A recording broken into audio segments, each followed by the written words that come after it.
Newsflash! Penacony's Charmony Festival has entered its countdown phase. Accompanied by Clocky's TikToks, after 12 system hours, this grand celebration will commence with much fanfare. I already told you! We can talk things out! I'm sorry, Fluffy. I really have something urgent to attend to, so I had no choice but to resort to asking this favor of you all. Since you already know what you're doing, I'll also have to remind you of its risks. Hey, partner, what's with the hostility? I thought pulling this thing out was just a way of saying hello. For the last time, state your identity and purpose. My name's Boot Hill, and I'm a Galaxy Ranger. A Galaxy Ranger? You look like you seen a ghost. Did you think we all went extinct? Well, that's the price you pay for being off-grid for too long. The righteous heroes of the hunt would never hijack the Astral Express. I ain't hijacked anything. What, chatting with someone while holding the gun is considered a hijacking? It probably is. Pardon my frankness, but there are plenty of rumors in the cosmos regarding the Galaxy Ranger's current status, and none of them are pretty stories. I have a hard time believing you.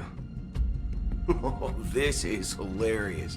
The tale that this bunch of fools spin is getting out of hand. There's even a bit about the Galaxy Rangers being turned into gibbons by Dr. Primitive, and they're in some valley screwing around on swings. Of course, I know you won't believe me, which is also why, similarly, I have a hard time believing that you're the real Nameless. See the bullets in this gun? 9mm, an eternal classic. I may need the Astral Express's help right now, but if you're an imposter just like that one, then this bullet might just end up in my head. I can't allow myself to be exposed to danger. That's just the way it goes, so you all have to first prove yourselves. Huh? Where are you going?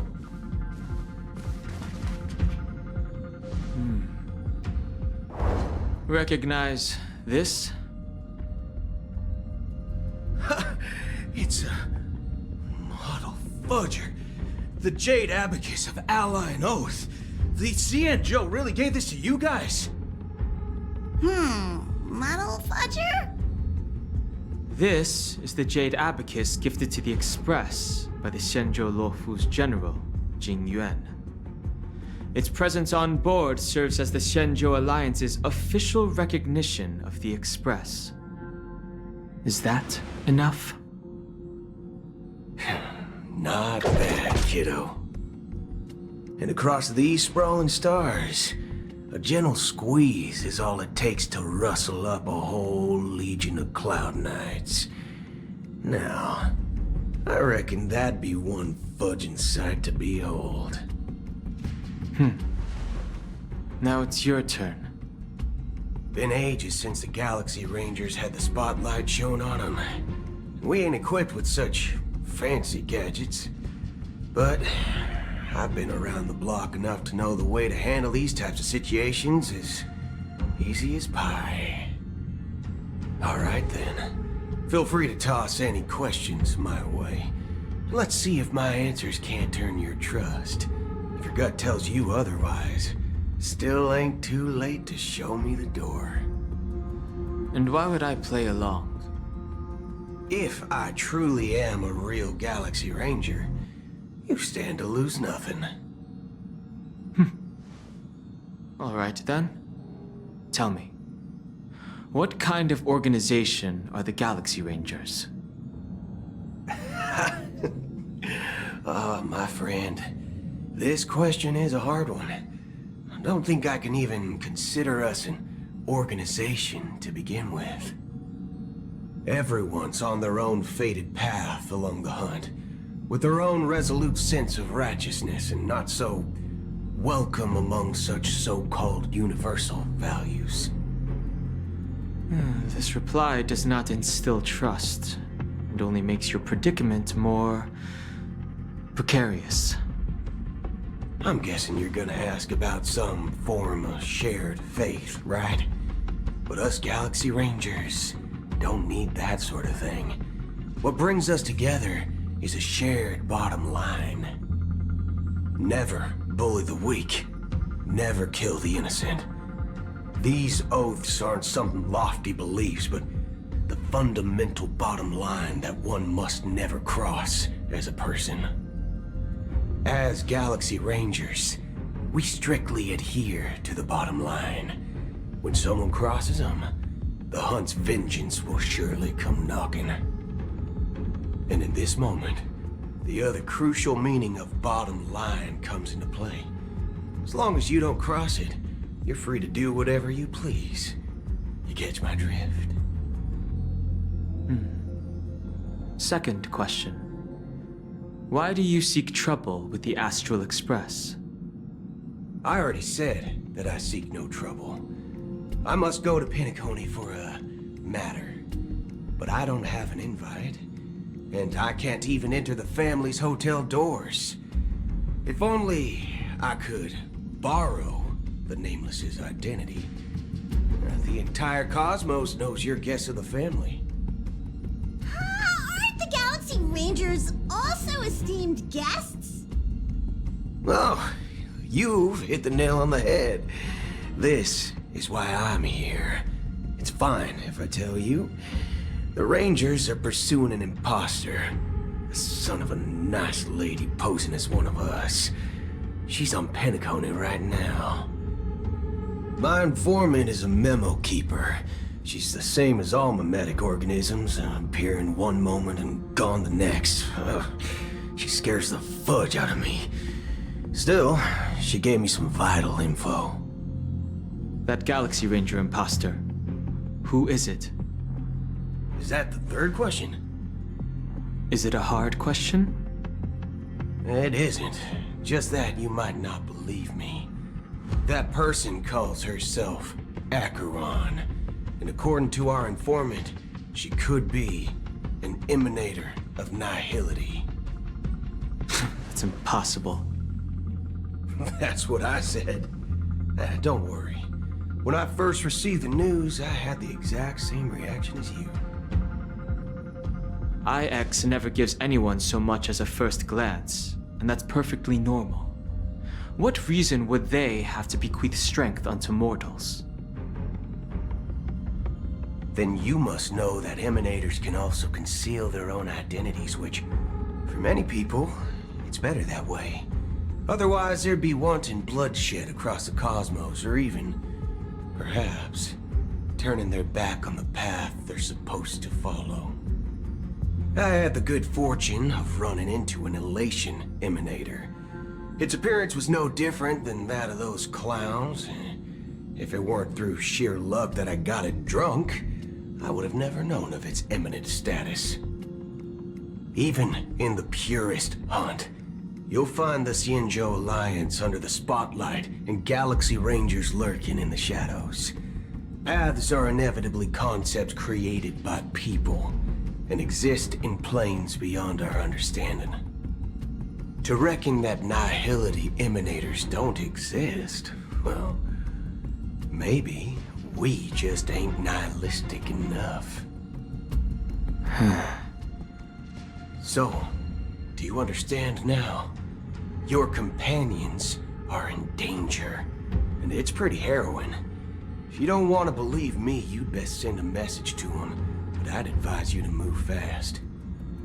We don't know what's happening in the dreamscape or how much of what the memo keeper said is true. And that Acheron, who knows what she intends to do?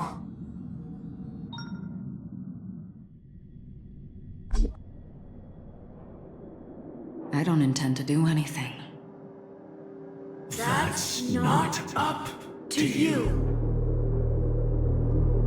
Did you know? People who come to the land of dreams for the first time, they'll subconsciously stop to reaffirm that they're still walking on solid ground.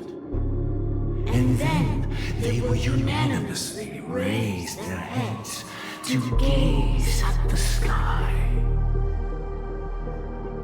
Be it reality or dream, staring at the sky is instinctual for humanity. Since the day that the golden hour was completed, it's always been there, watching over every single night of decadence. But now this night sky has been mercilessly severed, dyed with a mist of nihility. And this whole event happened within the course of a single slash of a blade. A single slash of a blade isn't really accurate. It was actually 2 blades, just that the second one was faster. That's not the point.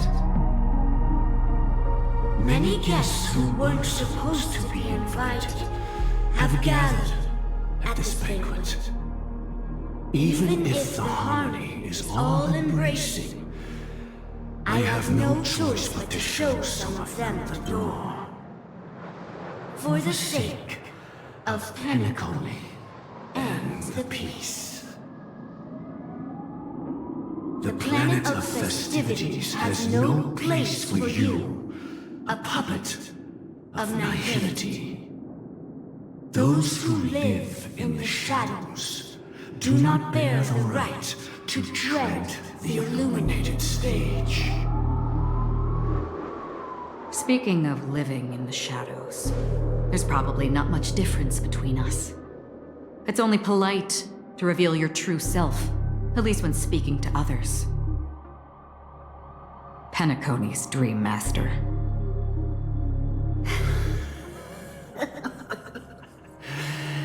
That's just another reason that you can't stay. Whether you believe it or not, this is the real me. We are one. Is this the united as one that the family espouses? My mortal shell has long since dissipated. The Oak family's 107,336 offspring are now my eyes, ears, and mouths, spreading joy across dreams when required, and in times of essential need, exiling evil from this haven in my stead. From the sound of it, it seems like you're asking me to leave, Penacony. I am glad that you're an understanding one. Alas, I'm not asking. If you think you can. Are you threatening me? I ended it with a period. It was a statement, not a threat. Knowing who I am and still showing such malice. You're not the first, nor will you be the last. This scene played out many times before. And usually, when faced with my questions, most people retort, "Why can't I?" The result has invariably been that they can't. You are confident. But be reminded, the family is forgiving, but not weak. The chords of the harmony extend across worlds. If you do not comply, When the blade is unsheathed for even a hair's breadth, you will never be able to escape the eternal Centurion's wrath in all of your lifetime. 137 individuals. That is how many heathens I have exiled since I became Dream Master. Among them were those who once severed my wings, and those who immolated my body. And here I stand again, about to add another mark to the tally. And you will die. I mean, all of you will.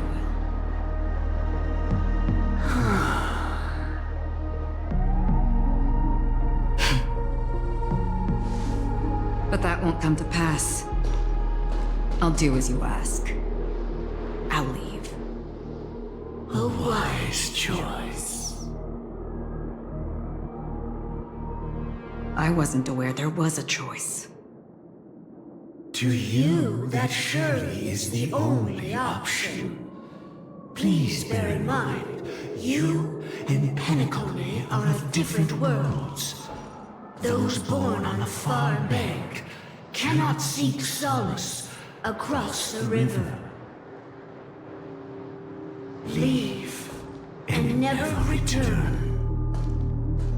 The radiance of the planet of festivities is overwhelmingly bright, luring in tricksters, wrongdoers, and criminals. But even the harmony itself will never welcome the self-annihilator of nihility. And even more so, when this self-annihilator heralds the destruction of everything. Your strength is obviously a gift of the sleeping and shapeless, immeasurable and fathomless, like a tributary spawned from the abyss that brings death and sin to all. Acheron, a befitting name. Take it from someone on the other side of your so-called river. You know better than I do that Penacony has already deviated from the harmony. Whatever your intentions may be, I foresee only one outcome. Its future holds nothing but nihility. Just like all the worlds that have drowned in their shadow.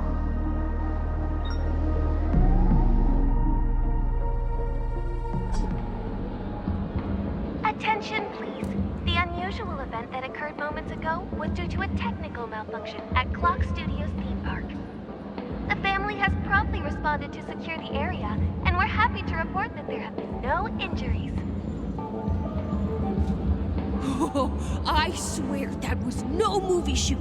So many chips fell from the sky, and I even caught one of them. But it vanished in an instant before my very eyes. Excuse me. Are you talking about the Clock Studios theme park incident? Yeah, what about it? Oh, Miss Robin, am I seeing things right? No need to worry. I apologize for any inconvenience caused to your delightful dream journey. What you just mentioned about the chips really piqued my interest. Would you mind providing more details about the incident? Oh, it was just those chips you normally see everywhere. The green ones? They fell from the sky as if it were raining. And then those chips simply disappeared. It appears to be the Dream Sim tech the Iris family has been developing. Huh? Miss Robin, you mean those chips were all part of a performance? But I really... Shh. This technology hasn't been made public yet. It was originally planned to debut at the Charmony Festival, but it seems it's been leaked. can you help me keep this secret? The raining chips were supposed to be part of my act. Oh, I see. Then it all makes sense now. I'll do anything to help make the Charmony Festival a success. Thank you. As appreciation, I'd like to give you a token gift. Oh, this button is... Press it at just the right moment in the celebration, and there could be an unexpected treat in store for you. All right. It looks like there are other guests who are also confused. I'll have to excuse myself. Please, enjoy the dreamscape. So many people talking about it. This commotion at the theme park definitely made waves.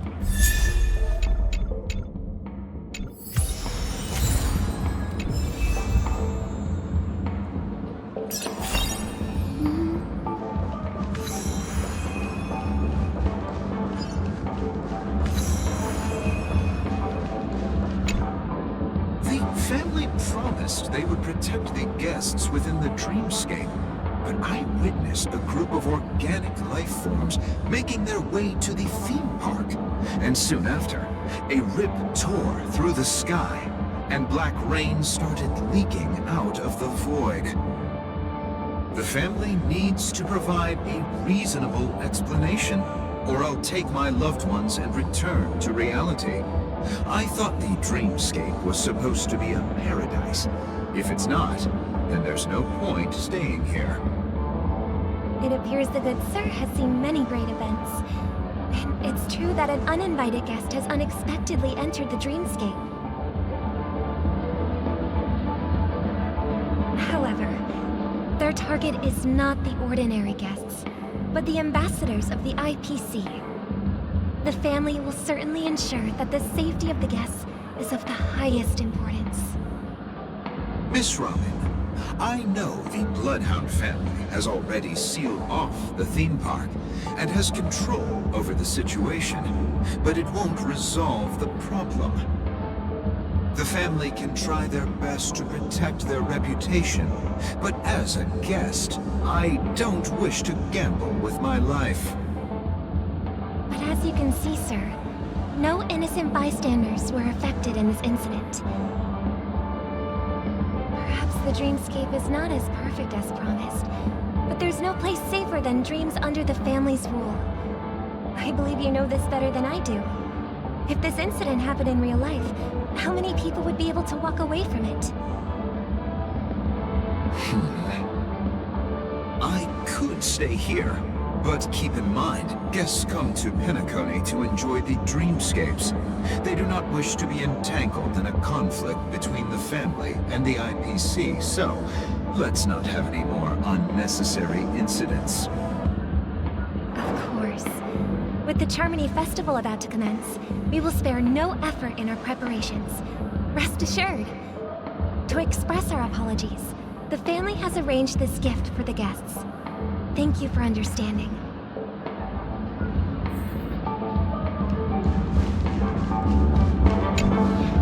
Hello. May I ask what happened here? Nothing to be worried about. There's been a small rehearsal mishap at Clock Studios theme park. Please stay calm. Hey, are you a fool? You don't even recognize Miss Robin? Who do you think you're talking to? I'm sorry. I've just been transferred to the Bloodhound family, and I'm still not too used to working on the streets. I didn't realize it was you. I'm so sorry. Hey, don't sweat it. You guys have a tough job. I know how it is. How's the situation looking? Oh, we've sealed off the theme park. Most guests are used to bizarre phenomena in the dreamscape, and so far, no threats have been detected. We can expect order to be restored soon. Rest assured, Miss Robin will intensify our patrols to ensure that no incidents occur. I trust you guys. But regarding what happened in the theme park, what do you hounds think about it. It's okay. Feel free to speak your mind. Well, Actually, I was there shortly after it happened. Is it true that the IPC's ambassadors came with ill intent? And that Galaxy Ranger easily cut through the sky? Miss Robin, tell you the truth, everyone's been talking about it. The myriad factions on Penacony have already been causing unease for everyone. Thank you all for your loyalty towards the family. The planet of festivities has indeed run into some trouble. The representative from the IPC, he's trying to regain ownership of Penacony and is prepared for a hostile takeover. Of course, the family did not agree. The result of the failed negotiations is as you see it now. I wonder. So this is the main reason why the IPC staff are banned from entering the dreamscape. Did they apprehend the troublemaker in the end? Don't worry. Mr. Sunday is currently tracking his whereabouts, and I'll have something to show for it soon. However, given the situation, the IPC surely won't let this go easily. Therefore, we are relying on you hounds to maintain the order and stability of the dreamscape. Please be assured, Miss Robin, we take our orders seriously. We won't let those IPC cronies get away with this. Thank you for your hard work. If there are any other members who still feel uneasy, please tell them on my behalf that protecting the dreamscape requires everyone's help. This is a small gift prepared by the Iris family for the guests. There's one for you too. Please, open it at the Charmony Festival for an unexpected surprise. I can't believe I received a gift from Miss Robin. It feels like I'm dreaming. Wait, I am in a dream. If trouble comes knocking on our door, we're not afraid to go to war. Rest assured, the dreamscape's peace will be protected by the Bloodhound family.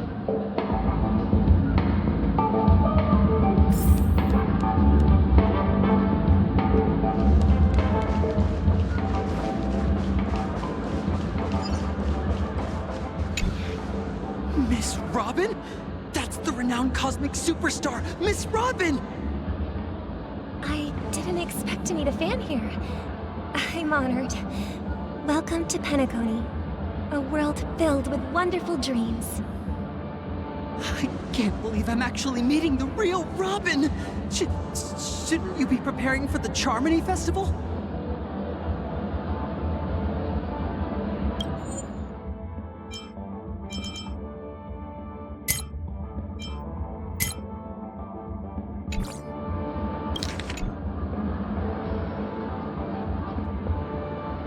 Preparation is important, but the ceremony is fundamentally about sharing the Great One's harmony with everyone.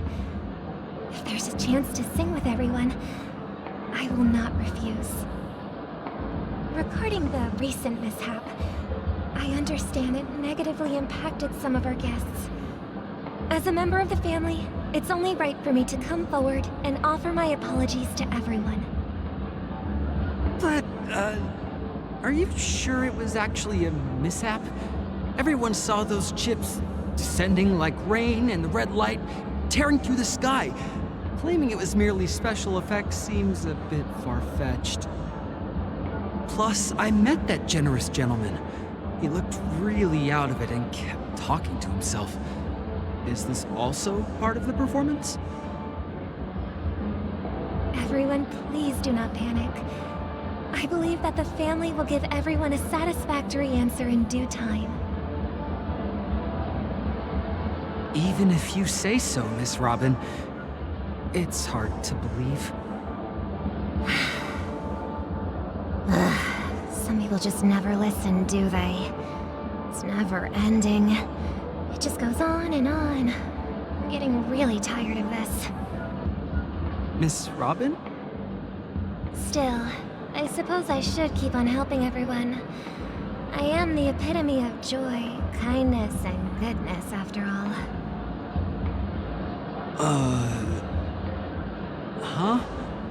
What was I just doing? And, who might you be, miss?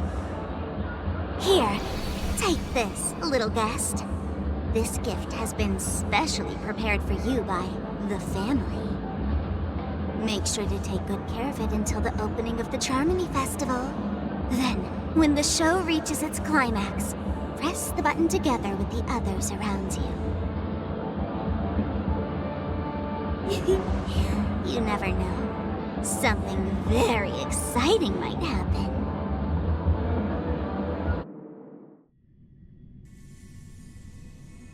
We're back to where it all began. You entered the golden hour from this place. And it is also from here where you will enter the true Penacony. It is a pleasure to journey alongside you once more. But it's time I laid bare the entire truth before you. As you might have heard, I also go by another name.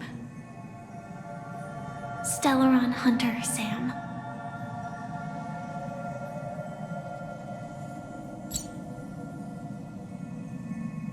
I'm fine. Sorry, I hope I haven't scared you. I know you have many questions. Do you remember when we encountered death in that strange dreamscape? When I was caught by that meme? In that instant before it killed me? I saw the reflection of another dreamscape in its ghastly pupils. So, following the clues in the script, I came up with some theories about the meme. That's why I instructed Silverwolf to issue invitations, drawing everyone to the Dreams Hotel. I intended to call upon death before you arrived, to solve the riddle using more direct means, and then invite you to join. However, contrary to my wishes, I couldn't defy the script, and I didn't get a chance to explain it to you. It is how you see now. I was impaled by the bladed wings of death. The heavy pressure of concentrated memoria miasma exploded in my mind as if it was actually reality. But after the momentary numbness subsided, I found that my body was absolutely unscathed. I was still alive. And it was just as I thought. I had arrived at a place starkly different from this beautiful dream. Beneath the dreamscape of Penacony lies another, more chaotic, more primal memory zone. Its name? Land of the Exiles. And so, then I returned to the hotel in the dreamscape, hoping to tell you of its existence. Yet I could not reveal my own identity. So I could only divert your party's attention and lure you away from the battlefield. And after all my attempts proved futile, it wasn't until not long ago when a crimson blade of light shattered the high wall of the dream, causing you all to fall far into the abyssal depths of the dreamscape, that I was able to awaken you and your companions one by one. And that's it. That is all that's happened so far.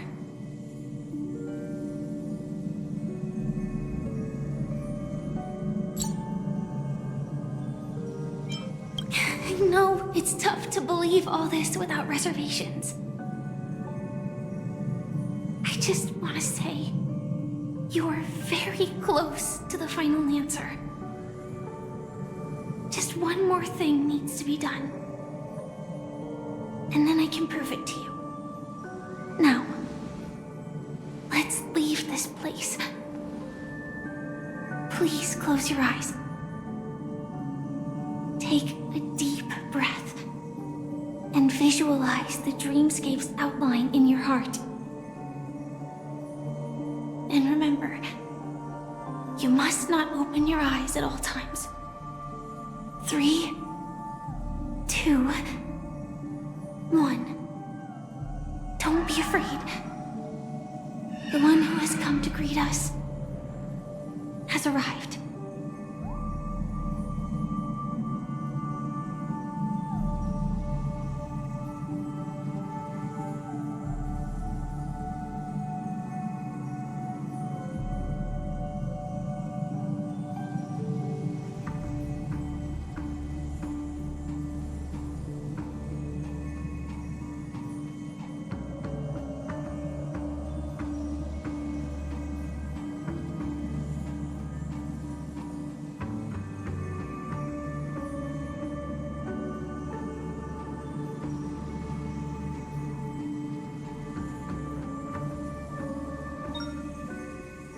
I never knew you could do this.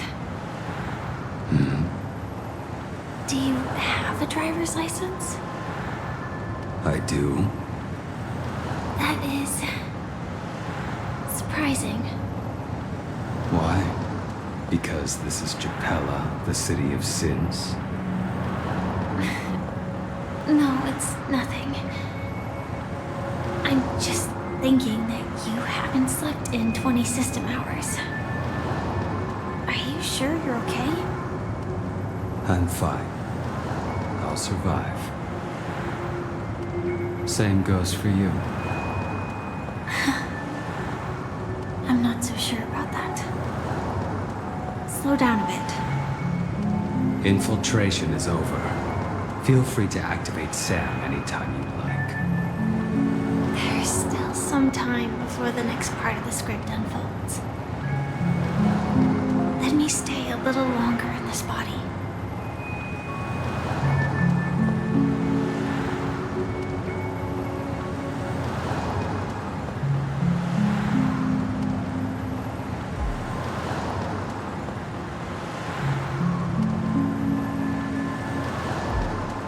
Such a long tunnel. Didn't feel this long when I set off. In half a system hour, it will lead us to Kafka. And then comes the downfall of the Japella Brotherhood. Is that also part of the script? It's in your script too. Sorry. I didn't notice. Their destiny won't change just because of your selective ignorance. I told you before, it's a bad habit. What about you then? Is this the moment you finally find the death you've been looking for? As always, it's a blank slate. It's not on this planet. Why the sudden inquiry? Because I'm currently in a car with a sleep-deprived driver. I just want to get there in one piece. This car has full self-driving capabilities. I'll just put my hand on the steering wheel. Will that do? Hey, don't take everything so seriously. Elio would always say there's only one type of destiny. The inescapable type. He can see the future, and we, likewise, are aware of our predetermined end. But before that moment arrives, we can still choose what we do. We all have this right, don't we? After today, Japella's name will disappear from cosmic history, and the Everflame Mansion will take its place.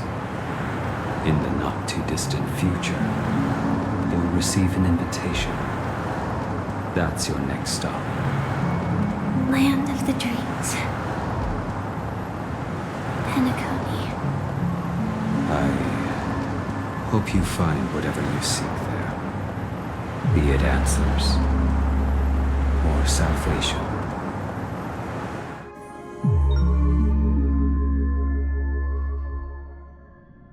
Yeah. Glad to see you're safe and sound.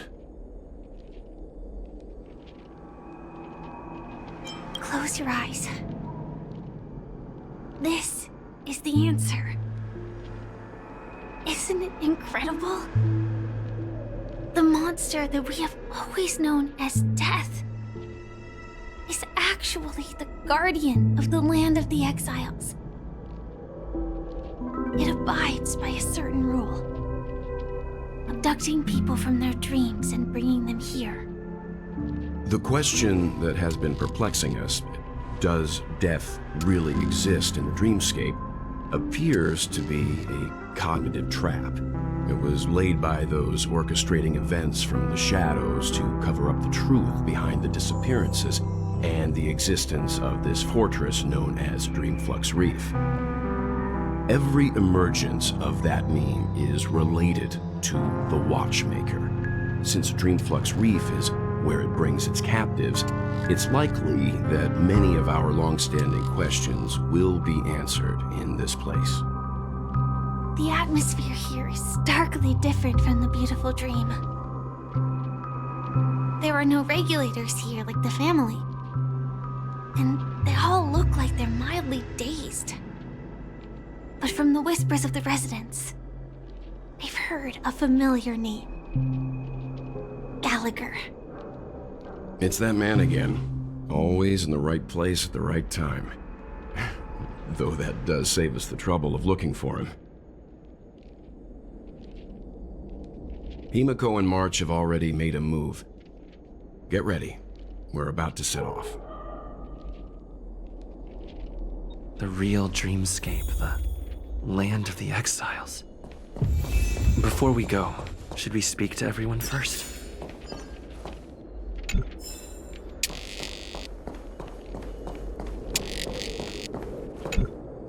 I'm really sorry for waiting until now to tell you everything.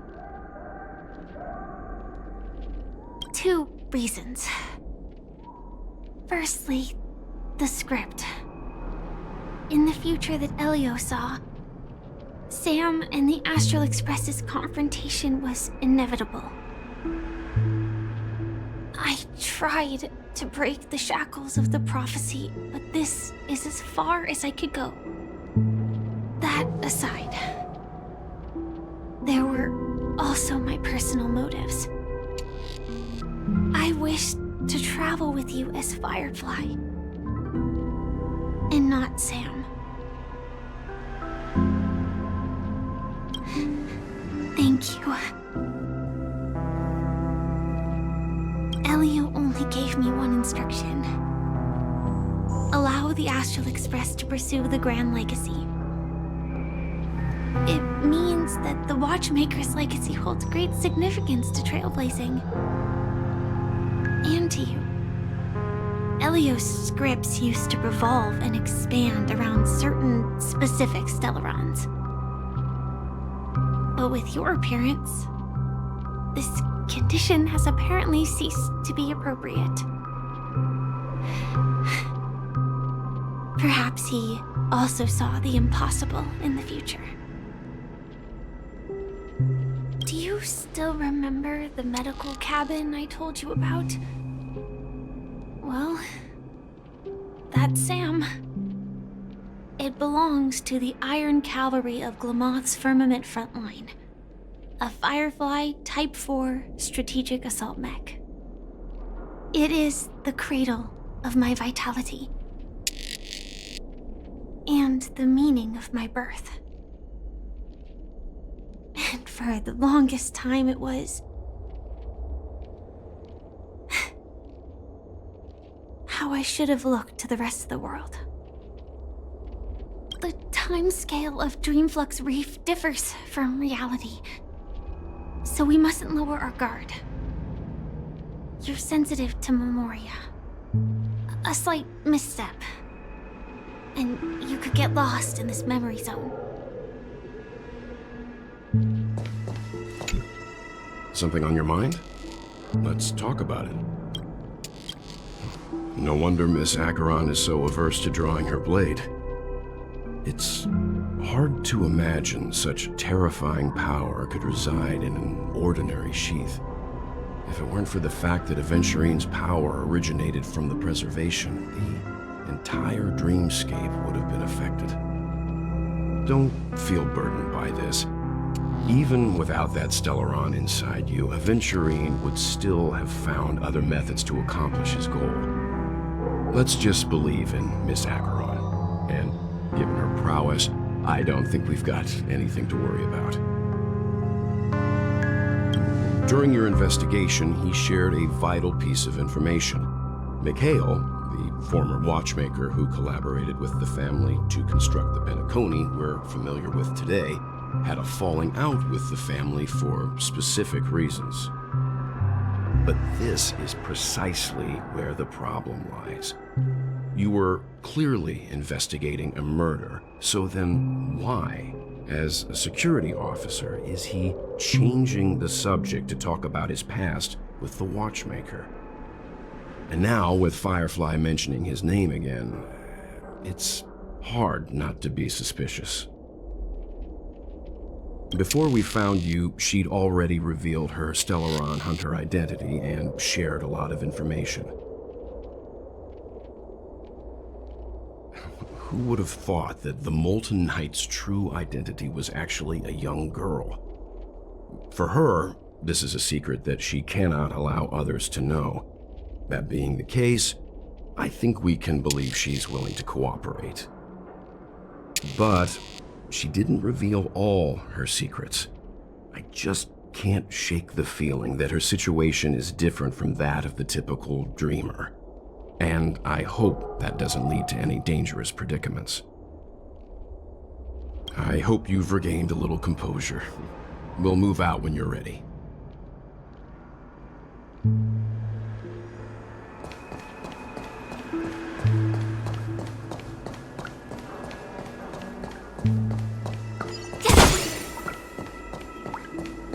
Keep going straight down this alley, and it'll lead to an elevator.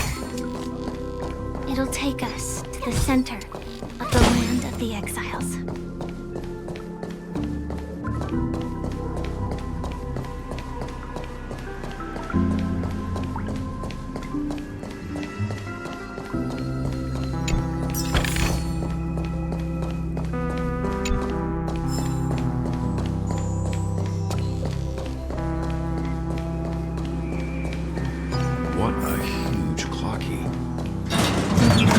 Watchmaker also left his mark on Dreamflux Reef.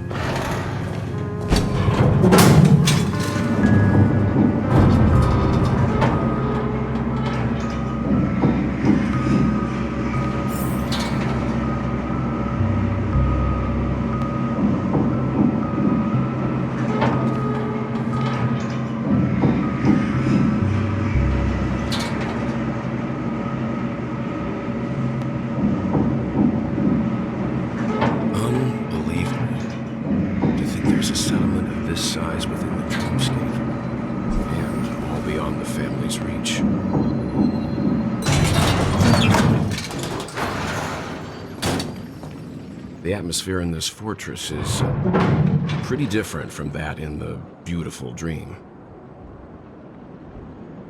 When I first saw it, I was in awe too. The sky here, it's like a reflection of the 12 dreamscapes. What's even more bizarre is that this place is also separated into trade and residential areas. The layout may be simple, but the facilities are very comprehensive. It seems that there are quite a number of people living here. Though both dreamscapes have distinct styles, the architectural designs are quite similar. Works of the same hand, perhaps. Hard not to speculate on the connection. But there's no point in overthinking things. Let's meet up with Himeko and the others first. Take a right turn at the end of this road and you'll reach the trade district. There are more people there, and perhaps someone knows where she is. Not coming with us? The Astral Express likely needs room for some internal deliberation. In the meantime, I'll try and locate Gallagher. Sure. Let's reconnect later. Letting her go was the right decision. Further observations are needed before we decide whether to trust her. But first, there's someone I need to talk to. Let's go. I'm sure you've already noticed him. He's right over there. The Reverie Hotel's bellboy. How did he end up here? And right after Miss Acheron severed the beautiful dream. We'd better check, just to be sure. This trash can is perfect for me, and perfectly legal for me to stay in.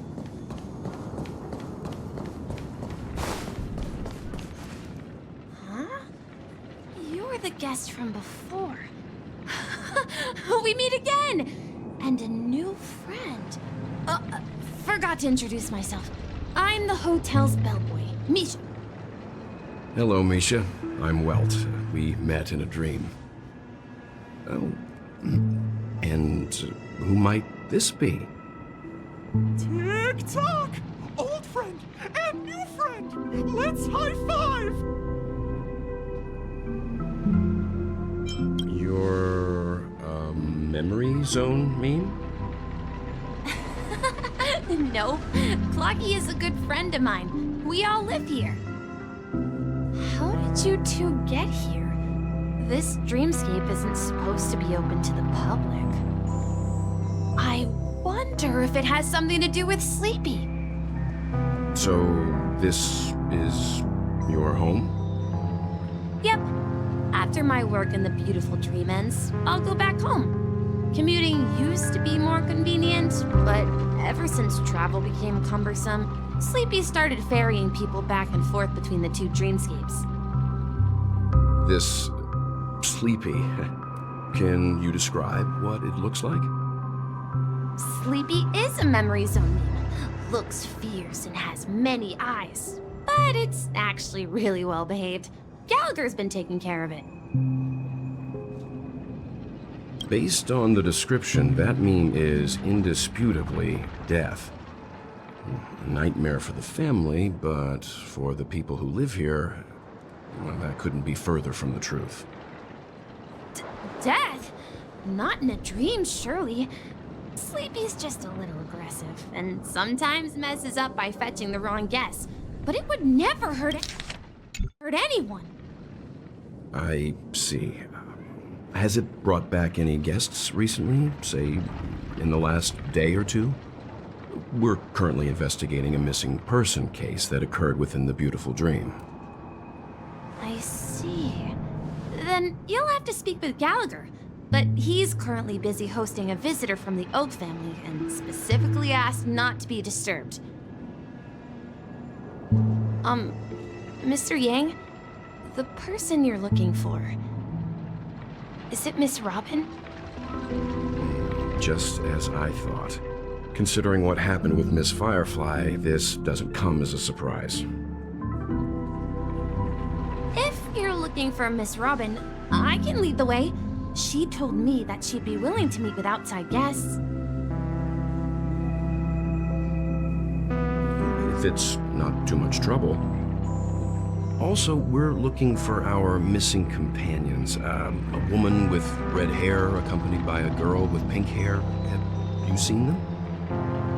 Oh, I haven't. But please, rest assured. Dream Flux Reef is a small place, and it's not as bustling as the beautiful dream, but its safety is unmatched. How about this? Since it's your first time here in Dream Flux Reef, I'll be your guide and help you find your companions. And then we can all go visit Miss Robin together. She's gone to Mrs. Grace's to visit the children. She won't be leaving anytime soon, so there should be enough time.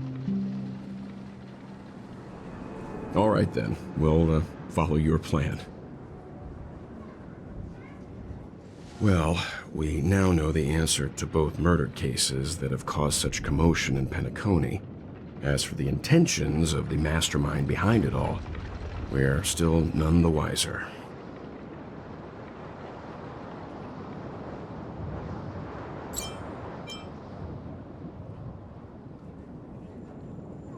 Yes, that's my thinking as well. I'm not entirely certain, but we still have to find him one way or another. Say, you mentioned before that you saw Clocky that only you could see, right?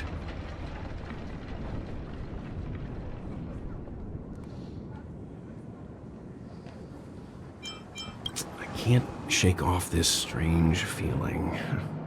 Am I really still so young at heart? Forget it. It's not important. We'd better just follow Misha.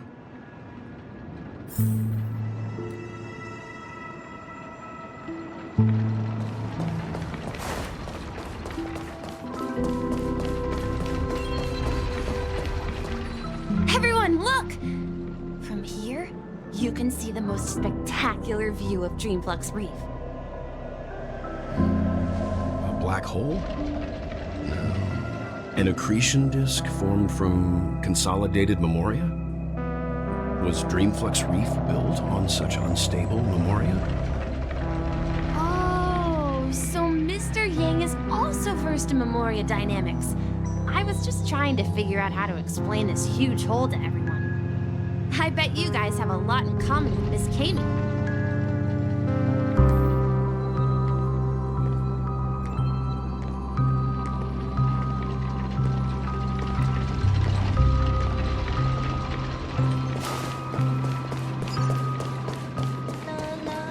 Look! There she is! My calculations are finally done. In another 10 system hours, the above dream will swallow the dream below. My hypothesis was correct. This place will cease to exist as the dream devours everything. Who are you all, and why haven't you left yet? This place is about to disappear. I'm Kami, a dreamscape surveyor specializing in memoria dynamics, and this is my life's work that I'm researching. See that huge gaping hole? It was just a narrow rift many years ago, but now it's grown into a giant hole. The surrounding memoria has been flowing towards the other end of the hole at a constant velocity, slowly but surely. But the scary part is, according to my calculations, the flow rate of memoria has recently changed, and it's faster than ever before. It's almost as if something is sucking it in from the other side. By constantly improving upon Madame Rosalina's memoria measurement method, I've finally obtained accurate results. After 10 system hours, the Dreamflux Reef will cease to exist. It will disintegrate like a melting glacier, and then fuse with the sweet dream fragments on that side of the void. Please don't worry. This sort of thing has happened many times before. Miss Kami isn't a bad person. She's just a bit lost in her own world. She'll probably realize she's wrong soon enough. You don't say.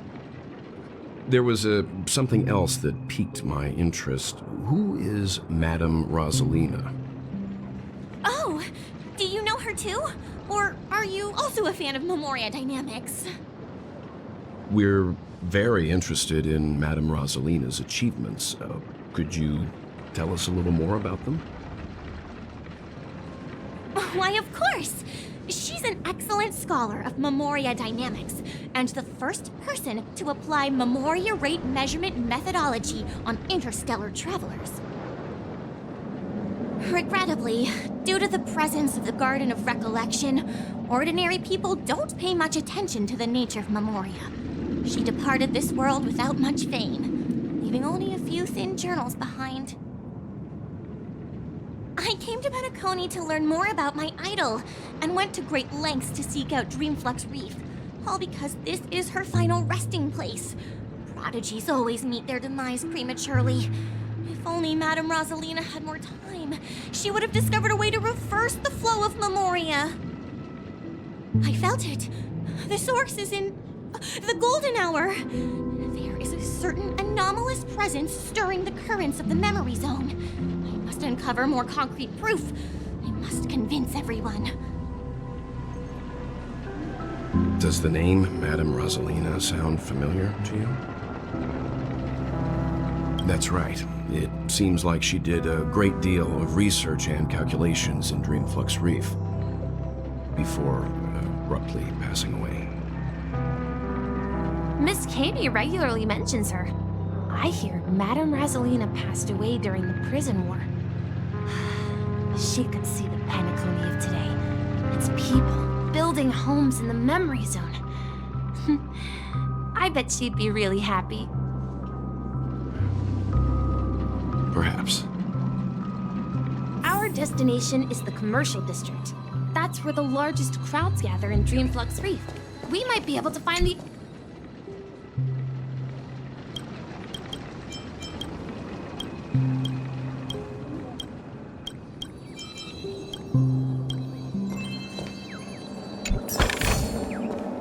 Finders keepers.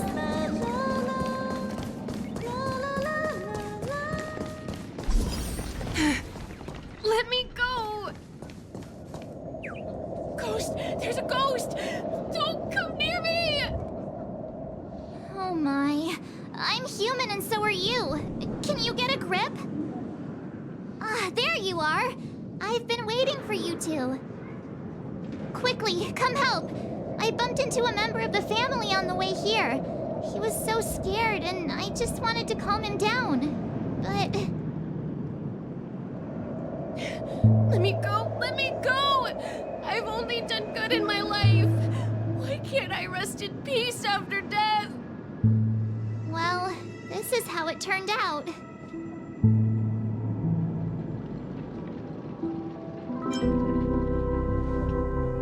Me? A ghost? Don't make me hit you. He thinks he's dead. Although, when I first fell in, I also thought the same. Dear guest, this is not the afterlife. This is Dreamflux Reef. That's right. Did you hear that? Repeat after me. Dreamflux Reef. You're talking to someone invisible. If I'm not dead, what am I? I shouldn't have pushed my luck and tried sleeping in my dream. Curiosity kills the Papeshi. Stop asking! You'll alert the monsters. All the dead are right here. All of them. You're not talking about the memory zone meme, are you? Don't say that name! It's all your fault. They're coming!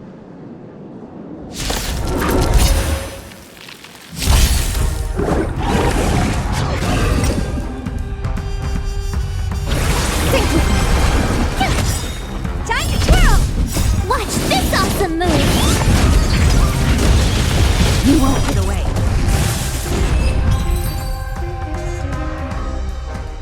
He passed out.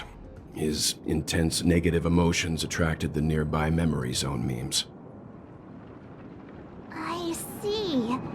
But why aren't the other people around here scared? Unlike in the Sweet Dream, people here don't see memory zone memes as dangerous monsters.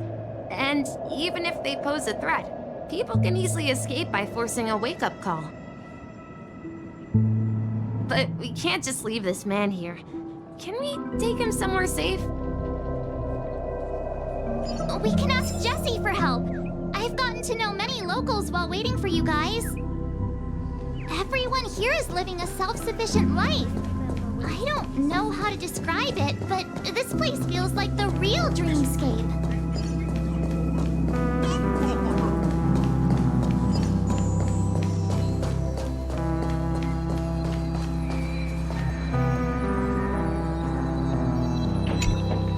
Evening, Jessie.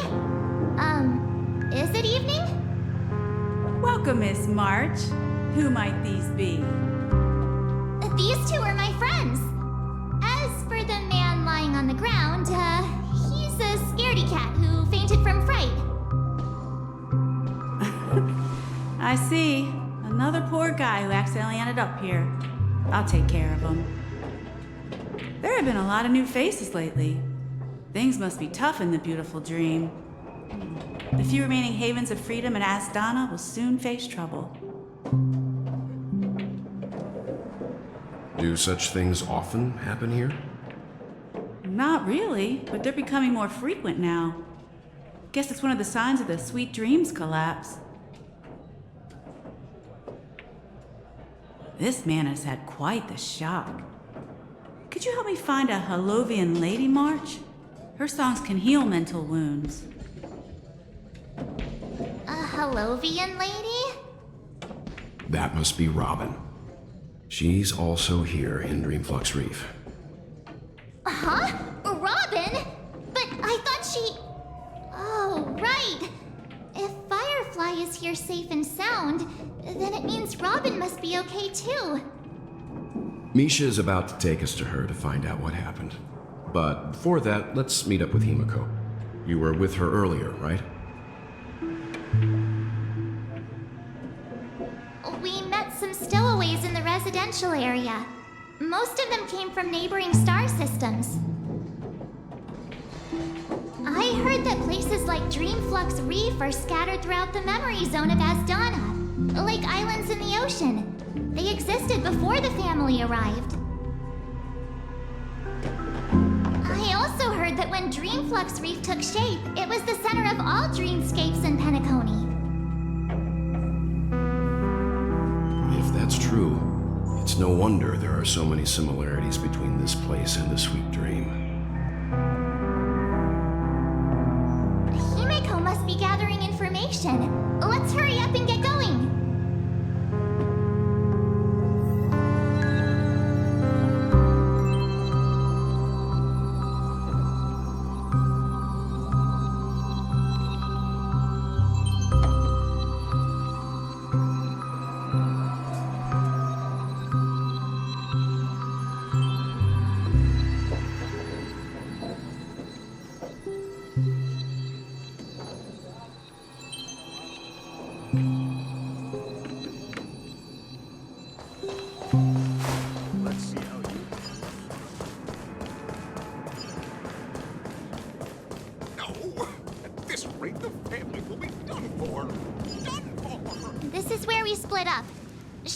Too far away.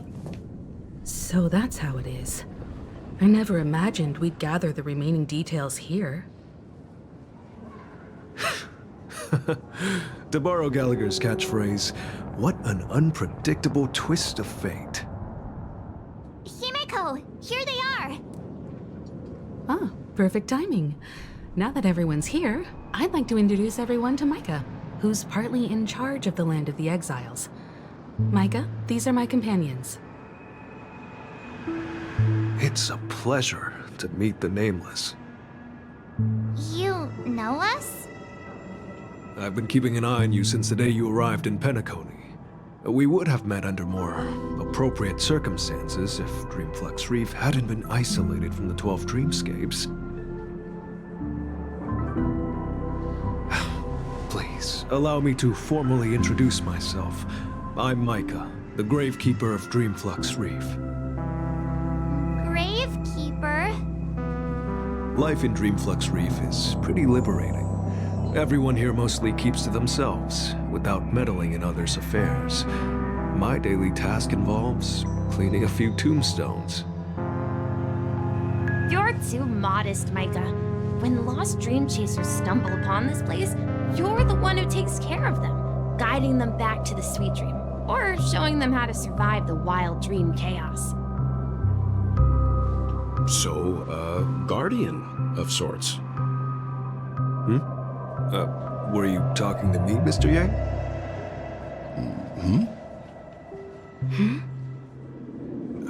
On that note, Mr. Mika, which tombstones are you referring to? We didn't come across any graveyard when we arrived.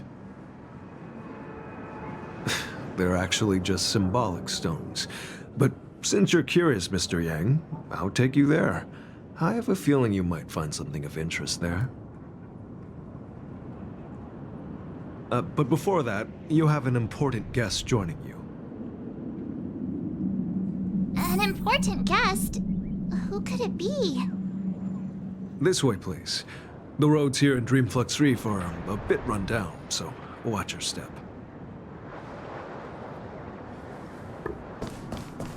There she is. Everyone sang so wonderfully. It's not often that I tried this music style, but I've gained some valuable insights from it. Oh, I can't thank you enough, Robin. Well, these kids have made incredible progress in only a few days. It was nothing, Grace. I merely taught them how to sing. It was you who brought hope into their lives. Life must be quite difficult for them in reality, I imagine. That's right. Whenever it's time to say goodbye to these kids, they're reluctant to leave. But I've explored every corner of Dreamflux Reef, talked to everyone I met, and they all told me the same thing.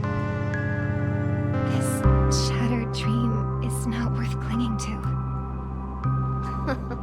It seems you truly are a child of the Harmony. Emma and Andy are orphans I took under my wing.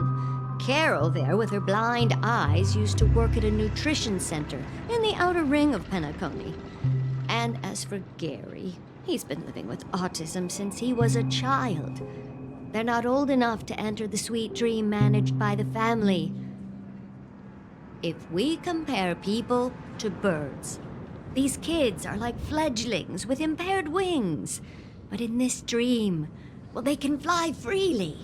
Even if they stumble along the way, well, they're still relying on their own strength. And me, an old lady with no legs. Well, without this dream, I couldn't even walk toward them. I'm glad that you found a new life here in Penacony. It's just... Don't worry, Robin. Dreams have their significance, but they aren't everything. Both the children and I understand this.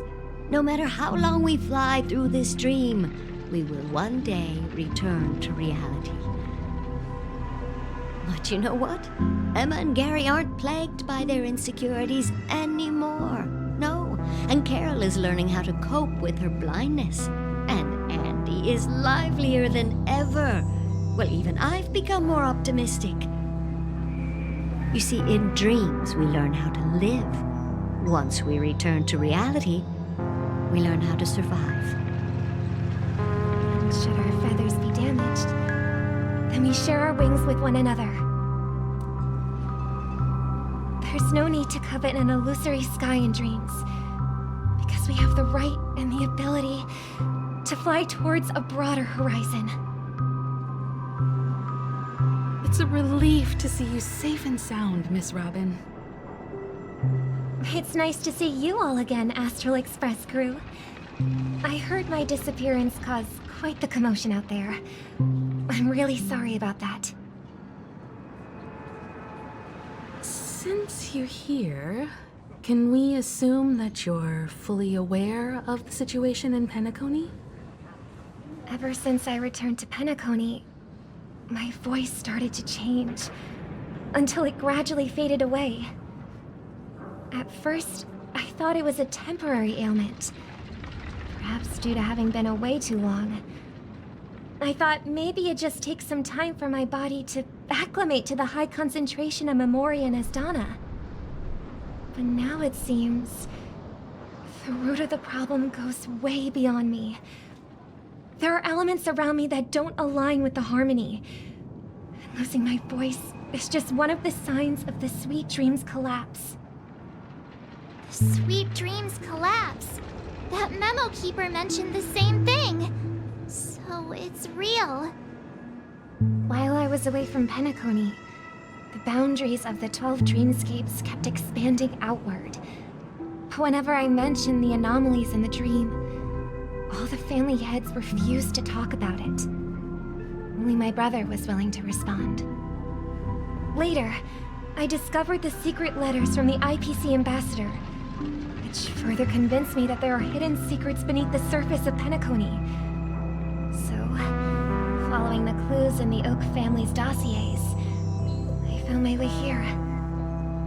The land of the exiles, concealed by the family under the guise of death. A dream within a dream, where Penacony's past is buried. Hearing you speak, it sounds as if your voice has made somewhat of a recovery. I hate to admit it, but the harmony in this place resonates more broadly than within the Sweet Dream. It's regrettable, but the family has experienced betrayal. The traitor, or traitors, abandoned their original principles and, using the name of harmony, exploited people's weaknesses to turn Penacony into the planet of festivities, trapping everyone in the illusion of the Sweet Dream. This is not the strong defending the weak, but rather the strong exploiting the weak. A world without equality won't ever be favored by the harmony. And naturally, those voices blessed by them have lost the ability to sing. Could there be another force influencing the family's shift in philosophy, Miss Robin? Considering what happened with Acheron, it's difficult to conceive of another entity within the realm of the harmony capable of influencing everyone. Unless a power surpassing that of an emanator is involved. I'd heard about what happened to the Xianzhou Alliance. But as far as I'm aware, the family hasn't faced any such external interventions. Who knows? Perhaps I've just been away too long and missed something. Regardless, I cannot accept my home is moving towards the very opposite of what the harmony represents, while still claiming to uphold it. I must uncover the reason why Mikhail cut ties with the family, and who exactly it was who betrayed us all. Do you remember our arrangement, Mr. Micah? Well, here's my answer. I've decided to forgo my role, and never step foot on the Charmony Festival stage again.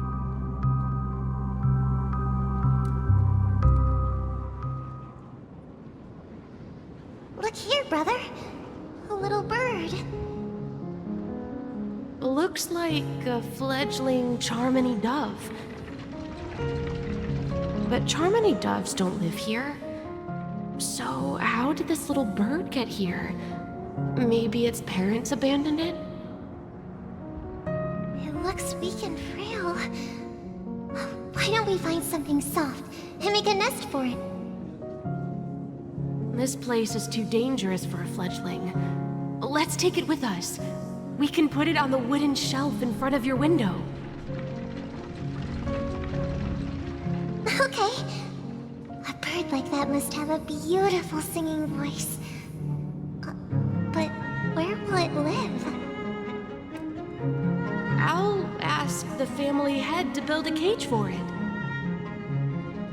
A cage? But then it won't have the freedom to fly, right? Let's see. What is it that has captured the attention of the two best interpreters of the Great One? To the point that they've forgotten how to enjoy their dessert. Oh, poor little thing. Doesn't look like it's doing well.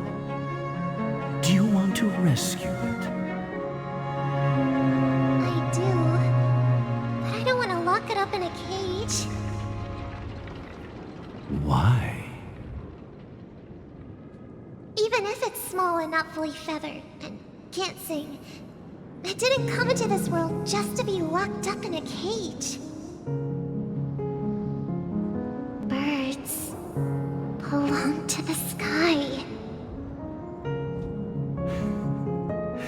That's quite the romantic idea. And what about you, a young scholar? Do you agree with your sister? I think she's right. But if we leave it out in the wild, it won't survive for more than a few days at best. Ah, I see. It seems our little scholar is still a bit unsure. Well, let me tell you youngsters a story. As you probably know, Charmony doves can fly through the air. When they fly really high, the friction caused by the flapping of their feathers against the atmosphere creates amazing lights so that they look like shooting stars. We've seen this spectacle so many times that we think it's just something they can naturally do. But that's not the truth. Their radiant display is the result of countless struggles against nature over generations.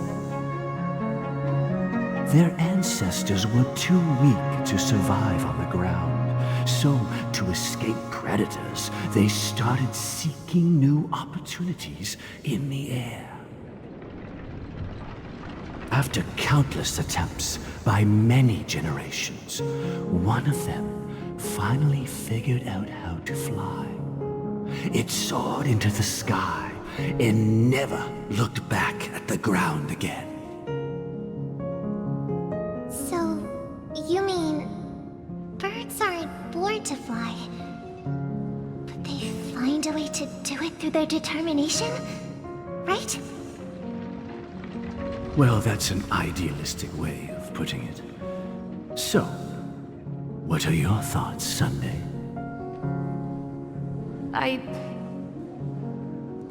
I think people believe birds are meant to fly because they've never seen those birds crashing to their death. That's an interesting perspective. So, have you decided what to do with the bird now? For now, I'll keep it in a cage until it can take care of itself because I want it to live, no matter what. Well said, kids. It seems each of you has found your own answer. Your insights are truly remarkable, and I hope they come true in their own way. We will take good care of it, won't we, brother? Yeah, but Mr. Gopherwood, there's one thing I don't quite understand. And what might that be, my son?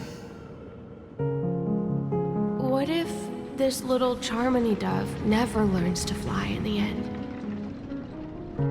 I mean, if there are fledglings in this world that can never fly throughout their lives, should we let them go back to the sky, only to see them crash to the ground and die? Talking in your sleep, Birdie? Time to wake up.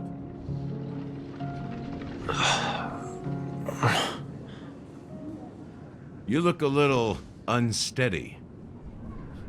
Need a hand? I'm still alive? Yeah. Happy about that? Where is Robin? Tell me. Now. I knew that was going to be the first thing you'd ask. Don't worry, your sister is here, safe and sound. She's probably walking around the streets now. If I were you, I'd be more worried about myself. After all, right in front of you is the guy who just stabbed you in the chest with a dagger. If you wanted to kill me, you wouldn't give me the chance to speak. Just tell me your demands, lackey of the Watchmaker. So, you figured out who I am, huh? No wonder you had the guts to go against the Dream Master and the Four Families. Looks like I made the right choice. Choice? You are aware of my plan, see through my fictionology. Time is running out, so let's drop the charades. I'm suggesting we cooperate. Cooperate? What makes you think I'd cooperate with you? The fact that the famous Robin has chosen my side. Plus, some clues about a traitor and a bright future for Penacony. Any of that catch your interest? I find it hard to believe a man who's full of deception. Fine. You don't have to trust me. What you should trust is the sense of justice inside of you. Show me Robin first. All right, as you wish. Here she is. Huh? What's your trick this time? Just kidding. I mean, this lady will lead us to Robin, right? And the crew, too. There are too many people who you owe an explanation. That'd be great. Please follow me, Honorable Oak family head. Now, all the actors are on the stage. This is the monument I mentioned earlier. The names inscribed on it should be familiar to all of you. Rosalina and Tiernan. When Penacony was known as a frontier prison, it was the Trailblazers who connected it with the stars. They were the heroes who saved Astana, and their names deserve to be immortalized, not just on this small stone tablet, but in the annals of history for all of time. However, today, the planet of festivities is nothing but sweet dreams. That heavy piece of history is all a distant memory, just like that prison. If their names are inscribed here, then that means... According to Micah, they died long ago. Rosalina was killed during the War of Independence. She ventured alone into the heart of the star system to investigate the flow of Memoria, but she never returned. Tiernan was a skilled gunslinger, strong and reliable. He led the people through countless battles, but he didn't live long enough to witness the arrival of true peace. In the decade following the war, Penacony faced challenges internal and external. To protect Astana, Tiernan picked up the way of the Trailblaze again, and led the Letmoth family to explore beyond the system, only to be surrounded and wiped out by the swarm. Though I had expected as much, the tales of these heroes truly are sorrowful. True to the title of Trailblazer, they spent their lives venturing into the unknown. But what about this tablet? There are no names carved on it. When Dreamflux Reef was created, its owner was still alive. However, he insisted on erecting a monument for himself, saying that it will happen someday. Here we meet again.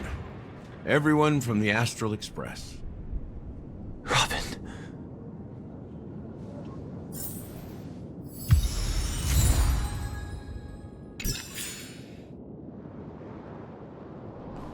I brought Gallagher here.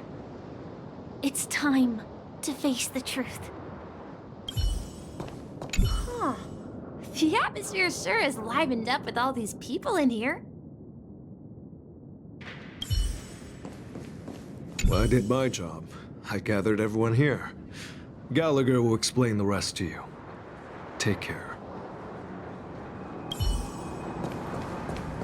Brother.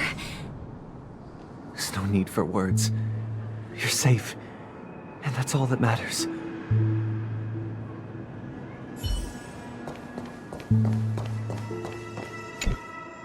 I promised to give the siblings some privacy, so let's talk about our business first. What do you say?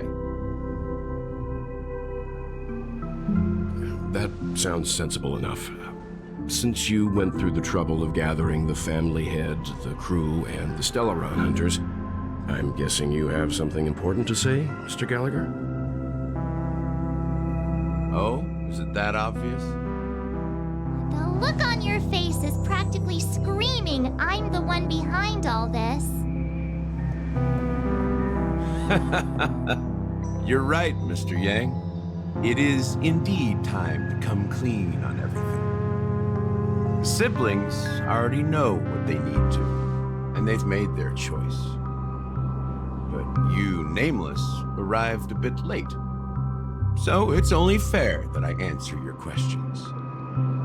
Before we begin, let me reintroduce myself. I'm the founder of Dreamflux Reef, the deputy of the Watchmaker, and the one who sent out that invitation. As Gallagher, the history fictionologist, I humbly extend my greetings to you all. History fictionologist? So what, everything you told us was made up? Well, don't worry. Almost everything I shared was true. Well, except for the part about the family accepting me back. I double-checked with Micah, and everything he said about the family, the Watchmaker, and Mikhail is true. Thank you for your understanding. Now let's get down to business. I'm sure you're all wondering why I went through the trouble of setting up this battle for the legacy. Inviting different factions, stirring up a ruckus all over Penacony. Well, it all boils down to something very familiar to all of you. The Stellaron. The Stellaron? But how is that possible? Penacony is a free-flowing interstellar hub. There are no signs of contamination whatsoever. You're totally correct. So, care to take a guess at what that means?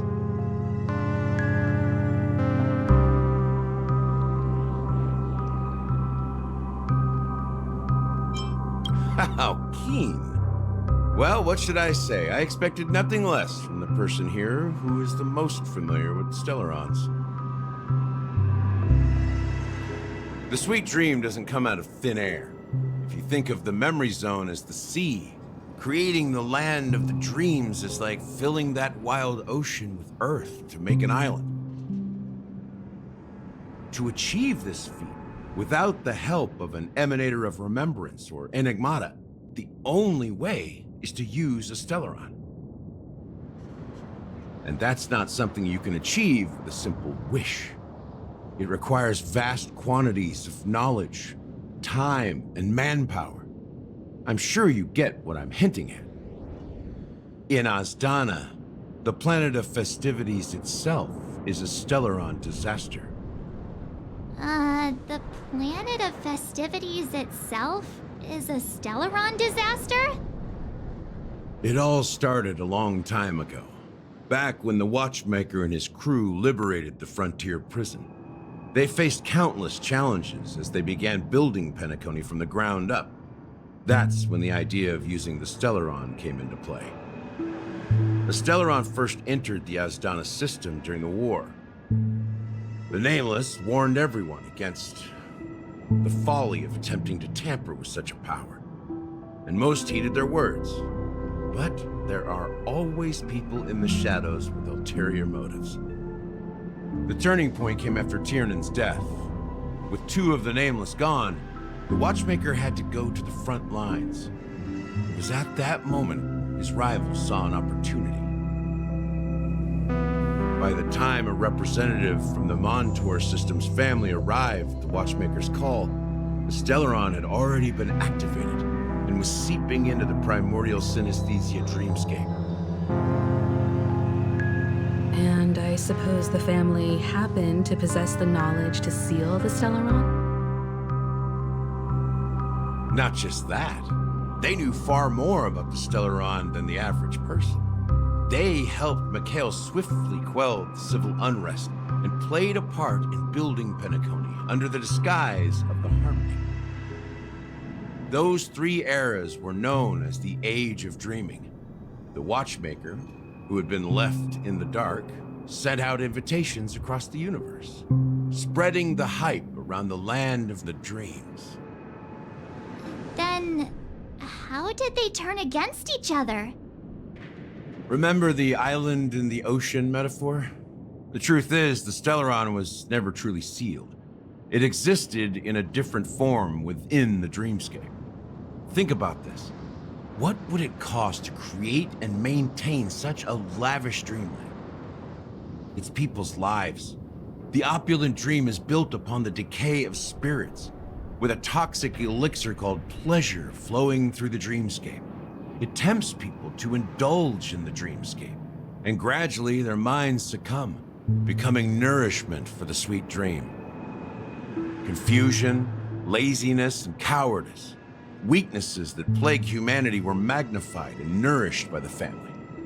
Penacony became a new kind of prison, even more impenetrable than the previous one. Sadly, we realized this far too late. By then, the family had a firm grip on Penacony, swiftly quelling any opposition that arose. At my wit's end, I had to use the power of the Enigmata. Sought refuge in this chaotic memory zone. Over the years, I fabricated a meme within this dream for our use. Dormancy. That's its real name. We exploited a loophole. You see, regular people can't fall asleep again while they are inside the dreamscape. So this is the true meaning of the impossible. You sent out invitations in the Watchmaker's name to find forces capable of resolving the Stellaron disaster and draw them into Penacony to uncover the truth. It's not just that. Above all, I wanted to see what happens when the major factions engage in a struggle for the legacy. Since this is the Watchmaker's first announcement in decades, the traitor within the family is bound to reveal themselves. So, the legacy is just a facade. If you want to consider the Stellaron as the legacy, I'm totally fine with that. If that's the case, where is the Stellaron now? That's a question for Mr. Wings. The Stellaron is still under the family's control, and as the head of the Oak family, I'm sure he holds all the answers.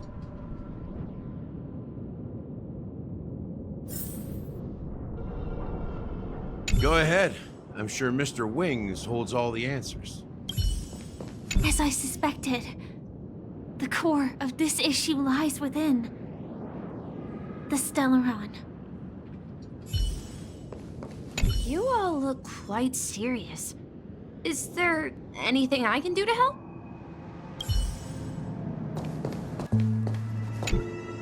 Are you done talking? So, will you tell us where the Stellaron is? It is the Penacony Grand Theater itself. As I suspected, it's the embodiment of the family. The edifice that first materialized within the sweet dream. That's what turned Penacony into its current state. As for the person who employed its power, it is in fact Mr. Gopherwood, the current Dream Master. Well, that was easier than I thought. Did you conduct your own investigation already? Correct. When I was trying to track down the person who murdered my sister, apart from you, Gopherwood was my second suspect. Confronting me first turned out to be a smart move on your part. I didn't have other options. The Dream Master has been elusive, and even the heads of the families can hardly get an audience with him. Moreover, Mr. Gopherwood has been kind to my sister and me. And I didn't want it all to end like this. What do you mean by that? To be honest, my brother and I are also victims of the cancer of all worlds. We grew up as orphans, and were adopted by the family when they came to help. Mr. Gopherwood recognized our potential and brought us to Penacony. But I can't just stand by and watch Mr. Gopherwood become an enemy of the Harmony. I won't use my voice to support an evil cause. I won't step on that stage and sing, no matter who the traitor is, or what orders they give me. I won't let the Charmony Festival become an event that destroys Harmony itself. Or the paradise in our dreams. Indeed. For the paradise in our dreams. As the head of the Oak family, I'm responsible for ensuring Penacony's promising future. Robin and I will head into the sweet dream and confront the Dream Master. And if it turns out that the family has truly strayed from the Harmony, I'll fight alongside you. We'll put the Charmony Festival on hold and make sure Mr. Gopherwood pays for his blood debt. The enemies you are about to face aren't like this old dog here, who can barely even bark. Since our interests are aligned, why don't we team up? Maybe, just maybe, we'll have a shot at success. We have always been following in the footsteps of our nameless predecessors, and there's no reason to stop now.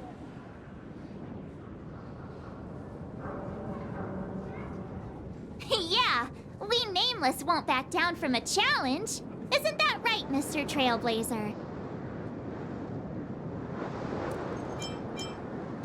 Come on, don't crack jokes at such a serious moment. Rest assured, sitting on the sidelines isn't in our nature. Mr. Sunday, Miss Robin, I'm willing to accompany you on behalf of the Astral Express. Having a third party present should help with negotiations, and could make all the difference if things get ugly. Thank you, Mr. Yang. Thank you all very much. The Charmony Festival is about to start, and time is against us. We must hasten. Everyone, let's gather over here. We still need to make some preparations. I may have been quick to step up to the plate, but confronting the Dream Master could be a very dangerous affair. Huh? Even you're saying that, Mr. Yang?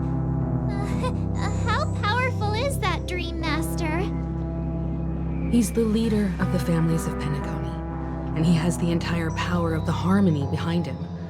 Not to mention the Stellaron in his possession. We must proceed with great caution. Maybe you can just stay behind this time, Mr. Yang? No, that won't do. Even if we count Robin as an ally, something felt off about Mr. Sunday just now. Although, I can't quite put my finger on it. I have to make sure he won't turn against us when things start to get dicey.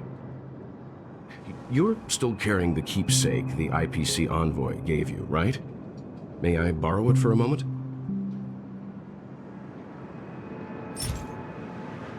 Huh. I knew it. As I suspected, this chip Aventurine gave to you is actually a miniature transmitter. If I'm right, he intends to use it to track your location or contact you when needed. As it so happens, this may actually be of some use in the current situation. Aventurine? Is he still alive? And what does he have to do with our mission to confront the Dream Master? Remember what I said earlier? Working with the IPC is a way to keep the family in check. If negotiations go south and the family show their true colors by going after the Stellaron, I'll use this transmitter to send a message to the IPC. It'll be just the opportunity the IPC ambassador was hoping for. The only question mark in all of this is Aventurine's current status.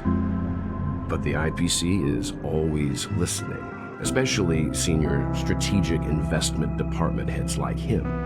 Getting the message across shouldn't be a problem. Good luck to you, Welt. Well, you take care too. If anything goes wrong, don't worry about me. Just make sure to seal the Stellaron. Spoken like a true hero. Even if the Dream Master is innocent, the family's corruption runs deep. I won't make the same mistake Mikhail did. Let's wish him the best of luck. Don't you have something else to tell us, Gallagher? Why would you say so? Before we departed, the conductor asked us to inquire about the 3 nameless in Penacony. We've already collected intel about Rosalina and Tiernan, so the only one left is legwork. If I'm not mistaken, we've already met him somewhere, haven't we? It's not enough to say meet, but the answer is pretty obvious. After all, I've hinted at it in quite an evident way. I've been watching over you ever since I received the reply from the Astral Express, and I've seen the great effort you all put into linking different realms together across the cosmos. And now, after getting this far all in one piece, you have truly proven yourselves. Miss Himeko, were you the one who repaired the Express and got it sailing through the cosmos again? Yes. And you two, young Nameless, you have very interesting life stories and extraordinary skills.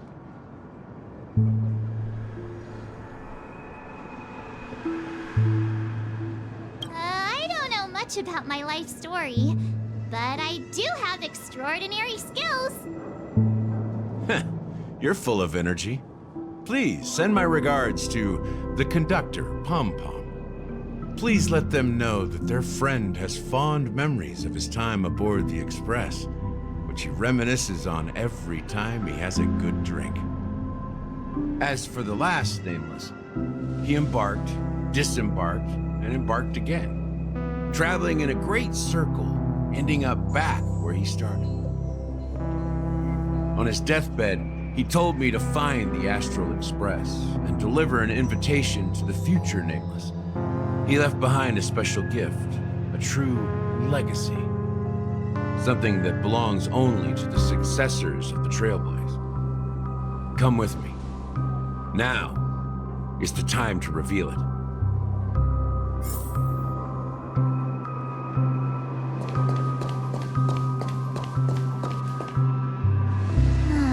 Back here again. Sometimes I feel like you're still alive, old friend. Like you've still got so much to say and do. I've kept my promise. Brought the future Trailblazers you've waited so long for. I don't know why you were so obsessed with that train, but I remember your last words.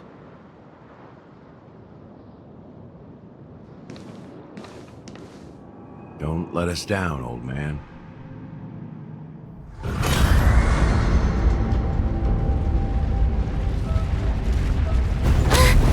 What's happening?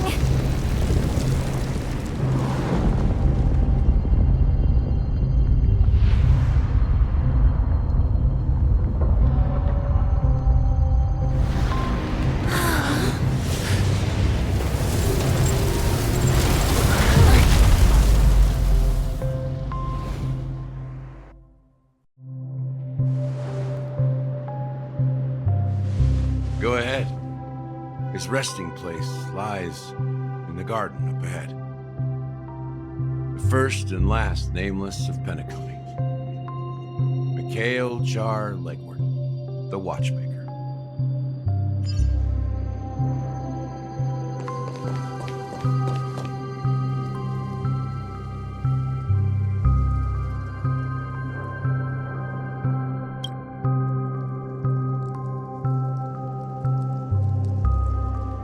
Sure enough, the Watchmaker is the third Nameless. Even I could guess that one. The legacy he left behind was a dream bubble. I believe inside that bubble, there's something that holds meaning only for the Nameless. After all, when I checked its contents, I found nothing inside. Maybe some Trailblaze runes? Even more enigmatic than me. Well, let's have a look.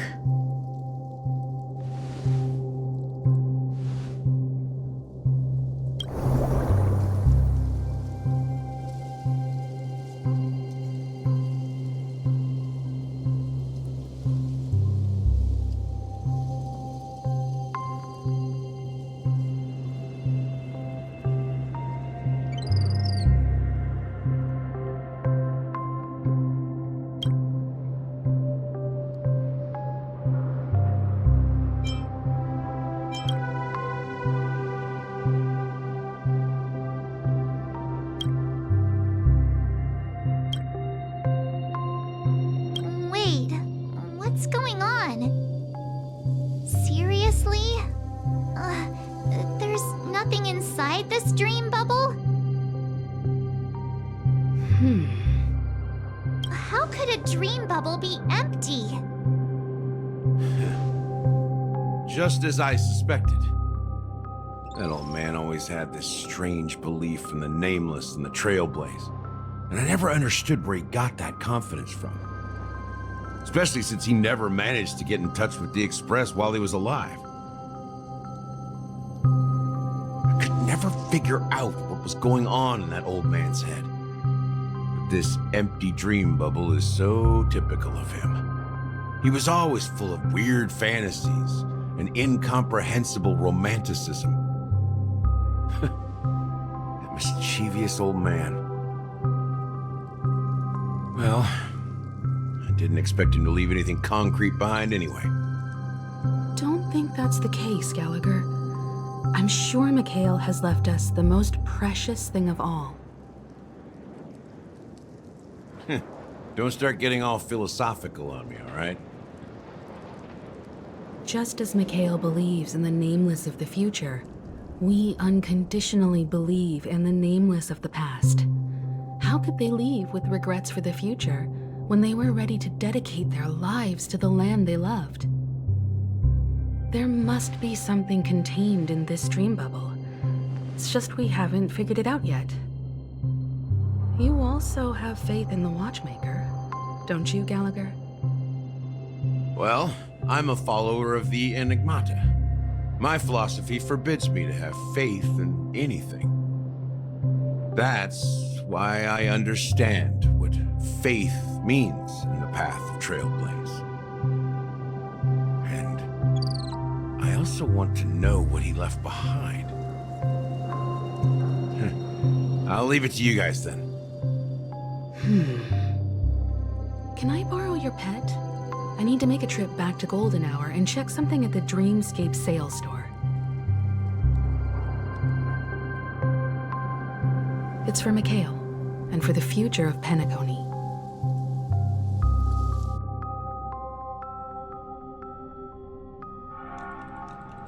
Welcome to the Reverie Hotel. How may I help you? Greetings. We're the Nameless from the Astral Express, and we'd like to check in. The Astral Express? But I thought... Yes, my companion's already checked in. My name is Dan Heng, and I believe my personal information is recorded in your system. I see, but your companion said you wouldn't be coming due to a change of plans. Now the plans have changed again. And you are... Me? I'm Pom Pom, a new Nameless who's also with the Astral Express. He's my fellow Trailblazer. We responded to the family's invitation before he boarded the Express, so he wasn't registered in your system. Is it possible to accommodate him as well? Oh, I see. Another one of the Nameless had a similar situation. Seems like a lot of people are joining the Trailblaze these days. Since there's a precedent, it shouldn't be a problem. Just give me a second to contact your companions.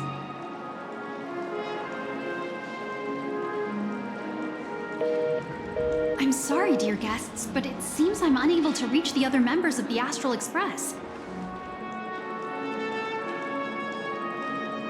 What do you mean by unable to reach them? My apologies. This is the first time I've encountered a situation like this. However, the system indicates that those guests are still in the dreamscape. How about this? Give me their room number, and we'll go check on them ourselves. I'm afraid that's not possible. I need to verify both of your identities before I can share any guest information. How about you just wake up someone? Let's say, Welt? I'm sorry, but there are strict rules regarding forced awakening. It cannot be done without the proper clearance. So nothing works, huh? What's your solution then? Are you saying we sleep here? At the reception? Please be patient. We need to contact your companions in order to confirm your identities. And now it seems you need to confirm our identities before you can contact our companions.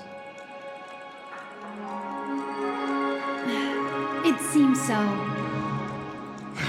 Fudge! Look, nothing personal, but if you can't handle this, go find someone else who can, okay? Please calm down, dear guests. I do recall that Mr. Sunday, the Oak family head, personally handled this issue earlier.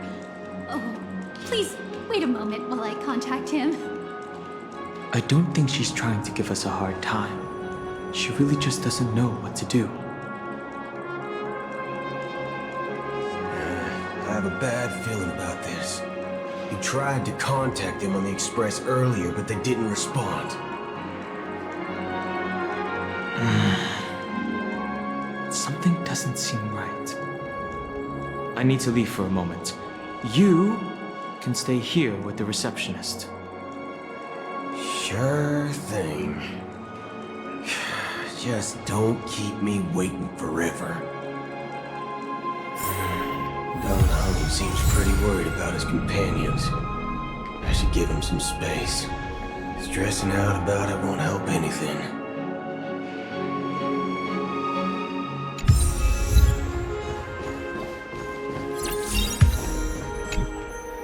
The Charmony Festival is about to start! I'm so excited!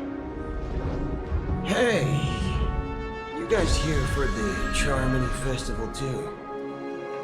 Well, I didn't come all the way here specially for the festival. Honestly, I don't really even know what it's about. But I heard it's a lot of fun! Well, back in my homeworld, Anaria, we have festivals like that all the time. My dad threw me a birthday party one time that was just as extravagant as the Charmony Festival. Oh, come on! The Charmony Festival is a once-in-an-Amber-era event! How can a birthday party compare? Well, you never know, right? Maybe on her world, birthdays only happen once in Amber Era. Anyway, let's forget about that. Have you heard about the, unsettling things happening in the dreamscape? Unsettling things? What could possibly go wrong? It better not ruin the Charmony Festival! I've been looking forward to it! Relax. With a big event like this, there's bound to be lots of gossip and rumors. Don't worry. If anything does happen, the family will be on top of it. Oh, that's a relief. I didn't come all this way to see the festival go down the drain. Well, looks like I won't get any fudging clues out of these two. They're clueless.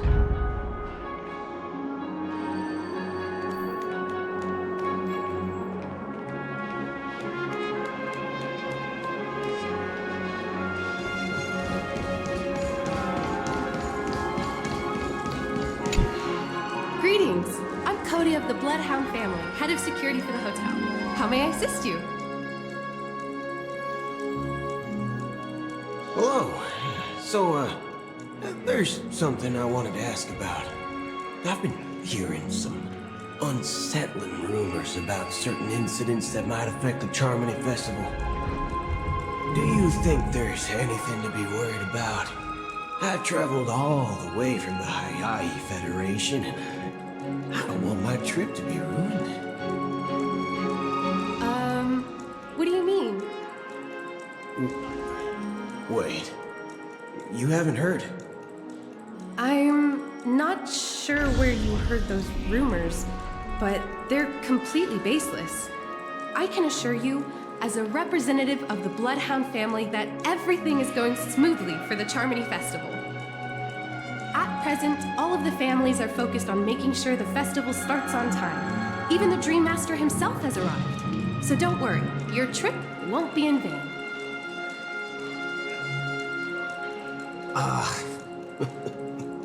That's a relief to hear. She doesn't appear to be acting.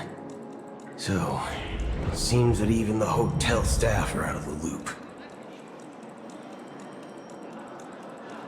Back already? Hasn't she returned yet? Nope. I'm starting to wonder. Sending her to contact Sunday was a good idea. Neither the staff nor the guests seem to know anything about what's happening in the dreamscape, and wherever we go, all we see is people enjoying themselves. Definitely not a good sign. I agree. Another unusual thing is that the Oak family is supposed to be in charge of organizing the council and managing everything inside and outside the dreamscape. However, I walked around the hotel, but didn't meet a single member of the Oak family on such an important day. Well, I'll be forked. If I remember correctly, the head of the Oak family is that Sunday guy, right? We shouldn't linger here too long. Let's go back to the Express for now. Not so fast. Have you ever robbed VIPC, bro? If you run away now, everyone will be chasing after you. Are you suggesting we sit here and do nothing? I wouldn't say do nothing, but let's stay put for now. Even if the family has ulterior motives, they couldn't have anticipated us showing up here. We're the surprise factor for them. They don't want to attract unwanted attention from certain outsiders, so they won't do anything reckless. See? The IPC lackeys are keeping a close eye on this hotel. If I were a family member, I'd find an official excuse and keep the surprise factors here. If we just wait here, that would be like walking into their trap. Of course, we don't need to walk into their trap. I gave a backup plan to the memo keeper.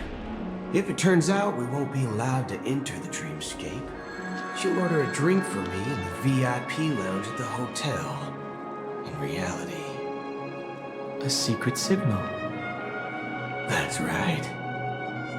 A concrete object can indeed help the memo keeper establish a connection with you. But Boothill, if you have more backup plans in the future, I hope you'll let me know in advance. I'm sorry, but it's one of my quirks. I have too many unreliable friends. And if I reveal that I have backup plans, things can go awry. And that would leave all backup plans completely useless. How do we get into the VIP lounge? This is where my street smarts come into play.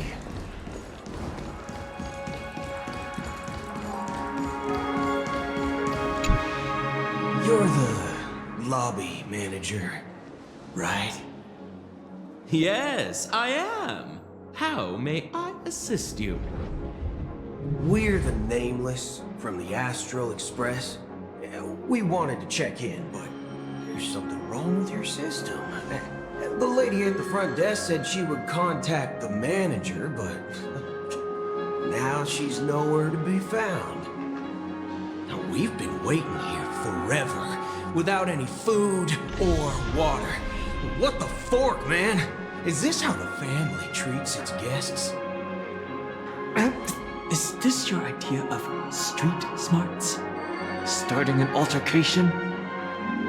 It's called standing up for your rights. I apologize for the inconvenience. Please wait while we try to contact Mr. Sunday. I'll arrange 2 premium seats in the VIP lounge so you can rest there while you wait. See? Just like that. Just don't call yourself Nameless next time. Wow, this bar's something else. Certainly worthy of the planet of festivities.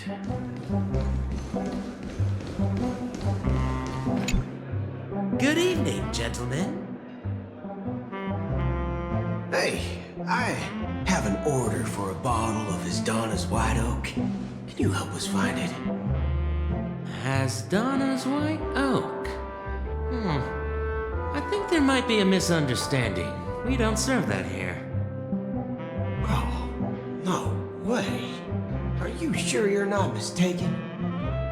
If someone had reserved such a beverage, I would definitely remember it. It sells for hundreds of thousands of credits per bottle, after all. I couldn't afford to cover for such an item if it were broken or lost. That's strange. Well, could it be that the memo keeper couldn't afford it? What should we do now? Oh, no need to rush. Well, let's grab some drinks first. Maybe I arrived too early and she hasn't come yet.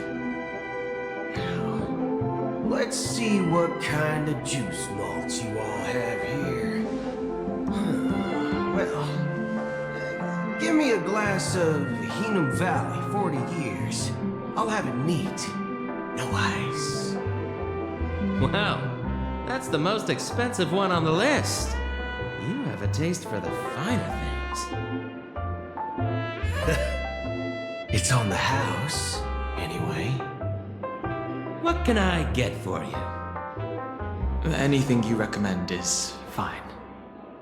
Then I would recommend today's special, Glass Village. It's classic Soul Glad mixed with Laboon juice. It's refreshing and suits your cool demeanor.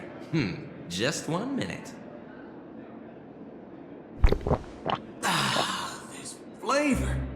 Dynamite barbecue with rocket fuel. Ooh, really hits the spot. Truly the finest sherry cask aged malt juice in the cosmos. Dynamite barbecue with rocket fuel. Is that really something that humans enjoy? Hey, this guy doesn't know anything at all. As long as you're satisfied, dear guests, please enjoy. Let's give the memo keeper another half system hour. If she doesn't show up, we'll need to come up with a new plan. In the meantime, let's take stock of the situation. What do you think? The situation is unclear. Something must have happened on the planet of festivities, but the public is unaware of it. Someone in a position of power within the family must be covering it up. It's unusual for the followers of the Harmony to invite other factions, let alone the IPC and the Masked Fools. If what you said about the Emanator of the Nihility is true, the situation in Penacony is a little complicated, to say the least. Actually, there's something else I'm concerned about. Regarding Acheron. As you know, the faction that follows the path of the Hunt are some of the most dangerous folks in the cosmos to mess with. Who in their right mind would impersonate the Xianzhou Alliance or the Galaxy Rangers? It's like asking for a death wish. Isn't there a saying among the Xianzhou people that the Rainbow Sect lets their luck's arrow do all the beating? Talking. Do all the talking. Well, you know what I mean. Even though the Galaxy Rangers have been out of sight for years, we've been keeping an eye on this region. Even the dumbest criminals know better than to mess with the Annihilation Gang, much less the Rangers. But that Acheron lady, she doesn't seem like a lunatic at all. On the contrary, she's highly logical and organized. She knows exactly when to hold back and when to strike without mercy. And you believe that someone like her would have an ulterior motive for impersonating a Galaxy Ranger? I'm not entirely sure, but I do have my suspicions. Maybe she knows a Galaxy Ranger, or perhaps she's trying to lure us out for some reason, which I can't figure out. Anyway, what worries me more are the anomalies within the family. They've summoned followers from various paths for the festival. No matter how generous the family might be, this move seems highly unusual. Unless the invitations weren't sent by them. If that's the case, it's even more intriguing that the family insists on organizing the Charmony Festival, despite the chaos. Maybe it's Shipei the Harmony pulling the strings. We find it beyond human understanding because it wasn't arranged by humans at all. People do stupid things out of irrational impulses. They abandon their principles when self-interest is involved. They believe in things they know they shouldn't, and fudge, they even break their own rules. But eons don't. They stick to their determined path and never turn back, even if they reach a dead end. You think Shipei's will is behind all this? It may not necessarily be Shipei. There's definitely some higher entity involved. I know it may sound pessimistic, but if human free will were reliable, why would we even need Galaxy Rangers? It's much simpler when you boil it down to the eons and paths. Like how Lon always follows the path of the hunt, or how the Express stays true to the Trailblaze despite Akavili's disappearance. But in my opinion, Akavili's fall holds significance for the Nameless. Oh, so you're saying the Nameless now have to take responsibility for their own choices because their absolutely right leader is gone? Exactly. I believe the purpose of the journey isn't just about following a path that's always considered absolutely right. It's more about doing your best to choose the right path for yourself among countless possibilities, even with limited insight and judgment. I don't know what you've been through, but I agree that people must take responsibility for their choices, because no one else can do it for them. That's why the Galaxy Rangers need to uncover the imposter and figure out her true intentions. Just in case. I have a backup plan if the Memo Keeper doesn't show up. This is my final backup plan. I promise. You sure have a lot of cards up your sleeve. Well, going back to my old career would make things a lot easier. By the way, when you were walking around the hotel, did you happen to see any important-looking guests? What's your plan? It's simple. We just grab some hostages and use them as bargaining chips with the family. Or maybe we can even take their identities. No need for that. We'll return to the Express now. Wait, are you getting scared? Draw your weapon. Let's make a big scene. Are you leaving, esteemed guests? Would you like to cancel that Asdana's White Oak you just ordered? Huh? Asdana's White Oak? But didn't you just say... Ha ha! Looks like you are a bit intoxicated, esteemed guests. You ordered a bottle of Asdana's White Oak just a moment ago. Looks like your memo keeper friend has finally arrived. Oh, right. Sorry, my memory's not the best. You know, too many modifications and all. Anyway, let me check. Well, fork me. It says Donna's White Oak, all right. And there's a note. I'll be waiting for you on the Astral Express. No mistake. That's her message to you. She knew the hotel wasn't safe, so she suggested we find another place. Well, looks like we took a detour, but now it's back to the Astral Express. So, what are we waiting for? Let's go.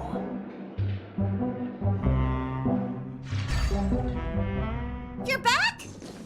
2 guests just boarded saying they were looking for Boot Hill, so I told them to wait in the parlor car. Oh, just in time. 2 guests? She's one of them. Look, we welcome all passengers on the Astral Express, but sneaking in like that? You have no regard for etiquette. My apologies, conductor. It was an oversight on my part. I assumed you were already acquainted with the garden. Given the chaotic situation in Penacony, the Nameless are the only ones we can truly trust right now. You are the memo keeper. Pleased to meet you, Dan Heng. I've seen you in others' memories. And as for Boot Hill, this is our first face-to-face meeting. I hope you enjoyed that bottle of Asdana's White Oak. You sure have a refined taste. Finally, Memo Keeper. Well, let's cut to the chase. Spill everything you know. That's precisely what I intend to do. But before that, please allow me to introduce myself. My name is Black Swan, and I serve the Garden of Recollection as a memo keeper.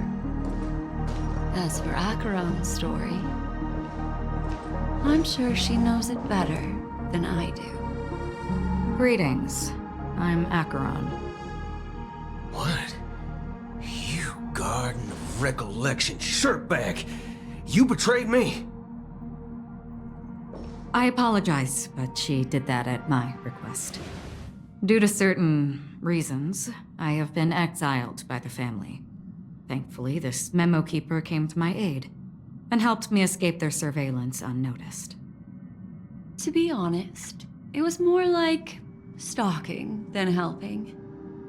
And the process was far from unnoticed. But we did escape. I asked her to guide me to a place beyond the family's reach and to contact a few trustworthy individuals, namely all of you. Trustworthy? Son of a nice lady. You think I'm dumb or something? How about this? I'll put a few bullet holes in your head and see what secrets spill out. Then, we can talk about trust. It doesn't have to be like that. I'm willing to answer all your questions, but not right now. If my cover hadn't been blown, we might have had more time, but at the moment, we don't have any other options. No other options?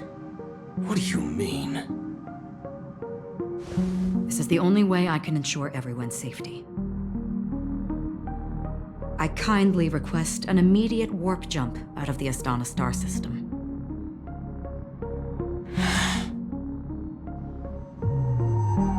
This passenger is requesting... As far as I can tell, she's not a threat and seems to be telling the truth. I've briefly traveled with your companions and know their whereabouts, Dan Heng. Please rest assured, your nameless companions are safe, but they need our help.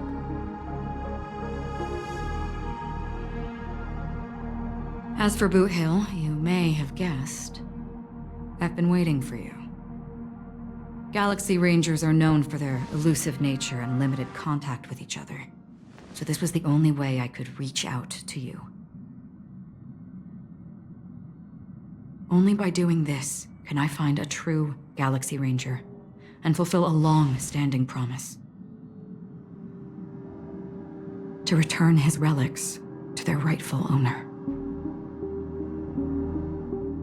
Someone once told me that every rainfall is like a gift from the heavens, a sign of their mercy upon the world. Raindrops are said to be the tears of the gods, shed in response to the sorrows of the world. Their constant pouring is a reminder that the gods haven't abandoned us yet. So, how long has this rain been going on for? I used to believe, just like you, that it would eventually stop. Years and decades passed. And in the end, such hope faded away before the rain did.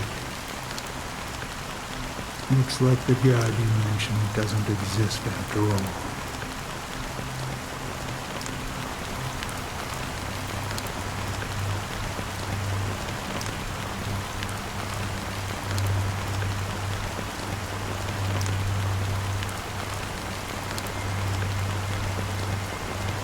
Well, let me share a story. Mortals who walk the paths are like sailors in a vast ocean, leaving behind a trail that creates countless ripples of possibilities. These ripples last longer than the fleeting lifetimes of humans. And for some, their presence leaves such a strong mark that it's reflected in the waves. Like those shadows on the ocean. Sinforsters, the obsessions of the Pathstriders, they emerge from the depths of our race, seeing themselves as masters of their own destiny, unknowingly repeating the actions of their past lives. They emerge from the nihility and head toward it, leading purposeless lives. However, these hollow phantoms, they were once my dear companions. A group of Galaxy Rangers. Are you watching over them? Watching over them? No. I'm guiding them toward transcendence. It was a brutal war. A crusade that shook the universe. The universe witnessed the fall of Zulo, the Lord Ravager, but it came at a price. A price so hefty that only those who were there still remember. The unwavering determination of the Hunt followers persists even in death. So someone must guide these lost souls to their life beyond. They were heroes in their time. And they shouldn't be reduced to mere puppets of nihility. As for me, I have suffered too many losses on that battlefield to advance any further. And that makes me the most fitting person to carry out this task. But you know, these sin thirsters, they're not who they used to be. Does this seem pointless to you? Well, some tasks have to be done, even if they are pointless.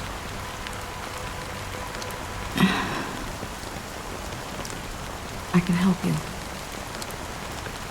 For what? For the meaning of the nihility. That's what I've been seeking. I see. After all, this realm is off limits to ordinary souls, right? Thank you, stranger. I wish that you find what you seek. Before we part ways, I have one more question. It is true that their actions and even their entire lives may seem pointless from our perspective. But if, and it's just an if this is what the departed ones expected, should we try to change it? A good question, and a profound one. I don't know the answer. What I do know is that one day I too will pass away. I hope that when that day comes,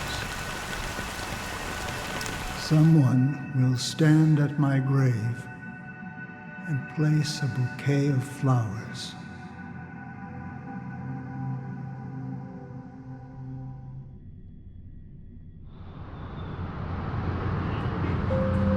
When I appeared as a child, my speech, mindset, and soul reflected immaturity and innocence.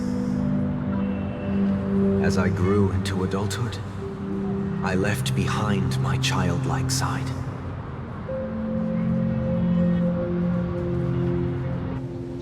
I humbly request your blessings, esteemed advocate of Shipe. Come to me, my kinship. I have sought their presence with us.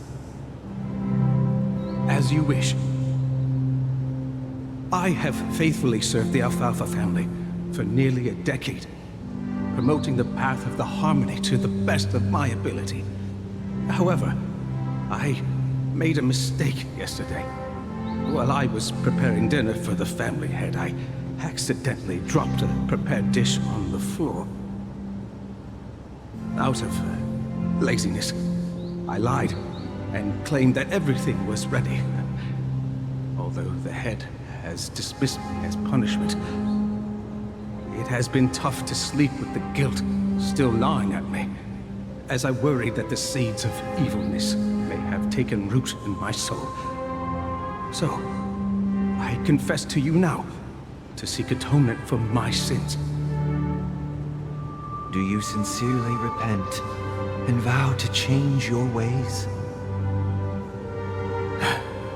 Yes. Have you examined your soul and confessed all your sins? Oh, yes. Are you willing to accept the process of atonement? Yes. Very well. Show your dedication and goodwill to the family, and you shall be reinstated among them. Now, please, leave in peace. Oh, praise Shipe. And thank you, esteemed advocate. Next, please step forward. I wholeheartedly confess to you. Please, pardon my sins. Rest assured, I have implored their presence to be with us. As long as you are sincere, absolution will be granted. Oh, great. You know, I arrived in Penacony as a stowaway. I sold everything to get a ticket. My house, my land, and my 2 children. I see. Please, go on. My children were starving, and I hoped they'd have a chance at survival if they became slaves here. If I can strike it rich here, I'll lift them out of that situation and give them the life they deserve. But the Bloodhound family got wind of it. They're on my tail, hunting me down. I thought I could bring my kids here. It was all my fault. All my fault. The family is ready to forgive all sinners. I'll ask the Bloodhound family to cease their pursuit. You don't need to live in fear anymore. Oh, thank you. Thank you. I'll work my hardest to redeem my children and make them part of the family. Praise the harmony! Next, please step forward. Hey! Long time no see, Mr. Sunday. The most esteemed individual in Penacony, and the next leader of the Oak family, right? I have sought their presence with us. Let us proceed. Sure. Let's just get this over with. I have sinned. Please forgive me. I wasted half a pizza at breakfast, and a bottle of Soul Glad. That's it. Nothing more. When we wrap this up, I've got a robo-ball game to catch, you know? Do you seek to atone for your sins through good deeds? My sins? Starting to sound like a saint, huh? Well, let me tell you something. Neither the family nor you have the right to judge me. You think nobody knows what your precious family has done? About the watchmaker? Huh? Don't kid yourself, Featherbrain. Those dream chasers might be fooled by your act, but don't fool yourself. Before you start spouting off your holy verses, answer me this. Where does the power of the Oak family come from? And your power? What makes you think you can sit there all high and mighty, looking down on everyone else? Well, I've spent enough time in confession today to enter the Harmony's paradise, right? Then I'll take my leave. Good luck with your election, and, don't make me regret my investments in you.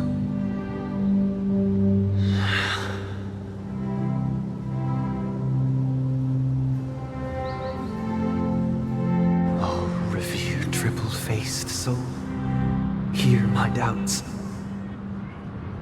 Who can judge the strong when their power hides their crimes? Who can vouch for the weak when they will pay any price to survive? Who can comfort the purest souls when even they get led astray? If the strong defending the weak is truly the foundation of paradise,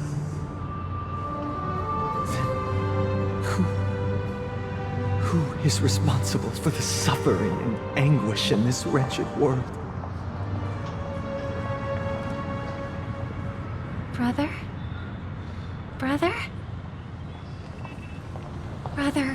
Are you all right? I'm fine. I've been working long hours, and I just made a trip to Dreamflux Reef and back. So, I'm a bit out of sorts. But it'll all be over before we know it. You've been working non-stop on the Charmony Festival, Mr. Sunday, and no one could have predicted this incident. Even if the Stellaron does pose a grave threat, I still feel sorry for all the trouble we've caused you. No need to worry about troubling anyone. The Charmony Festival was meant to spread joy and harmony across the cosmos. But now that we know the truth, I'm afraid we'll have to cancel it. It has always been our wish to make everyone happy, so... we'll do our best to explain everything to the Dream Master. I'm sure he'll understand. Even if the negotiation does not go smoothly, I'll refuse to go on stage. Without the Chordmaster, the Harmonious Choir would not arrive, and the Charmony Festival would be just a grand performance, and nothing more. I'm relieved to see your determination. You know, since arriving in Penacony, we haven't had any contact with this Dream Master himself. I'd heard of the heads of the 5 major lineages, but the Dream Master is a mystery to me. The Dream Master rarely grants an audience, even for us. But, given the urgency of the situation, he's agreed to meet us in person. Perhaps he'll be the first guest to meet the Dream Master in years, Mr. Yang. Let's hope we can reach a consensus that satisfies everyone. Indeed. Let us hope so. It's about time. We'll have to get ready for the meeting.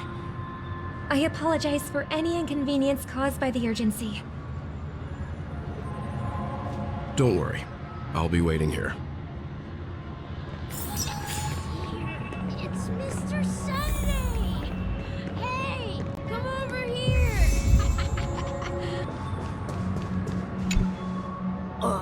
Mr. Sunday. Hey there! Okay, see the moon in the sky? It's about the size of the cap on my Soul Glad bottle.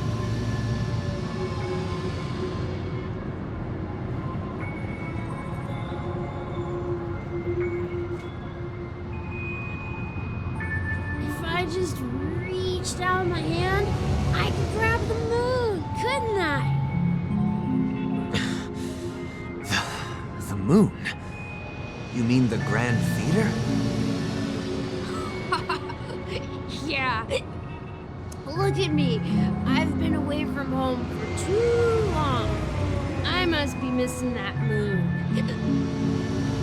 But it's no big deal. The Grand Theater here looks much better than the moon back home. It's just magnificent.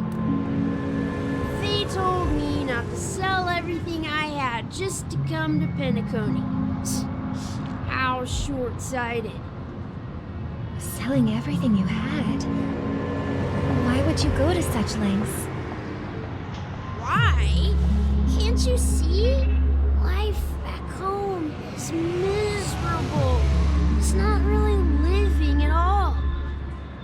It's better to be here in Penacony. Pain, the worries about tomorrow, just sweet dreams. You can do whatever you want. That's what I call living. Yeah, now this is the life. Is this truly living? Huh? What did you say, young lady? I didn't quite catch that. Oh, it's nothing, sir. You see, the traffic on Glock's Avenue can be dangerous. How about I ask a Bloodhound family member to escort you to Ideen Park over there, so you can continue enjoying your sweet dream? Oh, yeah, that's a great idea. Wow, no wonder you were the leader of this sweet dream. You're totally a lifesaver. See you around, Mr. Sunday. And it was nice chatting with you. What's up, sister? This is the land of the dreams. But why do they live like this? The man we ran into, he doesn't seem happy at all. Even though sweet dreams are nice, they're just illusions. But for him, they're the only way to survive, even if it means giving up on reality. That's not really living at all. I suppose you have a point. But, in my opinion, that's how most people live their lives. Why do you say that? You think that man is not actually living, but that's not quite accurate. Even without Penacony, people create their own illusions called self-value. People believe they have a predetermined value to fulfill. Gaining value means gaining power, and those deemed worthless are seen as the weak. However, value doesn't come out of thin air, and there's a limit to it. To accumulate value, people have to take from others, so the weak get exploited and oppressed. Are you suggesting that this is not how things should be? Exactly.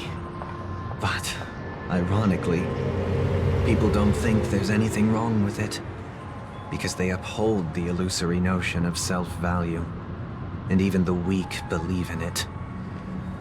Survival of the fittest. That's where all the tragedies in the world come from. People come to the sweet dream in Penacony to escape from that reality and find solace. No tragedies exist here, only happiness, although in its nascent form. Isn't that the same paradise we yearn for in our dreams? Perhaps that man is just an exception. Let's not jump to conclusions. We should experience the dreamscape ourselves, just as I did at Dreamflux Reef.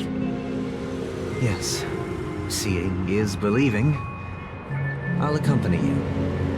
The Dream Master hasn't shown up yet, so we have some time for a stroll.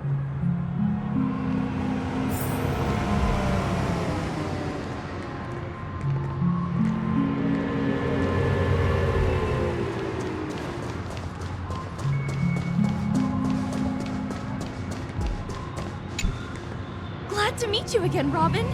How are the preparations for the Harmony Festival coming along? We're all so excited about it. It's going smoothly. Thanks for making the trip to join the festival. You're too kind, Robin. It's a pleasure to have guests from all over the universe celebrating day and night. I can't stand being lonely or bored, so this jubilant dreamscape is perfect for me. But if this went on forever, would it get boring too? Nah, not at all. Who would get tired of having so much fun? Every day, you get to wear fancy clothes, explore all sorts of dream bubbles, indulge in delicious food without gaining weight, and you never get old or sick. As long as you can afford a room, this place is the ultimate paradise. But you know that only a few things can be brought back from the dreamscape to reality, right? That's exactly why I don't plan on bringing anything back. Just enjoying the dream itself is good enough for me. I mean, I'm not one of those long-living species. I only have around 60 or 70 years in this lifetime, and there's so much to worry about. Being happy here is pure bliss. Only in this sweet dream can I truly feel like I'm in control of my life and fate. Who would want to go back to reality after experiencing this bliss? I see. I genuinely wish you all the happiness in the world. And I wish you a fantastic performance, Robin! I'm off to the Blue Hour for the ball. See you later.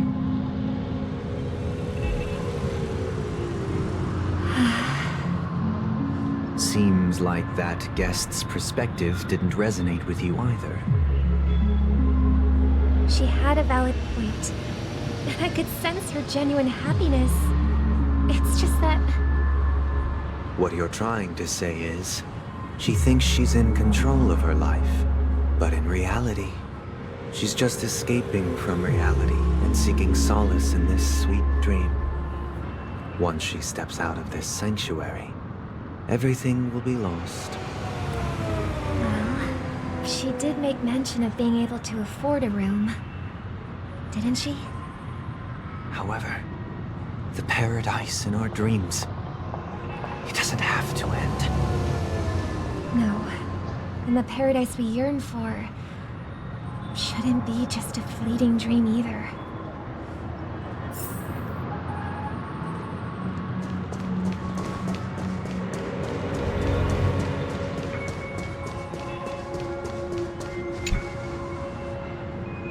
The scenery in this dreamscape is truly breathtaking, isn't it? Oh, Robin. Can't believe I'm meeting you in person here. What an honor. You're right. Even though time stands still in this dreamscape, it always feels fresh. I find something new every time. A philosophical mind. I hope I'm not intruding. Oh, not at all. No. With little time left, I yearn for meaningful conversations, especially with someone as esteemed as you. Do you mind if we chat? It's my pleasure. No need to be formal. Just speak your mind. You said, with little time left. Please, forgive me for being blunt. But is that why you came to Penacony? Yeah. I was part of a war, and while escaping from the Sarkosian mothership, I got exposed to some radioactive materials. And then, all my comrades died, and my hometown was wiped out by neutron bombardments. I couldn't bear to live. Everything I knew gone. That's when I heard about a possible solution here, so I came. How heart-wrenching. I hope the family has been able to help you. They have, and I'm truly grateful for that. They provided me with a comfortable room, the most advanced life support devices in the cosmos, a stellar team of caregivers. My physical body is now in the dream pool, sustained by life support. The me you see here is whole, rational, and no different from any other person. But I can't say the same for the me in the hotel room. My true appearance? Well, I hope you never have to witness it, Robin. So, you'll be living forever in this dreamscape, right? Just being able to live at all is good enough for me. Whether it's in this dreamscape or not, I don't really have much say in the matter. My world has been torn apart, and my life could end any second. So, even if this whole place is an illusion, it's still my paradise, and I'll treasure every moment I spend here. How I envy those everlasting things. That old man's story. It's so tragic. Fortunately, this sweet dream gives him joyful memories to hold on to for the rest of his life. That's precisely why this sweet dream in Penacony exists. However, even the sweet dream has its limitations. While it provides solace to the disillusioned, it can't completely eliminate pain in reality. There will be a way out. Penacony is already on the right track.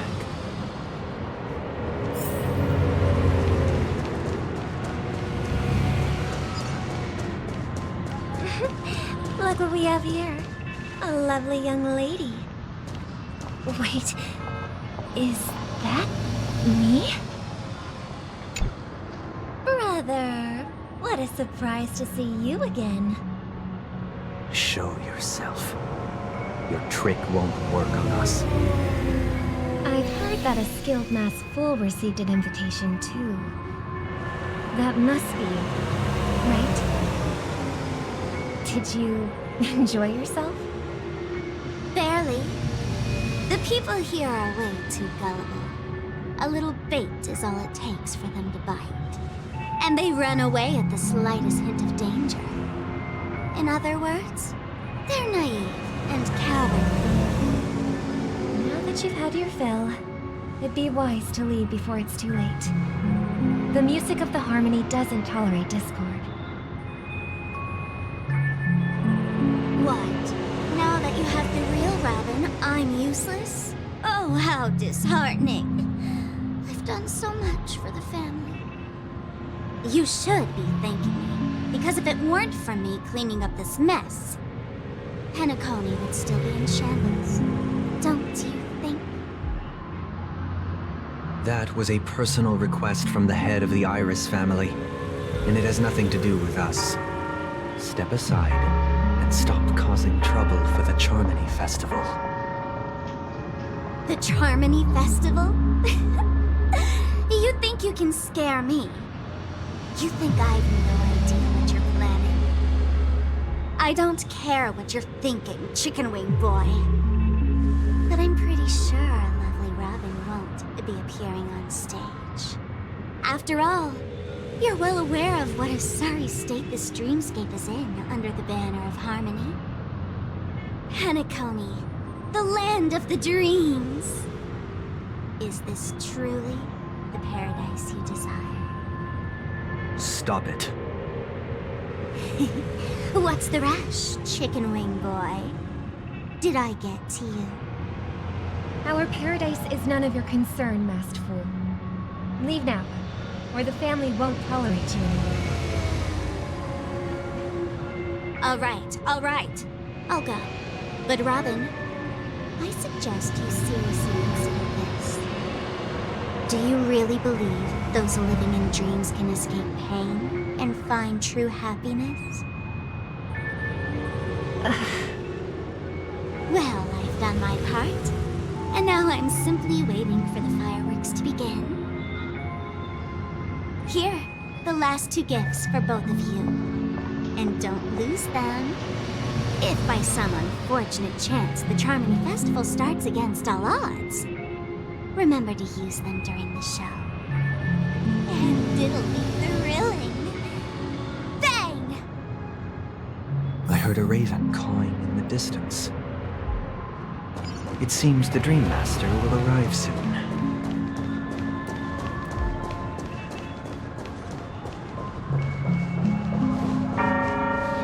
Let's wait here for the Dream Master to arrive. Okay. By the way, brother, I heard you no longer have a sweet tooth. Back when we were kids, you used to steal my desserts. Seems like a lot has changed during my absence. What exactly happened? Well, someone has to stay awake even in this sweet dream. But that someone doesn't have to be you, or anyone in particular. You're carrying too much on your shoulders, brother. The paradise in our dreams. It shouldn't be like this. Penacony is nothing more than a dream. It can't erase the worries and pain of reality, or bring true happiness. It only offers an escape from reality. Nothing more. Remember the old man we met earlier? Without this dream, he might have completely lost himself. That might be true, but even without Penacony, he could have chosen another path. As far as I know, the Intelligentsia Guild has been promoting their rehabilitation techniques for a long time now. That path may have been more ordinary and challenging, but now he's in a comatose state. And that sweet dream has become sort of end-of-life care. His fate is sealed. Is Penacony granting these people a future? Or is it taking it away from them? Well, don't forget this. Not everyone really has a future. The future for humanity is like the sky for birds. People mistakenly believe that flight is inherent to birds because they've never witnessed those birds crashing to their death. Do you remember how we took in that little Charmony dove when we were young? Yeah, we took care of it. Provided food and water, groomed its feathers.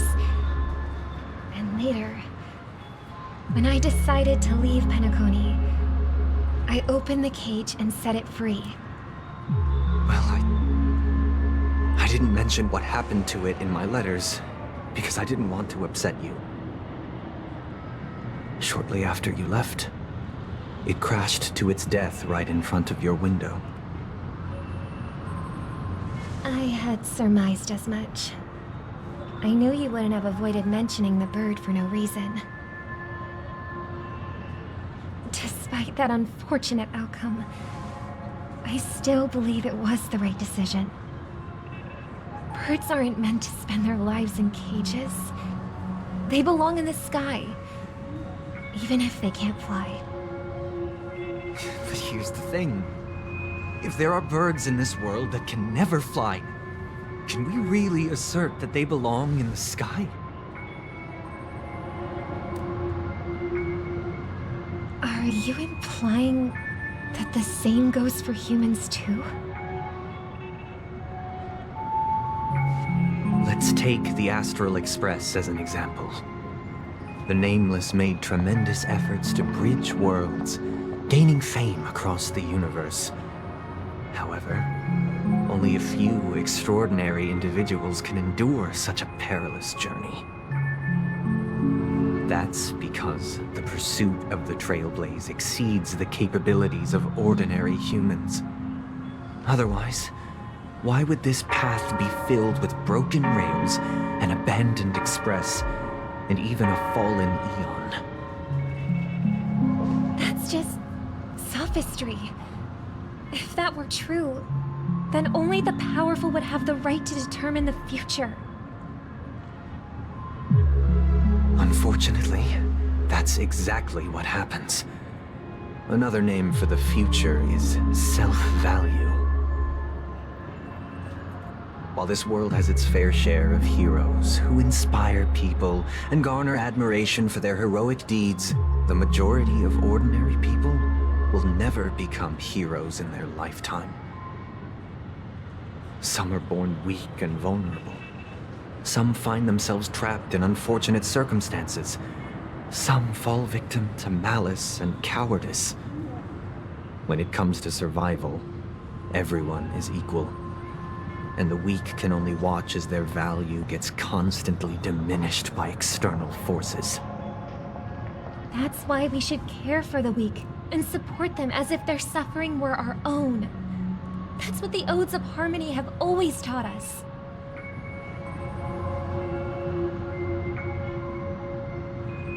While the Harmony holds noble aspirations, the strong will always be strong, and the weak will always be weak, even in this carefree dream. Human nature contains greatness, but it also harbors inherent weaknesses that can't be eradicated. In the end, if people can't even secure their own survival, they won't care about the illusory future of equality. As long as the law of survival of the fittest prevails, there will always be fledglings crashing to their death. But if people don't live for the future, do they merely exist for survival? If even you, my brother, don't believe that the harmony will save the weak, then which eon can make our dreams come true?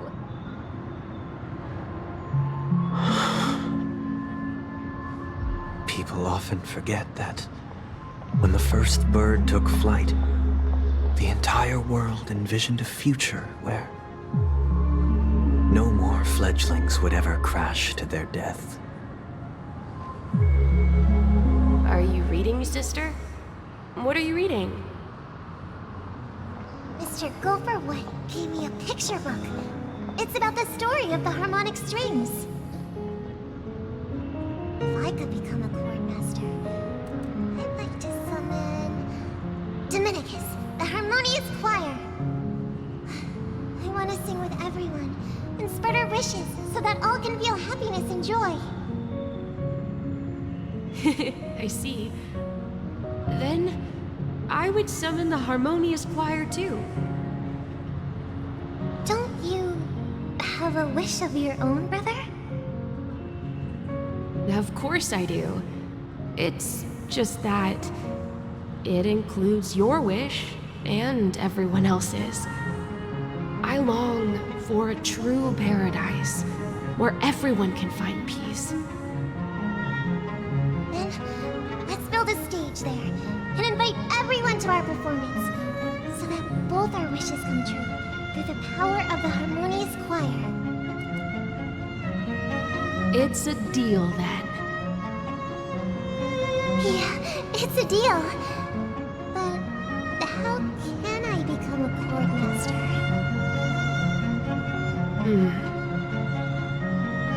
Maybe you will have to become a star first.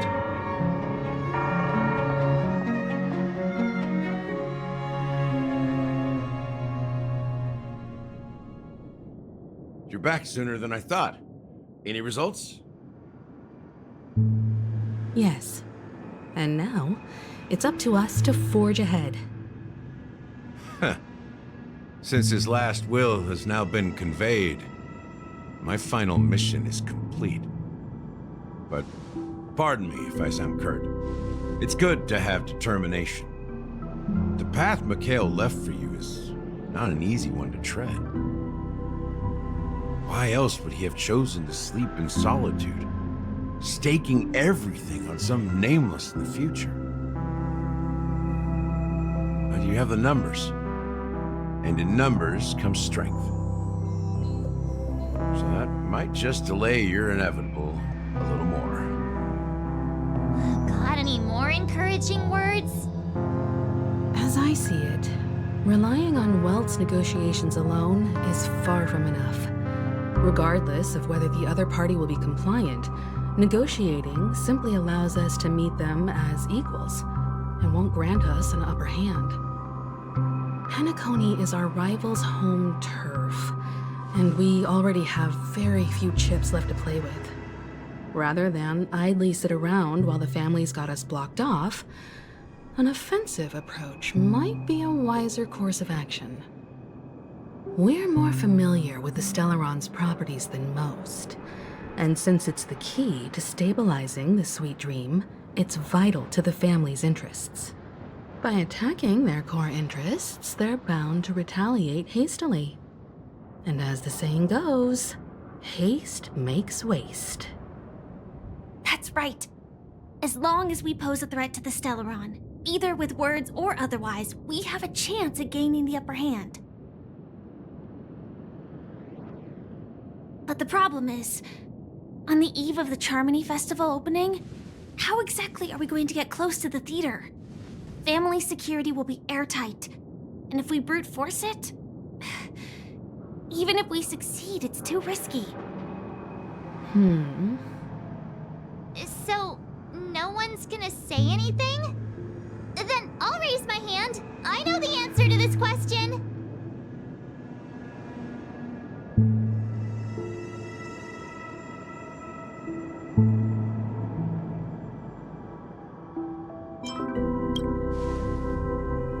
The express crew would have been disappointed started long ago if it weren't for me. So, I heard that before the Charmony Festival begins, there'll be a pageant to kick off the festival. It's called the Soul Glad TM Festivity Auditions, or something, and it's going to be held in the moment of Scorch Sand. As long as we clinch the top spot, we'll be able to attain the title of Festive Superstar, and be able to personally bask in the graces of Miss Robin. Not that that's important. What's crucial is that we can enter the Grand Theater before the audience arrives. So, how do we go about participating in these festivity auditions? I've already procured special invite tickets from Miss Robin's fan club. To tell you the truth, I had been preparing to join the auditions all along. But now it looks like even if I scrape through, I probably still won't have the chance to shake Miss Robin's hand. So they're still running this thing, huh? It was originally just a publicity stunt, set up by Mikhail to drum up attention. But it looks like it might be worth a shot. We'll follow Marge's plan. Mr. Gallagher, will you be joining us? I'm afraid I won't have the time. As a virtual character, I've already completed my final mission. Whether Penacony can awaken from this dream is all down to you. Should we ever cross paths again? I'd love for you to visit the Express. All right. I'll have to add to that data bank of yours you've got on the Express. And Miss Firefly, we thank you for all your support. We're faced with a formidable enemy. As long as the Astral Express and Stellaron Hunter's objectives are aligned, we're willing to cooperate with you. We've already come this far together. I'd like to join you for the rest of your journey on Penacony. I'm pleased that we can finally fight shoulder to shoulder. I couldn't ask for a better ending. This is also the spirit of the Trailblaze. Now everyone, let's prepare to move out.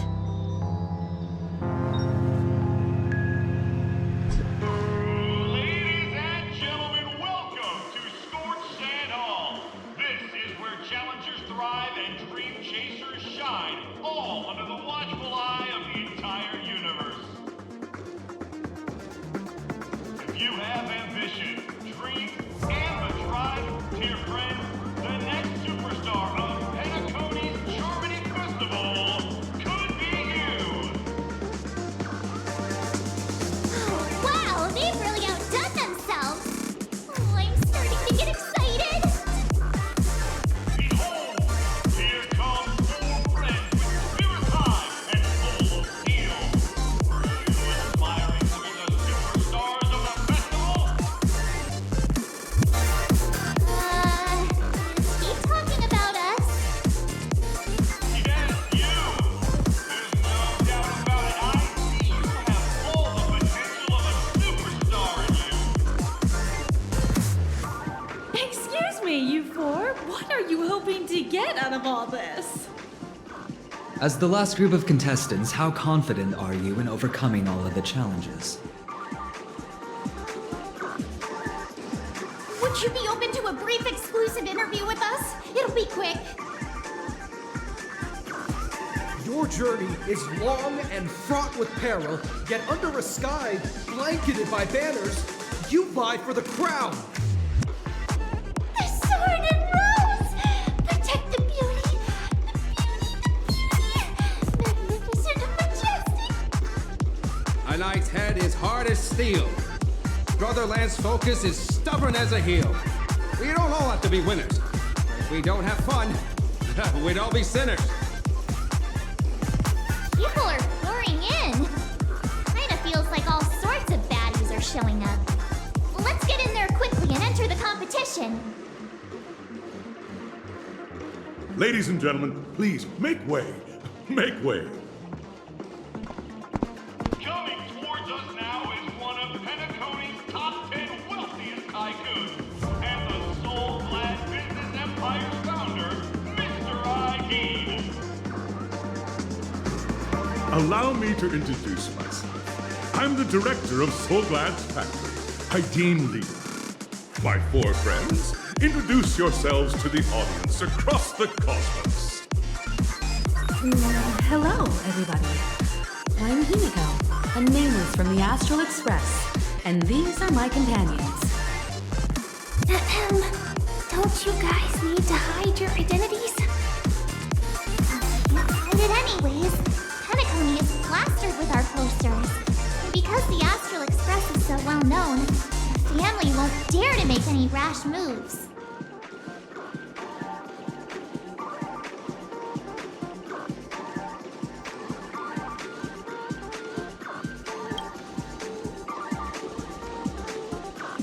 Hello, everyone! I'm March 7th. I'm an ordinary girl who loves adventures. Hello, everyone. I'm Firefly. I am also an ordinary girl who enjoys adventures. So it's a bunch of nameless guests. This final face-off is bound to be spectacular. Time is precious. My 4 friends, come with me.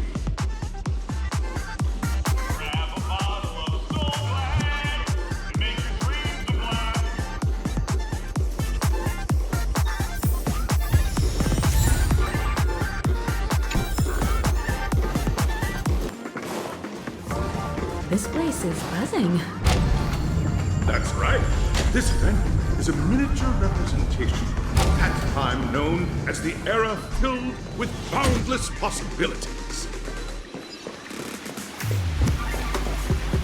Grab a bottle of Soul Glad to make your dreams a blast. Nameless, your arrival reminds me of the grand occasion when Penacony was first established. I was still a young, bright-eyed lad back then, lured here by the watchmaker's ads, full of zeal and ready to make my first fortune in life. Once, during a particularly grueling day, I passed out and was resuscitated by a drink from Mr. Sousa. That sweet taste has since been etched in my mind, and that was what drove me to create the Soul Glad that we all know and love today. The dream-chasing era was truly a wondrous time. Oh, I miss those days, and the watchmaker. Scorched Sand Hall is my homage to that time of boundless possibilities. I wholeheartedly hope you make it to the finish and emerge as the next superstars of Penacony. Now then, is there anything you'd like to say before the competition officially begins?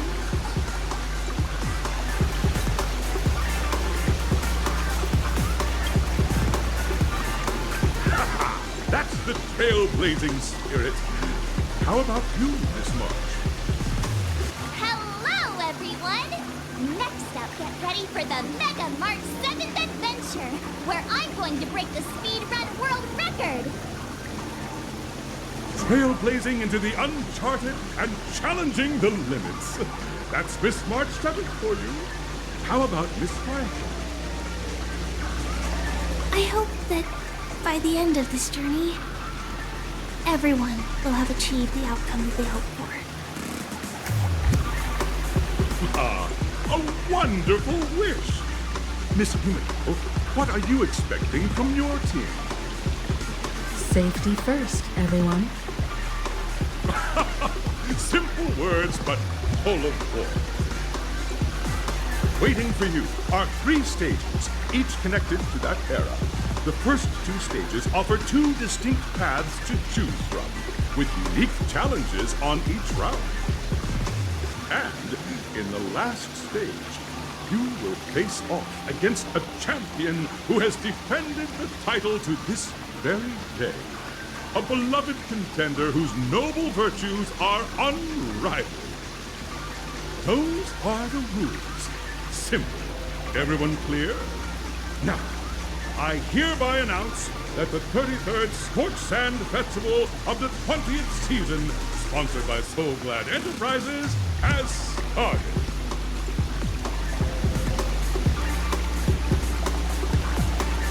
Everyone, As the Charmony Festival is drawing closer, we must reach the end as quickly as possible. Factoring in efficiency and safety, splitting up into 2 groups is the best choice. March and I haven't known Miss Firefly for too long and aren't overly familiar with her. It'd probably be better if the 2 of you paired up. Fine by me. Let's do it. All right. I don't have a problem with that.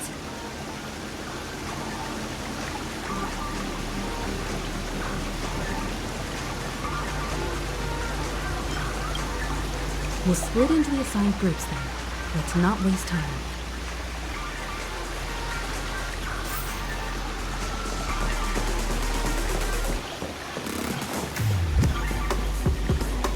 Welcome to the first stage of Soul Glad Enterprises' 33rd Scorched Sand Festival of the 20th season, Dream Play Fantasia. In this stage, you can choose between 2 challenges, the School of Acting or School of Action. In the School of Acting challenge, you have to complete 3 performances from 3 scripts and move the panel judges.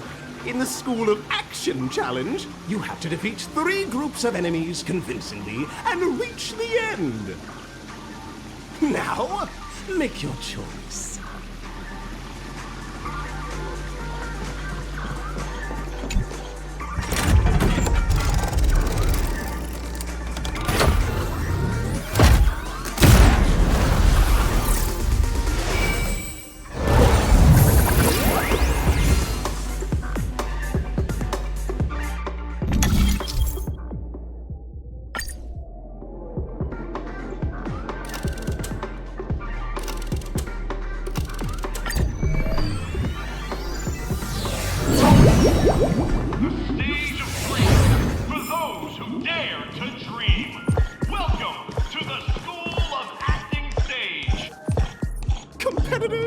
Allow me to introduce the rules of this challenge to you. There are 3 stages up ahead. On each, you will find an outline of a script. These 3 scripts were written by the legendary filmmaker, The Watchmaker, and depict various stories from Penacony's era of pioneering. Your task is to bring those moments to life, find the right words, and act convincingly to make the judges feel the script's intended emotions. Oh, I wish you a successful performance. Also, a bit of trivia. The record score for this stage is held by a participant with fiery red hair. His exceptional performance brought even the strictest judge to tears. It's like he wasn't even acting at all. We are running out of time, so let's get this over with quickly.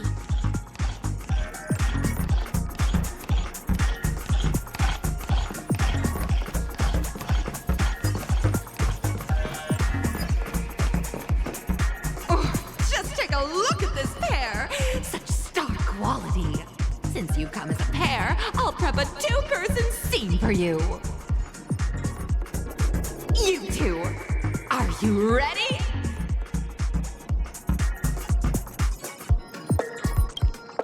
Envision that you both, driven by the spirit of exploration, are arriving at the land of dreams that is Penacony for the first time. But instead of lush lands, you find yourselves amidst swirling sands and desolation, far from the paradise the Watchmaker described. You're driving an old clunker through the wilderness of the dreamscape, braving the cold wind, choking on the dust, and suddenly, a fierce memory zone meme blocks your path. Now, Mr. Greyhair, what line would you deliver to express your disappointment in Penacony?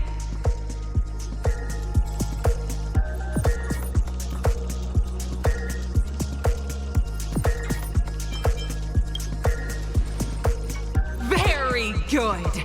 Now, though you're disappointed, your screen partner is conversely very enthusiastic. Now, young lady, story, you will say... This is great! I love living on the wild side! Very good, very intense! And then we cut to the story's next scene. You find a job mending the rails, but the days are long and your endurance can't keep up, and you finally collapse in the endless expanse of desert. Suddenly, sweet rain falls from the sky, wetting your lips and rousing your spirits. Now, Mr. Greyhair, what line will best express your surprise at this moment?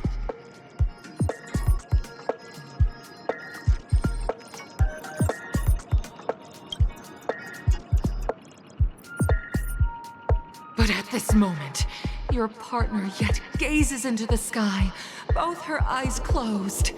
The raindrops fall, blurring her vision, and she tragically says... Perhaps we were never meant to succeed. Right? Fantastic! Both of you have an incredibly solid foundation in dialogue delivery. However, lines aren't everything in a performance. Please continue this story on the second stage. Up next, you'll be challenged with a body language test. I hope these tests won't take too long.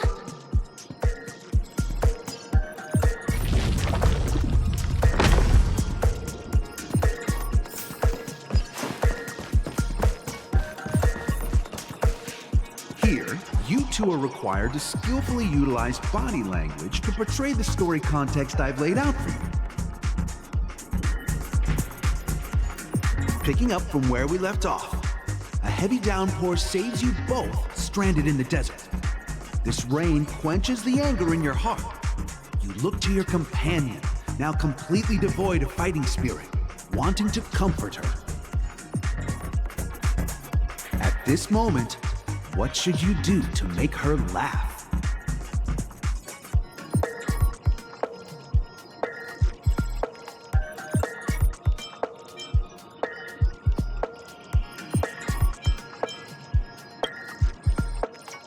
You seriously think that would make someone laugh?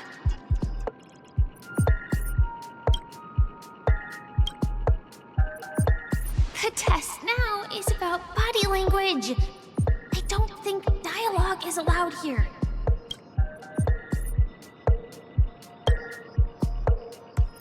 You look less like you want to make me laugh and more like you want to abandon me.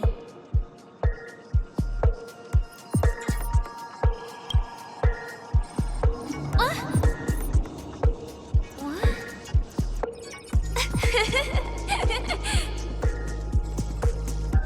Right answer! Your companion sees you rolling about in the sand and thinks about the arduous obstacles along this journey. She can't help but let loose a laugh, rekindling hope in her heart. And so this girl... I'm gonna get back on my feet and keep moving forward. A tug at the heartstrings! The story continues to develop. The heavy rain leads you both to sense a business opportunity, so you start venturing into the umbrella industry. But just as the business begins to pick up, competitors start flooding the market with low-priced goods, squeezing your market share. You have no choice. The goods you stockpiled at high prices have to be sold at a loss. This is a pretty self-destructive move, which drives your business to the brink of bankruptcy. At this moment, what would you, who refuses to admit defeat, decide to do?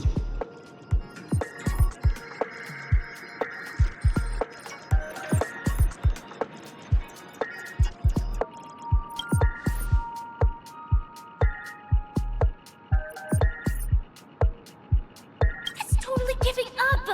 Come back here!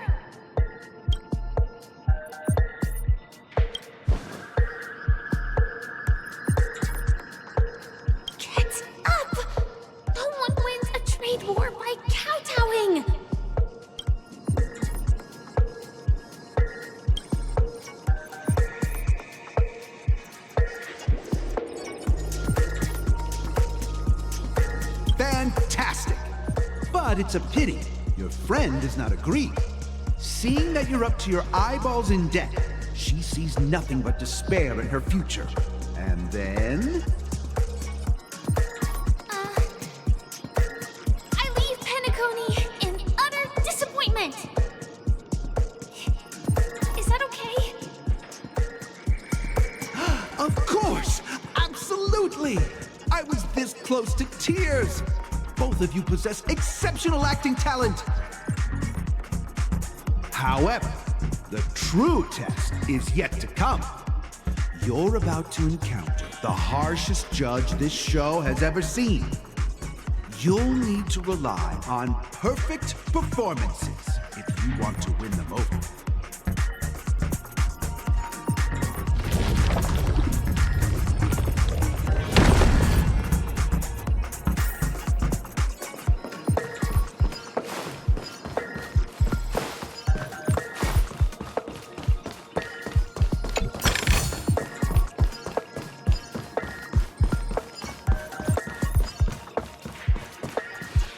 Welcome to the final stage. Actually, all the scenarios that you previously encountered were all from the film Once Upon a Time in Dreams. Two companions arrive on Penacony with nothing but a dream. Their desire for achievement is met with continuous setbacks. Ultimately, one continues on, despite spiraling into debt, while the other concedes defeat and leaves.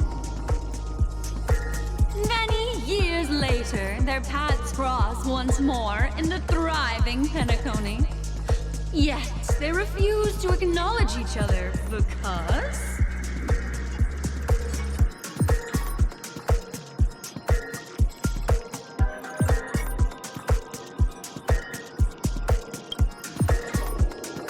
Against the backdrop of a revitalized Penacony, the joy of reunion mixes with the sorrow of past separation, the awkwardness of being strangers, and the shyness of a long-awaited encounter, all converging at this very moment. Give it a shot. Try and convey this bittersweet scene to me. Bring it to life with precise and emotive acting. Is this ever going to end? I know! Why don't you try that clockwork thing you used before?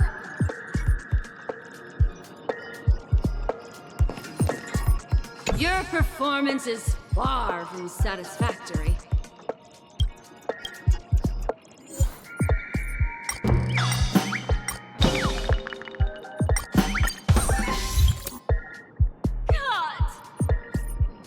I never imagined that such a sad scene could be portrayed by you two in such a joyful and heartwarming way.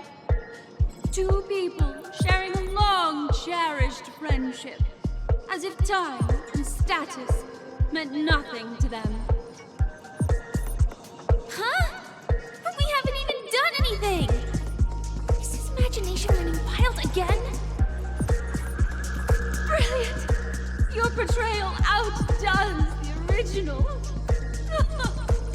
It's simply beautiful.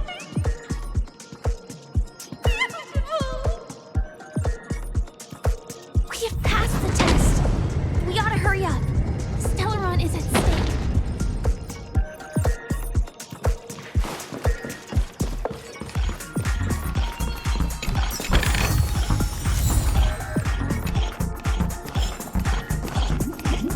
Congrats to both of you for clearing the stage, but more importantly, are you having fun? Fun is more important than success. Look at the time! You finished much faster than that red-haired contestant did.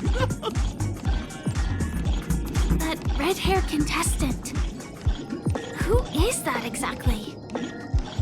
You'll find out eventually, but only if you clear the next test first. Welcome to the second stage of the 33rd Scorched Sand Festival in the 20th season, sponsored by Soul Glad Enterprises. Gunfire time! You have the option to choose gunfire and undergo Brother Hanu's trial, or time, where you'll face Clucky's trial. And now, make your choice!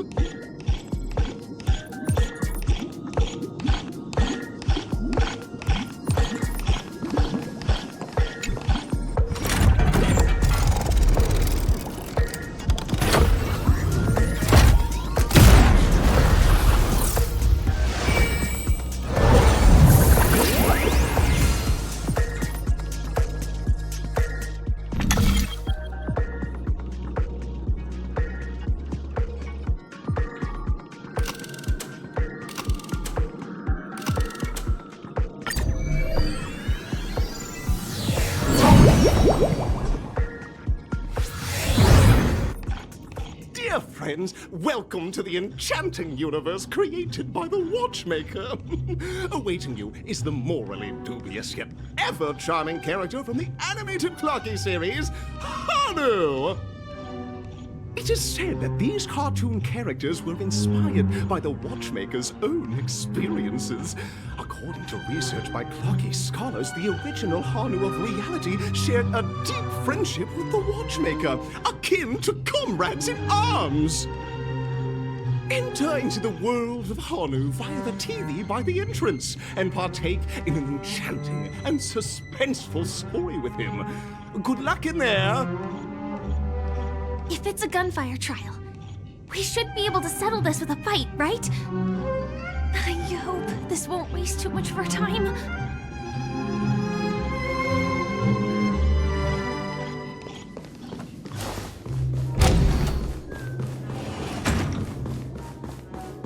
Ready?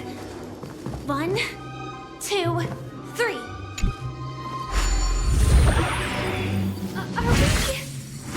Are we both in control of this Hanu character? Very good! Looks like you've got the hang of it! In this Hanu's Adventure episode, Boss Stone has gathered his battleships for an assault on Dreamville. Old Buzzfly, Cousin Wolf, and Bombhead are raring to go. The brave Hanu must thwart their advance and protect his home. Alas, Hanu presently is ill-equipped to fend off the malevolent mischief makers, which is why he is preparing to seek out the Puzzle Gentleman's aid. Go forth and speak to him.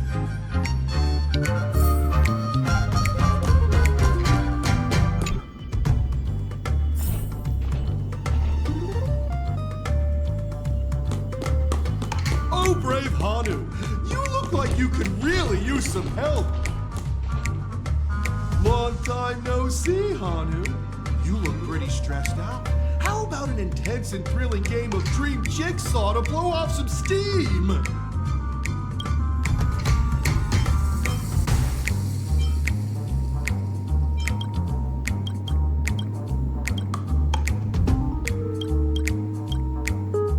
Oh my! Are you telling me that Boss Stone has rallied the villains to seize Dreamville? What a dreadful twist of fate! Listen closely, Hanu. I'm aware you're in need of a suitable weapon. And I also know there's one just upstairs. But you know what? You'll have to play an exhilarating round of Dream Jigsaw first. No jigsaw, no moving forward.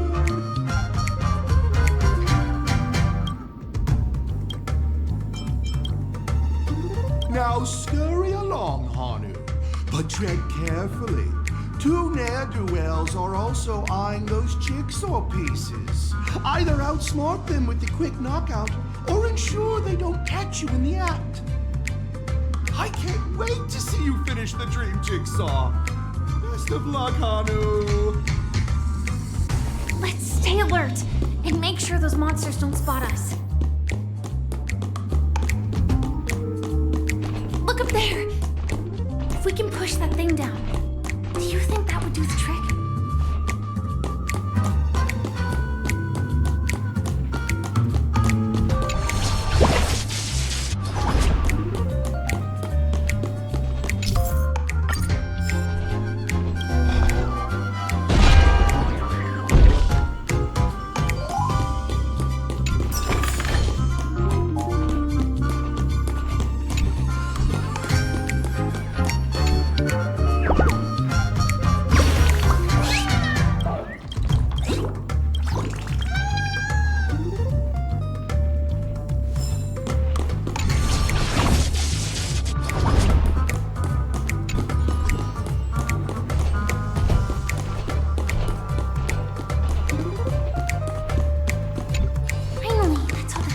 Pieces.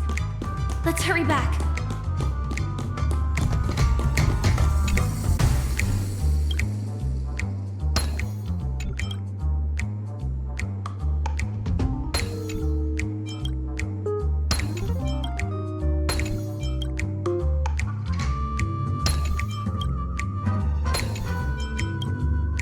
Oh my! The exquisite sensation of perfect alignment! My organizational itch has been quite thoroughly scratched. Hurry now, Hanu. Touch that TV set and transform back into your old self. Then head upstairs. Your weapon awaits you there. Are such haphazard instructions really okay?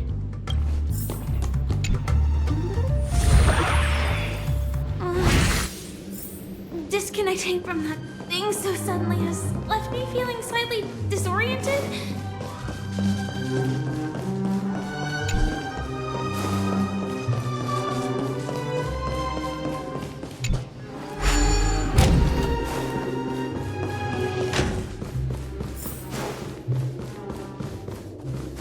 Is that Hanu?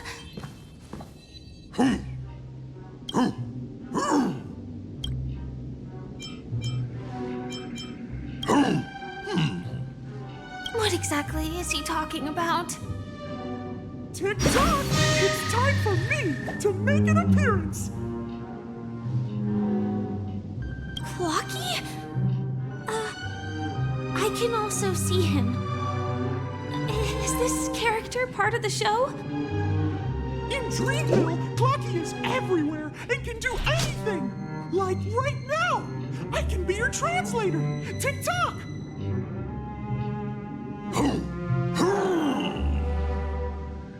Hanu says, battle! We must do battle!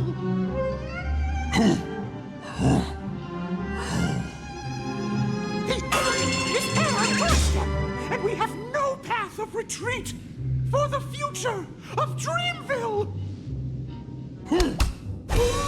Touch that suspicious-looking TV right now!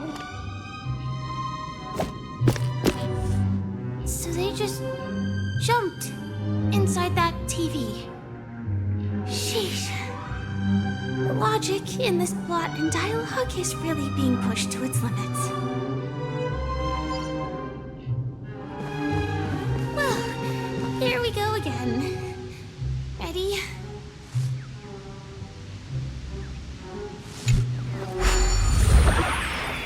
I am gradually getting used to this. Huh. Who knows? I might even be able to perform some high-level moves with Hanu. No? Did someone say high-level movies just now? That's right, pal. The upcoming script is just exploding with all sorts of high-level shenanigans. Last we saw, Hanu was preparing for battle. Suddenly, he hears heavy footsteps coming from the hallway. And the mischief makers have broken into his home. But brave Hanu won't go down without a fight. He instantly sprints for the storage room, ready for a do-or-die showdown against the baddies. But we still don't have any weapons in hand. Guess what?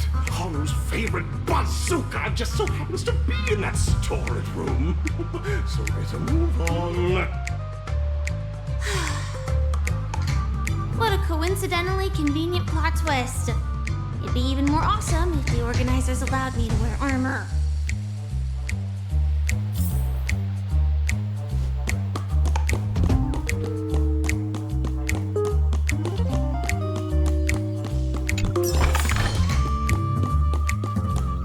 The storage room. It's behind the shelves, right?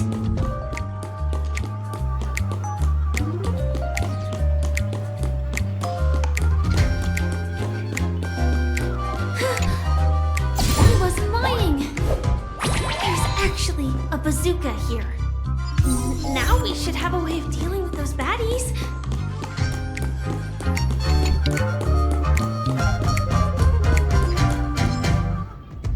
This thing feels just like the soaring locust too.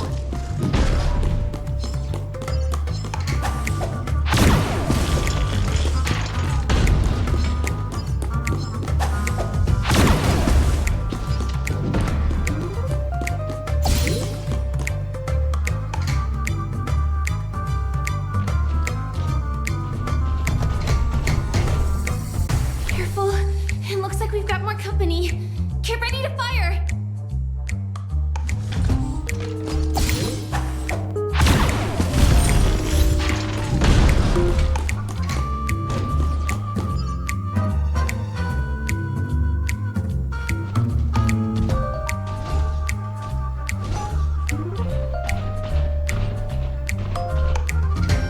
Here we go again. But no big deal. We're pretty handy with this bazooka now.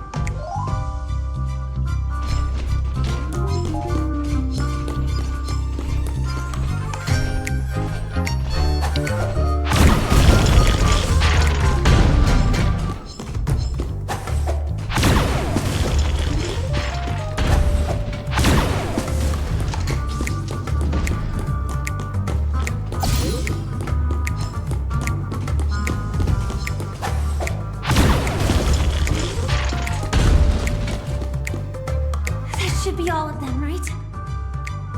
Oh my! Hungry's on the street! Everyone! The stage is complete! Quickly! Head through the TV to the next stage!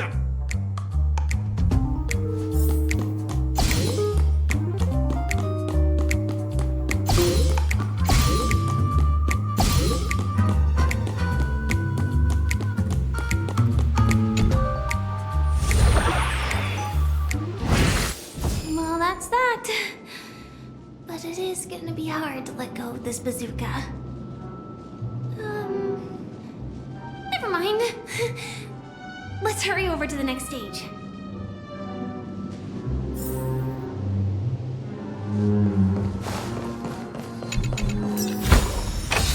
Whoa, there's so much!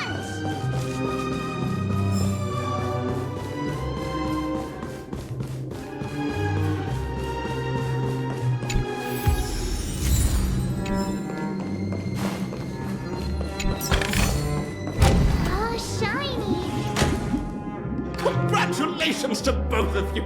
Oh, you've overcome all obstacles and proven yourselves! But, unfortunately, there is only one who can be Penacony's festive superstar. In the final stage, you will face the defending champion. If you fail, you will lose the opportunity to become the festive superstar. Welcome to the 33rd Scorched Sand Festival's third stage in the 20th season, sponsored by Soul Glad Enterprises, Superstar Showdown!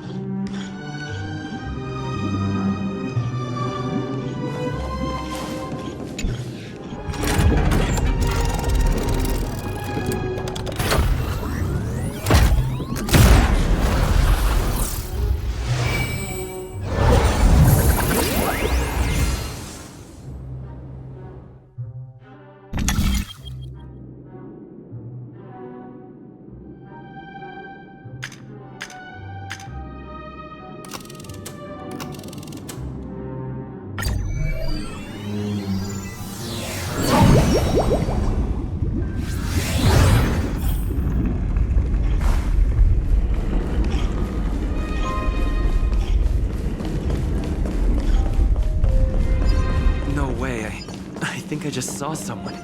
Someone extraordinary. Huh? Finders keepers. Please wait! Handsome gentleman, beautiful miss. By the glorious light of beauty! I never thought I would see you again.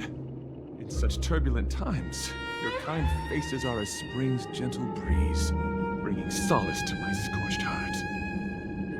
Are you a knight of beauty?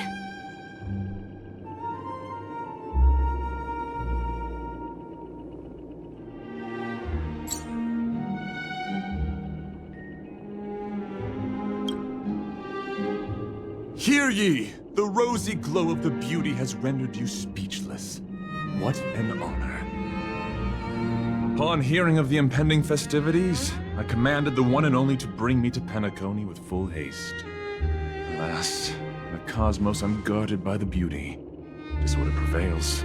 Thus my passage was delayed by tending to the sick and injured. Fortunately, the mini-rabbit mech pilot, stray cat duelist, galactic ninja, and quad-drive Intellitron, along with 32 other souls in distress, all emerged from their predicaments safe and sound. I then led them all here to revel in the harmony with the countless other splendid beings.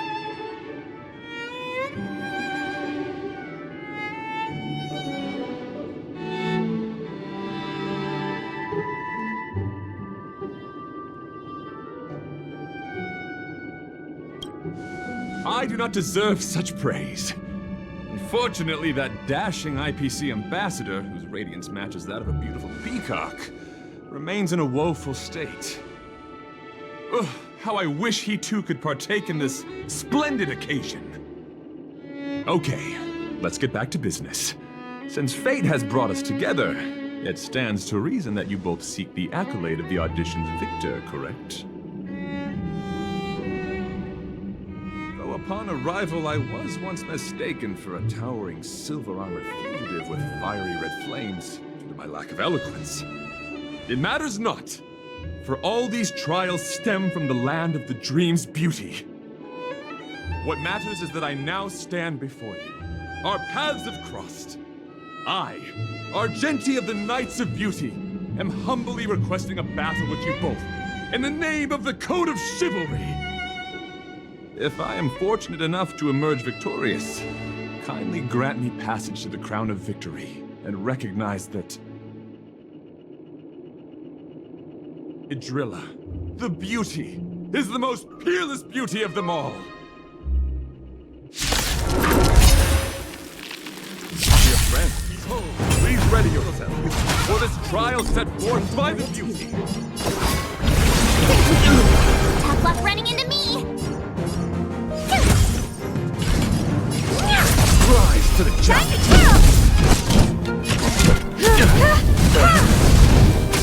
Let the duel commence. Put forth all your might.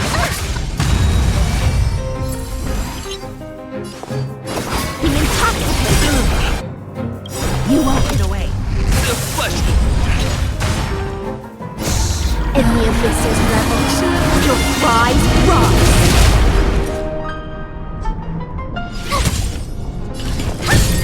Time for an overhaul. Rise to the challenge. Time to twirl!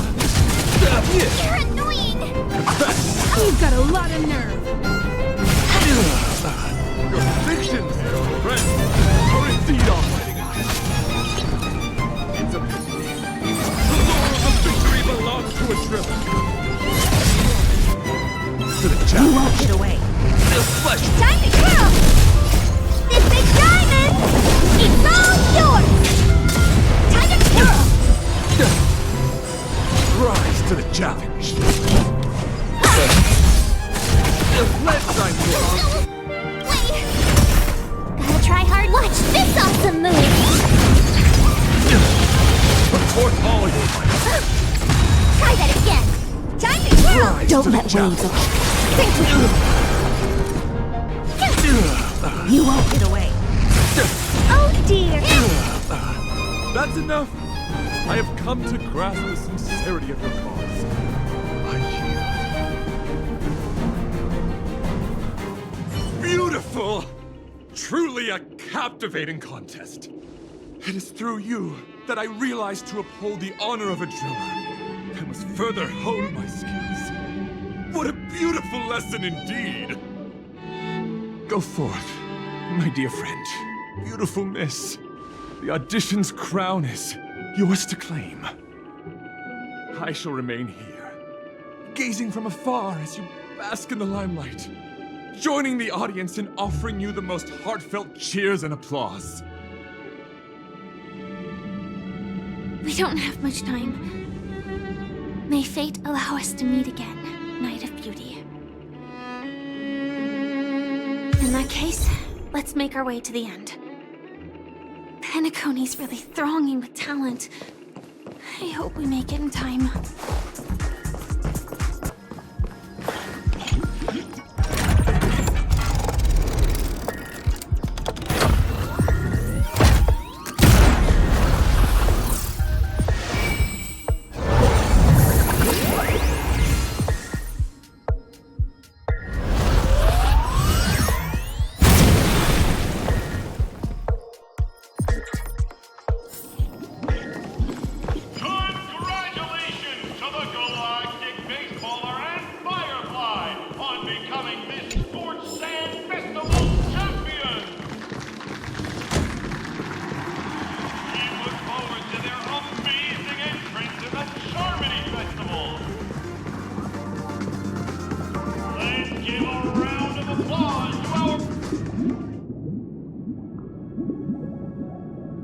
Congratulations to the both of you on becoming the festive superstars of this year's Charmony Festival before entering the Grand Theater.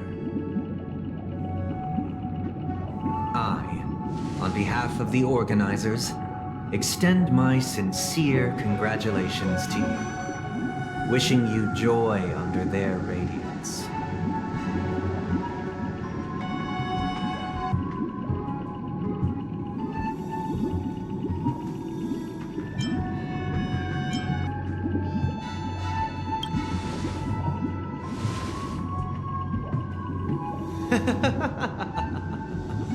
Your endeavors are worthy of extra recognition, and I've taken steps to ensure that. However, this reward is not a material one, but rather the opportunity for an open and honest communication between us. As previously promised, my sister, Mr. Yang, and I have met with the Dream Master. We delved into the truth about Penacony and its Stellaron, and have come to a consensus. Both I and the Oak family cannot acquiesce to your request. Just as expected. We acknowledge the perspective of you, Nameless. Penacony does require change, but not as you propose. The planet of festivities cannot and will not revert to a place characterized by chaos, disorder, or anarchy. Through your journey of overcoming obstacles, you must have glimpsed the essence of that era. The vulnerable ruthlessly eliminated, equality non-existent, common folk living precarious lives, eking out a dreary existence. Ultimately, only heroes like yourselves manage to achieve success. But I would dare ask, if you did not possess the special status of having a Stellaron, and you were but an anonymous and frail member among the masses, which Penacony would you prefer? A dystopia for the survival of the fittest, or a sweet dream paradise for all?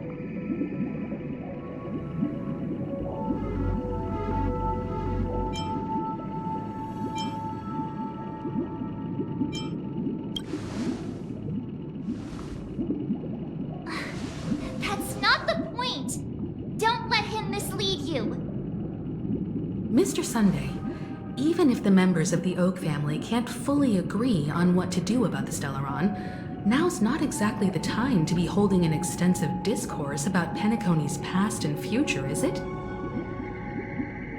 The Stellaron issue concerns the life and death of everyone on Penacony.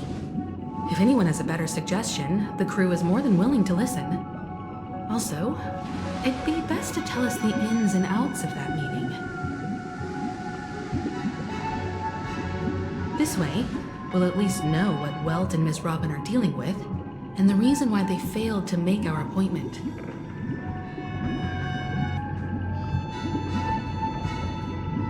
Ah, Navigator.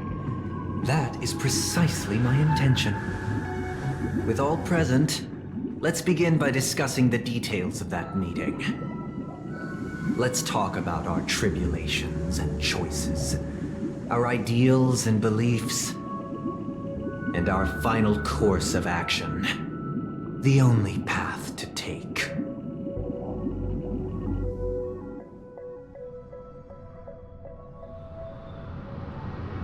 You mean to say that for the longest time, there have been scoundrels who would use the Charmity Festival that I have bequeathed to the masses as a tool to realize their ambition?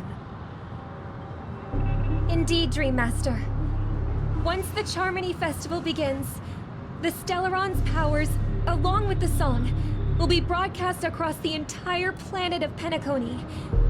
And then everyone in their dreams will be unable to awaken. This is indeed surprising to me. The dreamscape is maintained by the collective effort of the 5 families.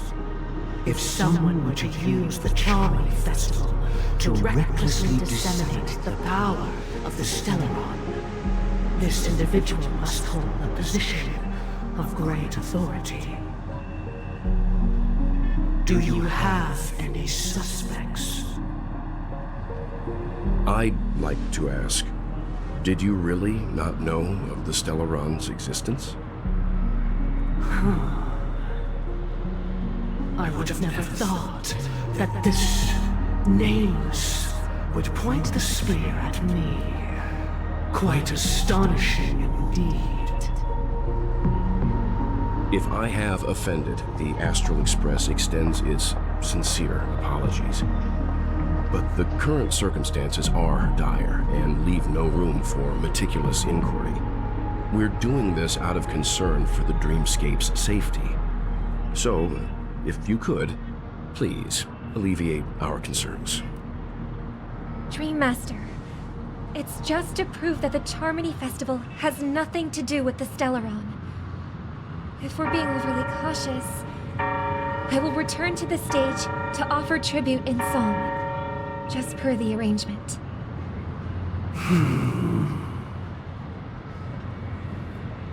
Sunday, Robin.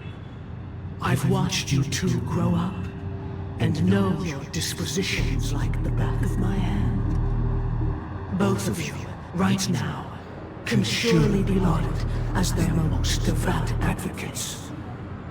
I already know your resolve. The magnitude of this matter is enormous and cannot be taken lightly. Since Mr. Yang has asked with such earnestness, I will personally respond in kind. If there is a need, the entire Oak family will be mobilized to heed your call. Someday, might I ask you to beseech them to cast their light unto me, and question me in their stead, so that no lies may be concealed? I will do as you command. Robin, could I entrust you to be present as witness, to document the truth, and to proclaim my innocence, so that all slander may be utterly dispelled? I will do as you command. May thy will be carried out on earth, just as it is in the heavens. Oh, triple-faced soul, please sear his tongue and palms with a hot iron, so that he will not be able to fabricate lies and make false vows. Let us begin. There is nothing else to prepare. Understood. Question. Have you devoted your life to your god, never worshipping other gods? Naturally.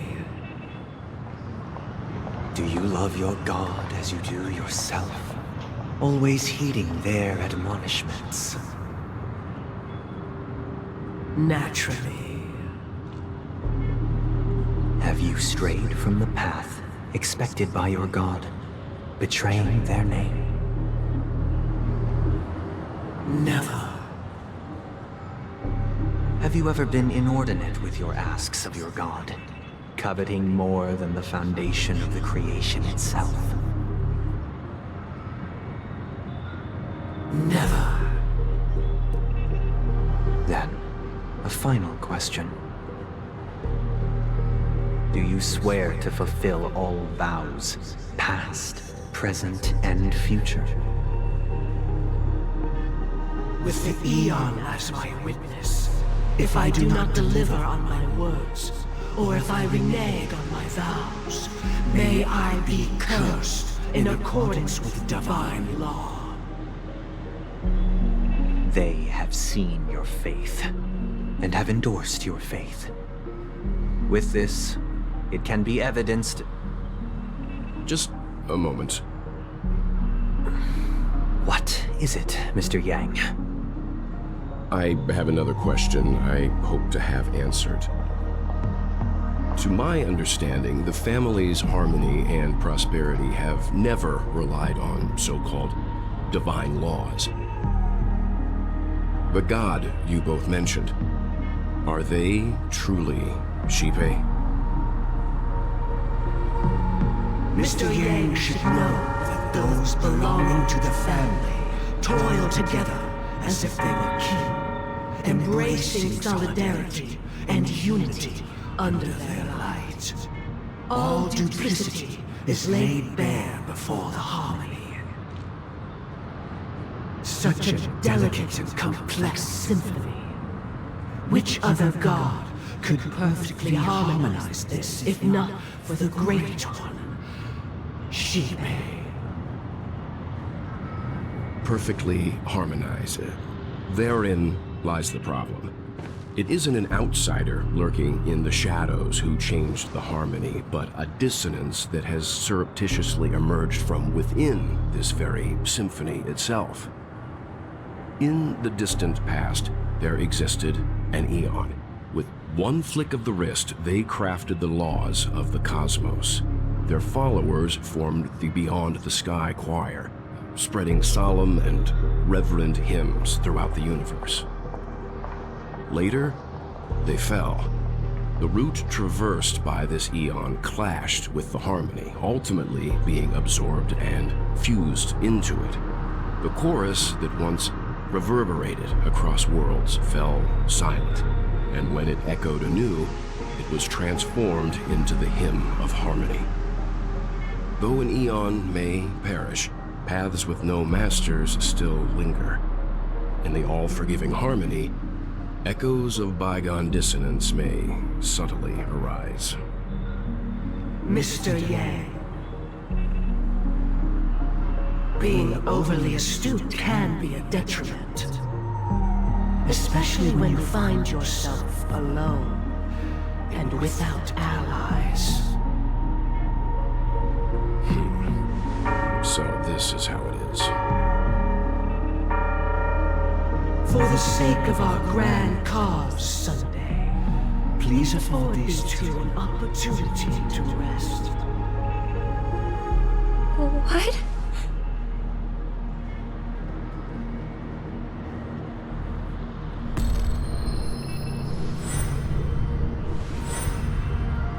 Sorry, Robin. It's just you. I did not wish for you to know this.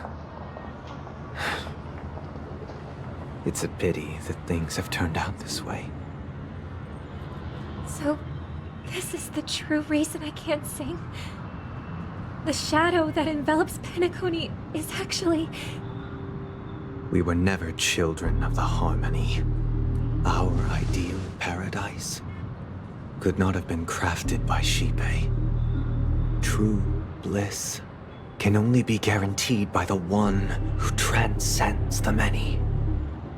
Within the foundation of law, humanity establishes civilization, and through harmony, we obtain order. Unbelievable. To think that there would be remnants of the Order on Penacony. What have you done with Mr. Yang and Miss Robin? Don't worry. I just gave them some time alone to ponder their fates. You should know that these actions make you an enemy of the Astral Express.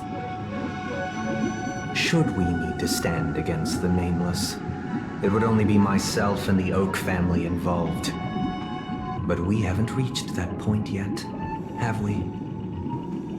Your efforts for the justice of Penacony are evident to everyone, and have been widely observed.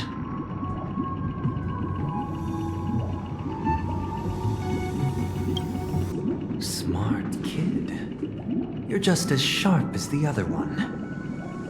If it is the Order that drove you to imprison Welt and Robin, and you're using them to coerce our compliance, then there'll be no point in entertaining any type of discussion. You're mistaken, Miss Himeko. They are in very safe hands, and just as the family has always proclaimed, no one can be harmed in the dreamscape, least of all in the beautiful new world belonging to the Order. Penacony and the entire universe have witnessed far too much innocent bloodshed. The strong wield their blades against the weak, and the victors push the vanquished to the brink of life. Natural selection. The world abides by this principle, establishing the well-being of humanity atop the corpses of the downtrodden. Only we, or rather, I, possess the power to put an end to this farce. So you've decided to resurrect a dead Eon? No one's ever done such a thing. If Miss Himeko is interested, let's draw back the veil and speak candidly. I've always firmly believed that people can understand one another through peaceful means. I'm willing to divulge the unembellished truth as to the intentions of the Order's Pathstriders, so that you will make better judgment for the Astral Express, for Penacony, and for this stretch of the universe. Words can hardly do justice to the beauty of that ideal. So, come with me, everyone. Let us retrace our steps and see once again where this road leads. Huh? Where'd he go? Welcome. This isn't any location in Penacony's dreamscape. It's my inner world. The reason the scenery before you remains unchanged is because your consciousness has drawn on similar concepts to fill in the gaps.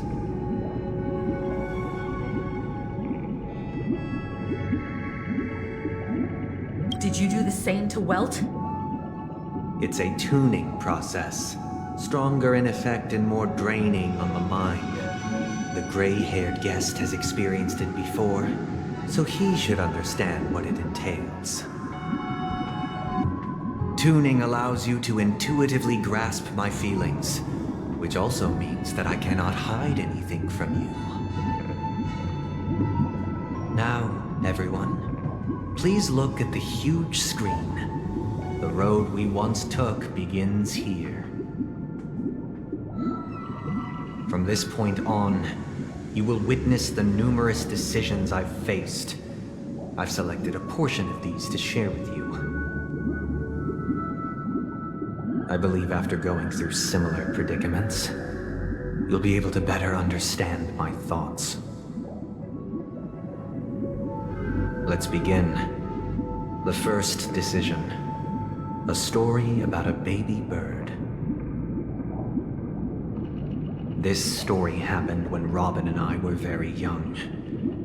We were victims of the Stellaron disaster, and the family's Mr. Gopher Wood, who would later become the Dream Master of Penacony, saw that we siblings had no one to turn to and took us in.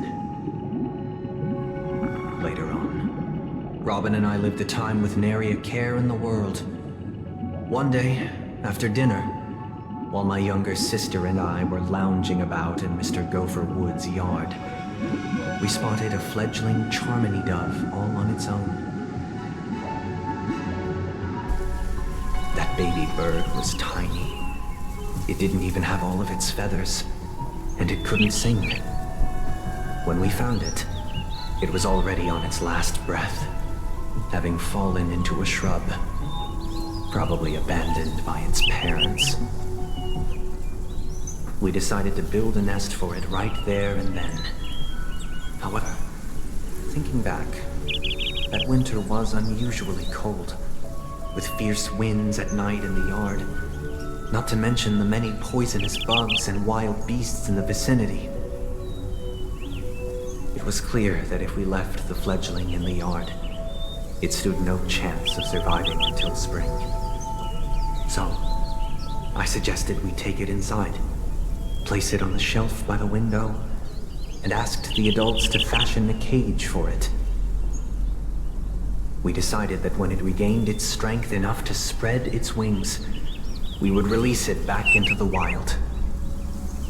The tragic part, something that we'd never considered, was that this bird's fate had already been determined long before this moment. Its destiny was determined by our momentary whim.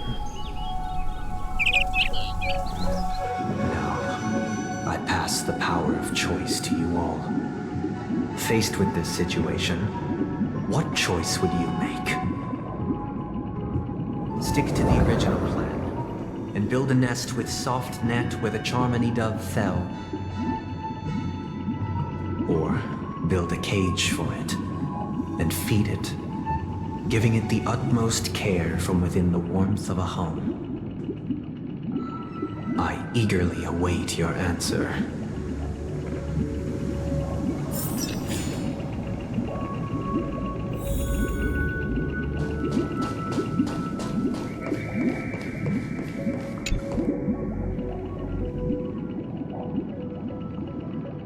Interesting.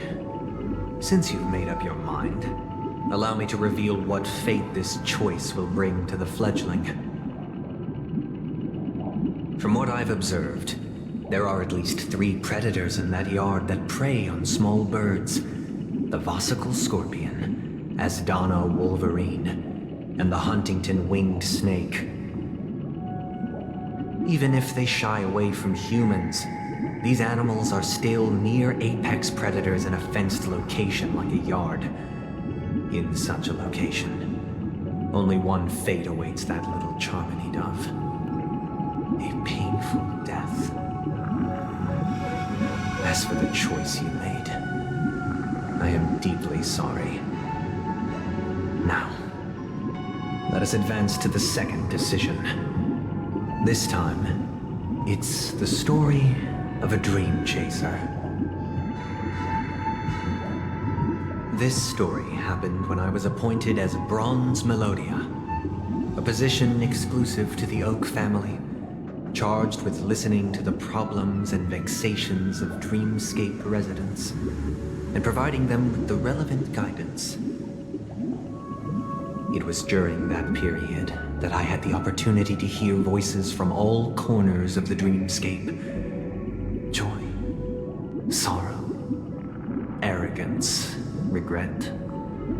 The complex tapestry of human nature that formed the world.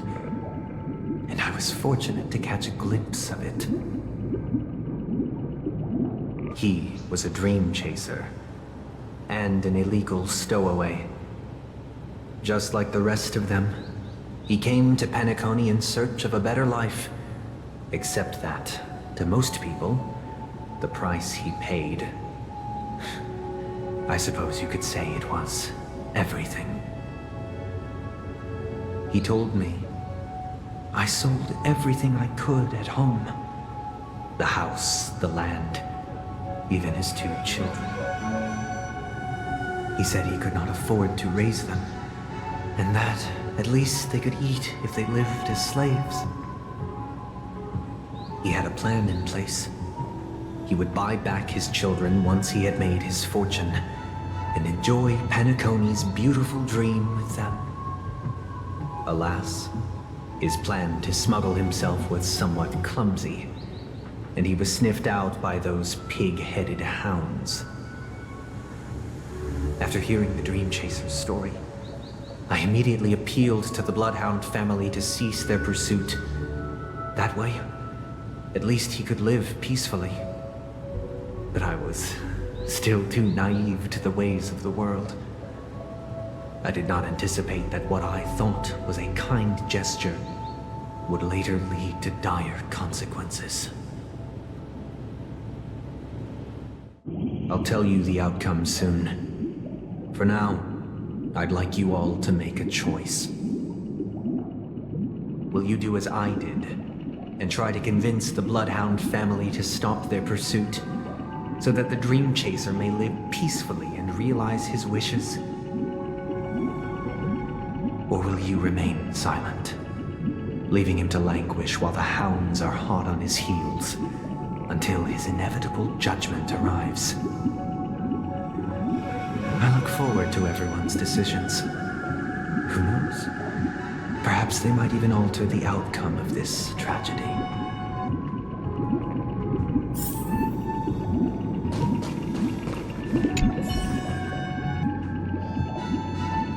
A Dream Chaser story. If I acted out of kindness, I would probably ask the Bloodhounds to stop their pursuit and lend him a hand. But what cruel repercussion would this choice result in? I think Sunday must have been deeply impressed by the limitations of the strong defending the weak through this incident. This question... Surely it has some connection to the baby bird story. And this connection is precisely the breakthrough Sunday aims to use to persuade us. I'd probably choose to ask the Bloodhounds to cease their pursuit.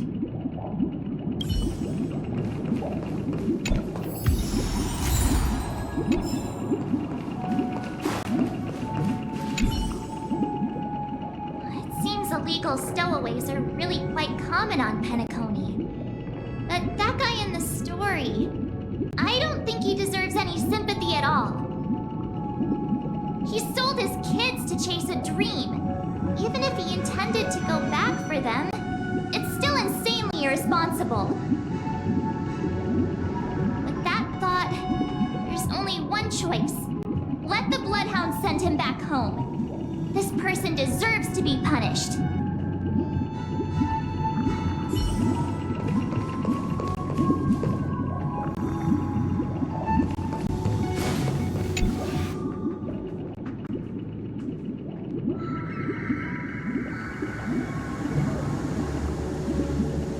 It seems you, like me, are pondering whether a different choice could have led to a better outcome. Sadly, his fate would only be more tragic. Say he never gets caught. He would only die from delirium. The methods with which illegal stowaways enter dreams are unorthodox, not flawless like the hotels. Living in the dreamscape would be a mere pipe dream. Should he be apprehended? Could the hounds afford to turn a blind eye? The answer is a definitive no. They couldn't bear the resulting consequences, and thus wouldn't dare extend a helping hand. As to your choice, I once again offer my heartfelt apologies. Next comes the third and final decision. And the story this time is my own. This story happened the day I was appointed the Oak family head. At that time, Mr. Gopherwood was the current Dream Master, and as per his wish, we had a private conversation. What surprised me was that the Dream Master had only come to deliver a letter to me. He let me read its contents, and it was a letter from my sister. The letter contained the usual pleasantries, anecdotes from her travels. Nothing out of the ordinary. Just as I started wondering how this letter related to our discussion, the Dream Master began to speak. Do you know who wrote this letter? My sister, of course. But why would you personally visit me to hand me a letter from my sister containing mere trivialities? To help you grasp the full scope of this issue. Do you know where Robin is at this moment? From what the letter indicates, she must be in Caspelina 8, correct? She's touring there right now. Correct. Has she mentioned anything about a stray bullet? A stray bullet? What? A war has broken out on that planet. It is because of this very reason that Robin chose this destination. To spread the word of the Harmony. And to save the lives of that planet. She personally made for the front lines. She hoped to ease the people's suffering with song. And was willing to brave mortal danger to deliver the IPC's medical supplies. Unfortunately, stray bullets show no such compassion. Is she all right? If the operation was successful, she should probably be recovering in the field hospital. By the eon above, the bullet struck her neck directly, yet possibly as a reward for her consistent deeds of harmony.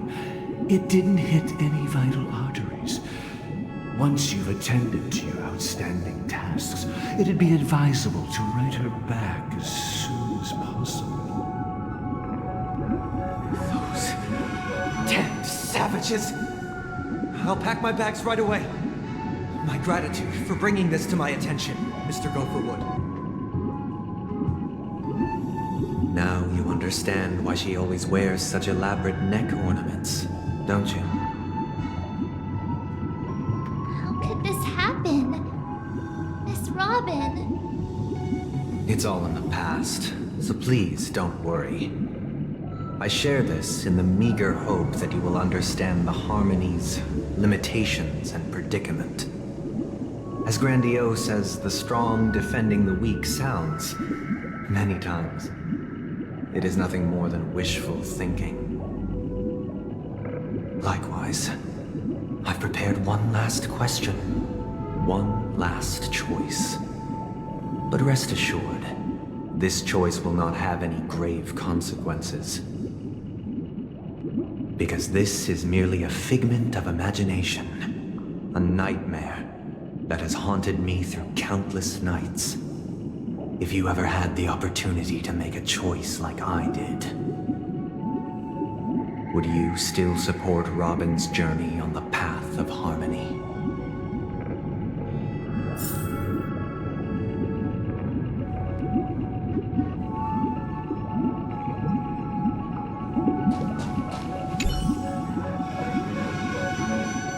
I often feel like I've dreamt of similar scenes on certain nights.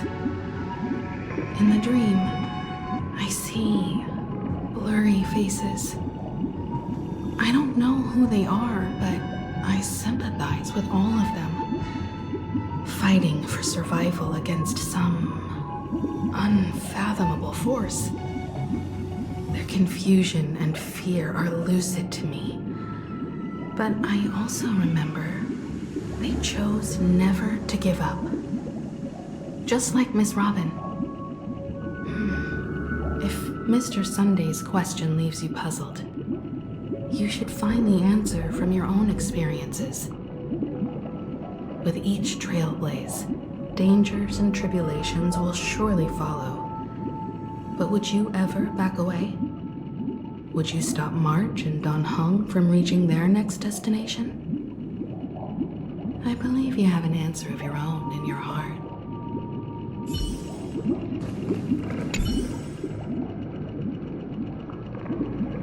Miss Robin's courage is admirable. And here I was thinking she was just another superstar celebrity. But the fact that she's also Mr. Sunday's younger sister? No, I doubt he'd wish harm on his own flesh and blood, no matter how grand the ambition.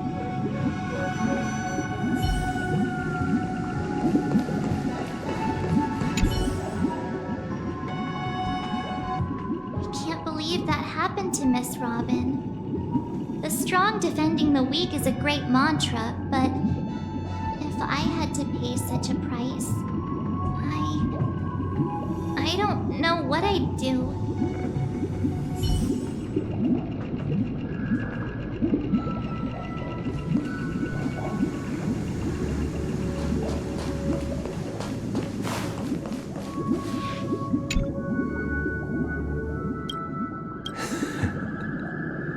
I see.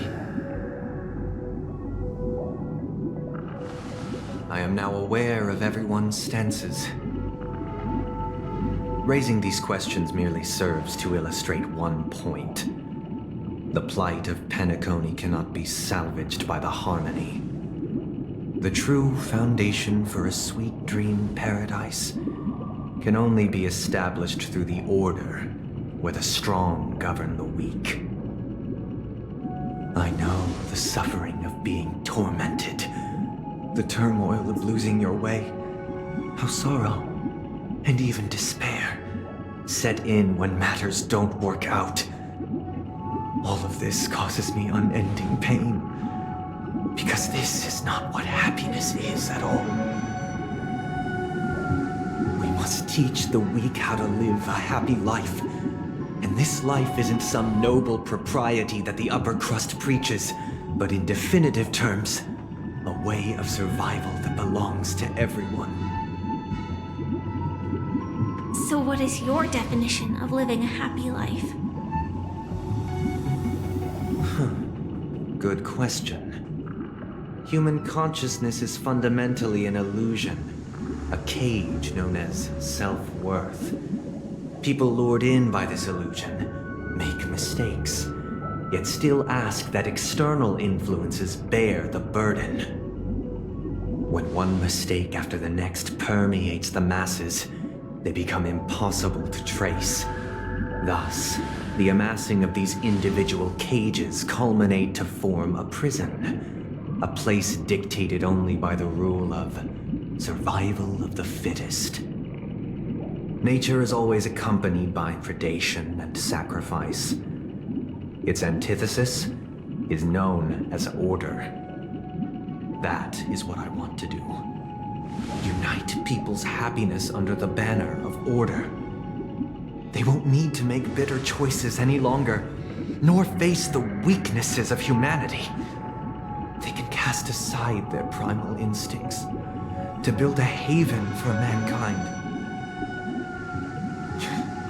Simply describing thoughts is far too abstract, so allow me to provide a simple example.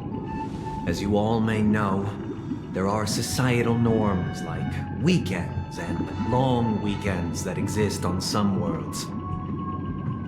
During these hard-earned rest days, people are given the chance to extricate themselves from the stresses of everyday life, allowing a certain tranquility to return to their souls. And it is only on these days that people do not have to adhere to the law where the strong prey on the weak. They can live out their lives happily during these brief intermissions. It's just a pity that 2 or 3 days are still too fleeting compared to the span of a lifetime. From where I stand, Society's ideal system should be 7 rest days. Following Sunday, there should ensue a second, a third, and indeed an infinite procession of Sundays. This should be the face of the new world. Idyllic, eternal, peaceful days. And thus, every person can return to their base selves in this utopia. Some gaze in reverence at the stars, pouring their whole beings into calculating the distance between us and the isolated world of Pagana. Meanwhile, some seek refuge in quiet corners, holding one another, unencumbered by the chains of unwelcome obligations. There would be no need to bear the hardships of reality. Only in this way can humanity face the inevitable end with the purest of spirit. Living a life of dignity. This is what it is to live in bliss. Miss Firefly, you who are stricken with entropy loss syndrome, you of all would surely understand this.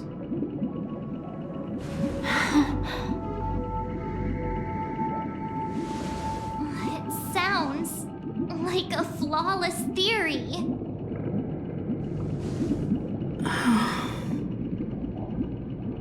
But what is the price to attain all this? The cost is minute, merely a personal and eternal sacrifice. If this paradise is to be maintained for everyone, someone must remain trapped in solitary awakening until the end of the cosmos. Awakening. Which means that this so-called paradise is still a dream. Stepping into this paradise means forsaking reality, correct? It is not forsaking, but transcending. Flesh, blood, sorrow, weakness. If the physical is the root of spiritual suffering, it is only logical that we defeat it. But in this supposed bliss, people won't have defeated their demons. The chance to overcome their tribulations would be forever lost to them. In other words, it is an escape. That's another way of understanding it. But there is no shame in escape. On the contrary, the seeds of escape exist in everyone's hearts. Don't you agree, Miss Firefly? And as for why life slumbers, it is because we are afraid to awaken from our dreams. But this is not in conflict with the grand plan. Only in acknowledging this can we truly understand the frailty of human nature, and from there, show compassion and protection.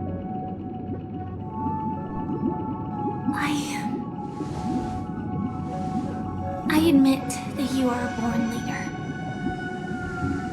Your perspective on humanity brims with pessimism. Yet you express compassion for all, even when your heart pities them. But unlike you, I live for the self. From my perspective, individuals making choices for themselves is their birthright. The want to escape may be innate in the weak. But whether they are weak or not, it is not up to another to decide. Perhaps in your mind, you also view me as weak?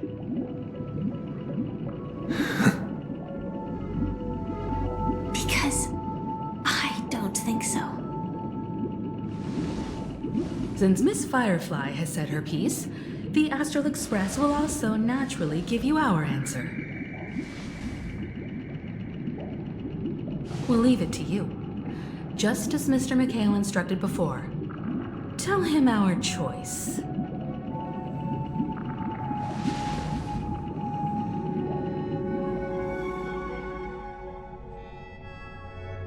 What is this place? Does this place ring any bells, Misha? I don't know, but I feel a sense of deja vu. What is this place? It's the realm within a dream bubble. This was left to the Astral Express by a nameless, but weirdly, when we entered it, it was completely empty. Dr. Edward from the Dreamscape sales store told me that dreams are formed from memories, and a dream bubble can't take shape if its core is empty. So I thought you might be able to help us in unraveling this mystery, Misha. As a hotel doorman, you know Penacony best among us. I don't know much about dream bubbles, but if you want to figure out what this mansion is, I'll do my best. I'm counting on you then. Himeko, I still don't get it. Why were you so sure that Misha had a connection with this dream bubble? I wasn't sure. It was just a hunch. But since Misha feels familiar with this place, my hunch might be correct. Exactly. This is where you and Firefly encountered death, which we now know as dormancy. Considering its connection to Dreamflux Reef, it's not surprising it appeared here. The question now is, who brought you here? Based on the clues we have so far, it's unlikely to be that masked fool, so identifying them is crucial to us. We're drawing closer to the truth once more. Let's give Misha some time, as I believe he'll unveil the secret of this dream bubble. All right, but there are doors all over the place. Which one should we choose? Do you have any idea, Misha? I guess... maybe this way? I'm not entirely sure, but... let's give it a try.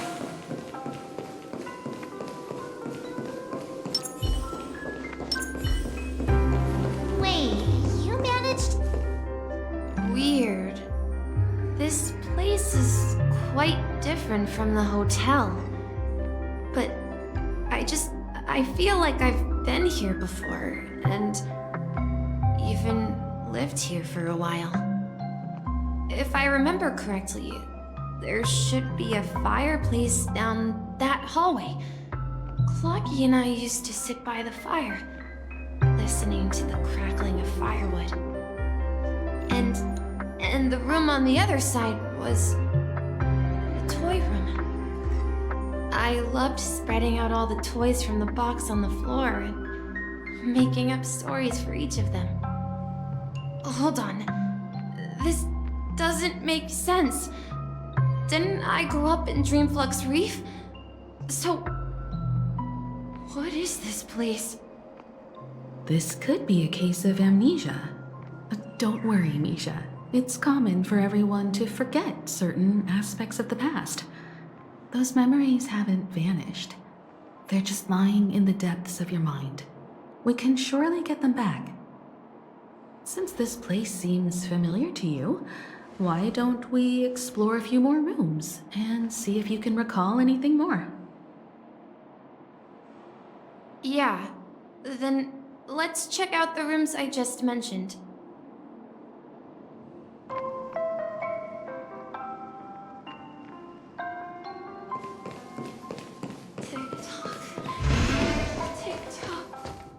I heard some noises from the room. Origami Bird? That's a friend of mine. You and Origami Bird are friends? Yeah. It's a member of the Compass Crew, just like Clocky and Miss Mirror. And there's more than just one Origami Bird. They are a big family with lots of brothers and sisters who look the same. They follow Miss Mirror's orders and handle all sorts of jobs on the ship. They're the best sailors. sailors. Can origami birds be sailors?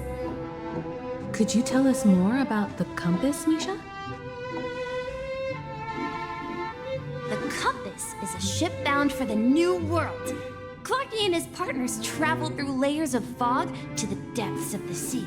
Whenever there is danger, Clocky will use a compass and guide the ship in the right direction. That's a great story. But in the Penacony cartoon, Clocky and his partners have always lived in Dreamville and never ventured out, right? Huh?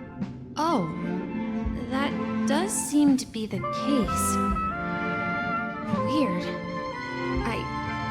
I clearly remember Clocky arrived in the New World in the end. Perhaps Clocky has a hidden past. So, where has Clocky gone? Did he leave to protect Dreamville?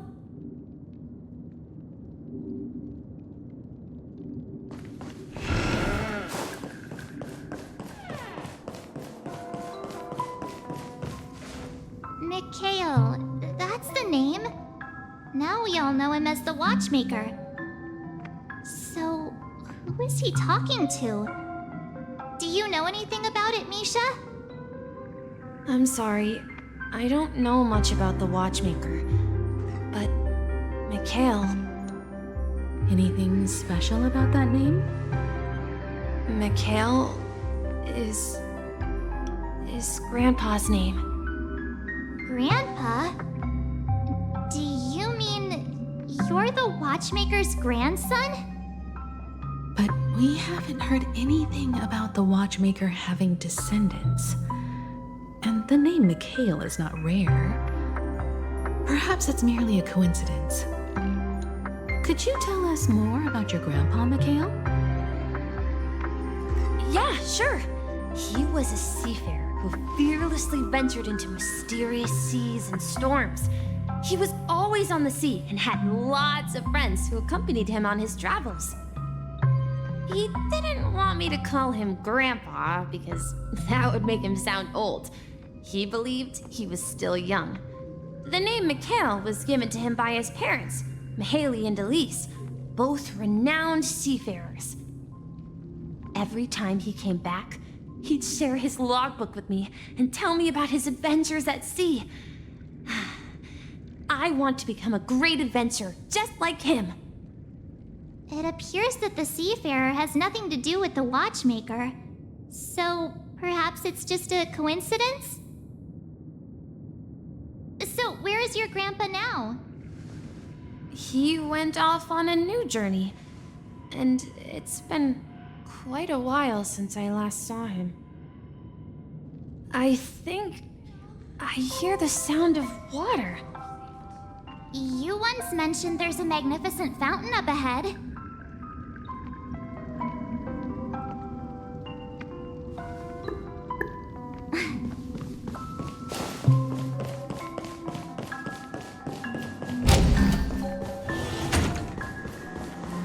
Look, there it is! The water resembles a precious jewel embedded in the dreams of all seafarers. Every time I gaze at the shimmering lights beneath the waves, it feels as though I'm back in this place, standing by your side. Have you recalled anything, Misha?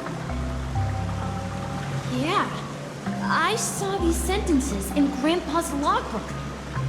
He used to say that despite the perils of the sea, whenever he stood on the deck in the afternoon, overlooking the sparkling waves, he would think of this fountain in front of his house.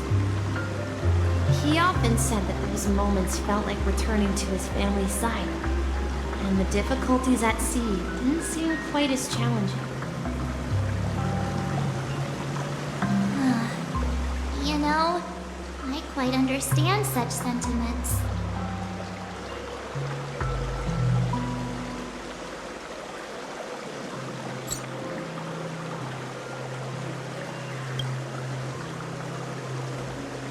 Hey, don't tease! I was just being a bit sentimental. Perhaps every adventurer far from home carries a fountain within their soul. Even though the other side of the sea remains shrouded in the unknown, the fountain in front of his house serves as a compass, leading him back to his cherished ones.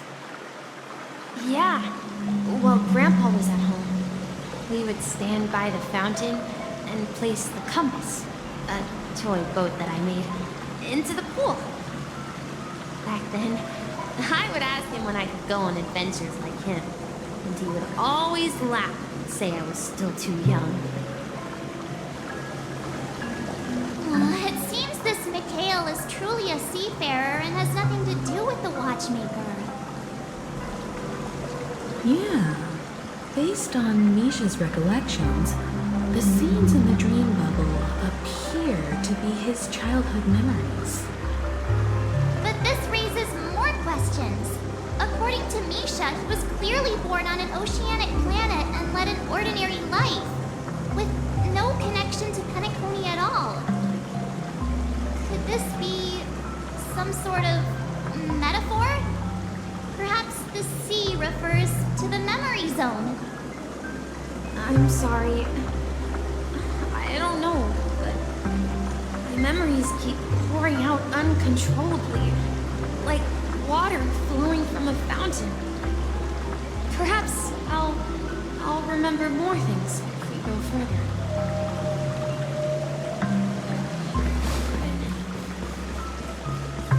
We're going to the opposite side, right? No, we should turn left here. Huh? Something feels different about this place. This is it. Up ahead is Grandpa's study. It was in that room that I saw him the last time. We've overcome so many challenges. The atmosphere in this room feels totally different. Misha! You finally come! Clocky! You're here! Yeah. This is the room where we first met each other. Are those books on the bookshelf logbooks left behind by that seafarer? Yeah. Whenever he came back, he placed a logbook on the bookshelf in his room. They contain records of his expeditions to every corner of the world. He described our world as a fountain. At some point, the sea started to gradually swallow up the land where people lived. To ensure that everyone had land to settle on, he had to continue exploring the sea and search for the source of the rising seawater. On that day, he called me to his study, telling me that he was embarking on another journey. However, I could sense the gravity in his expression. It was the same look I had seen on my father's face before his final voyage. I asked him if I could go with him, but he said that my adventure lay elsewhere, and told me to stay home, and patiently await a certain sound at the door. What sound? He told me about a vast ocean in the sky, an ocean of stars. He spoke of a train that transports children with a desire to venture far away, traversing the sea of stars without ever stopping. He said that he knew the crew on the train, and that he had asked them to take me along. He said the journey I had always dreamed of would start there. A train? Could it be? It's the Astral Express. I remember now. Grandpa's friends are a group of nameless who came to this world to resolve a disaster caused by a star. Then, he gave his pocket watch to me. It was his cherished treasure, appearing in every one of his adventure tales. He explained that difficult times were ahead, but assured me that the watch would guide me. He said, as long as I kept moving forward, I'd eventually reach my desired destination. And then, it was as if I heard the distant sound of a train whistle echoing throughout the room. Exactly, Misha! And then we followed that whistle, didn't we? Yeah. I think I can still find the way we took back then.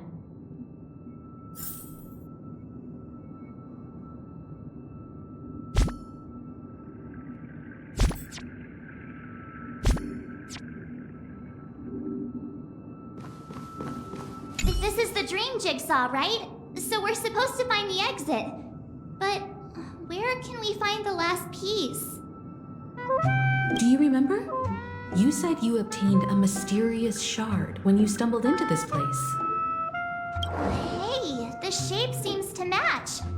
So this shard is also connected to Misha? Looks like we're just one step from revealing the truth. Let's get to the other side and investigate.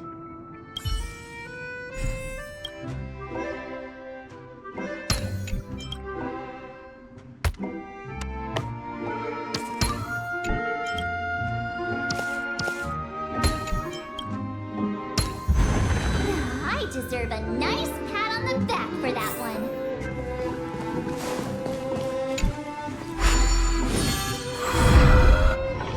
This is it. This is my room of clocks.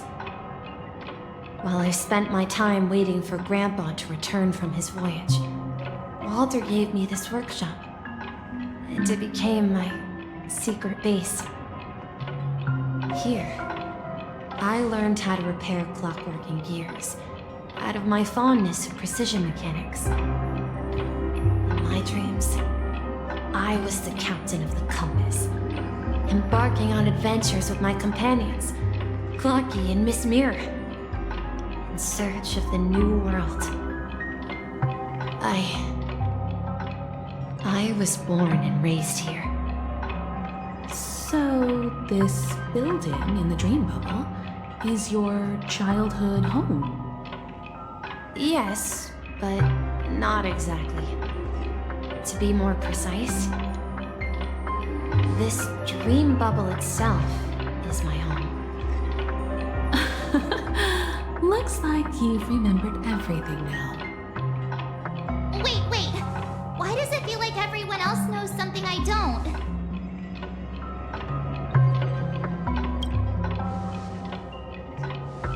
March, do you remember when he mentioned a clocky that only he could see? Yeah, the little guy here, right? But we all saw him in Dreamflux Reef, right? And Mr. Yang even greeted him. Looks like everyone in the Astral Express has a childlike spirit. The answer lies in the Astral Express. His experience shows that neither Firefly nor Acheron can see this clocky. And when we were in Dreamflux Reef, you may have noticed that for some reason, nobody outside of the crew had ever talked with Clocky.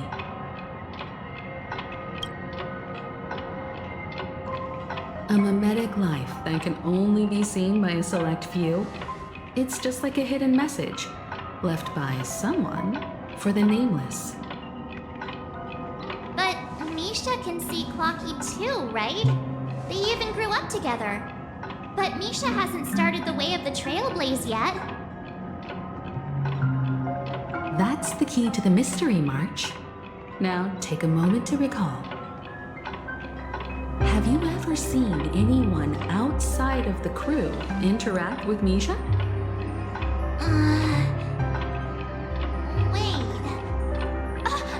No way! That's the answer, March 7th. This dream bubble is the place where I was born. And I I'm a dweller in this dream, just like a memory zone meme. I should have stayed here and waited for you, but when reality and memories merged, I unconsciously pushed open that door and left the bubble with Clocky. So it's not that the Watchmaker's dream bubble is empty, but rather the stuff inside ran away? And the whistle you heard was the sound of the express arriving at Penacony? That's one way to see it, but I believe there's a longer story behind all this.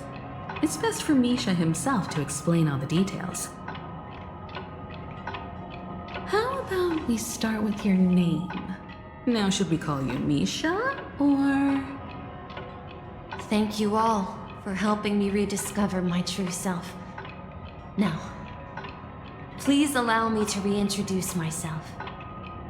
I was born on Lushaka in the Presmere system, adopted by seafarers Mikhail and Char.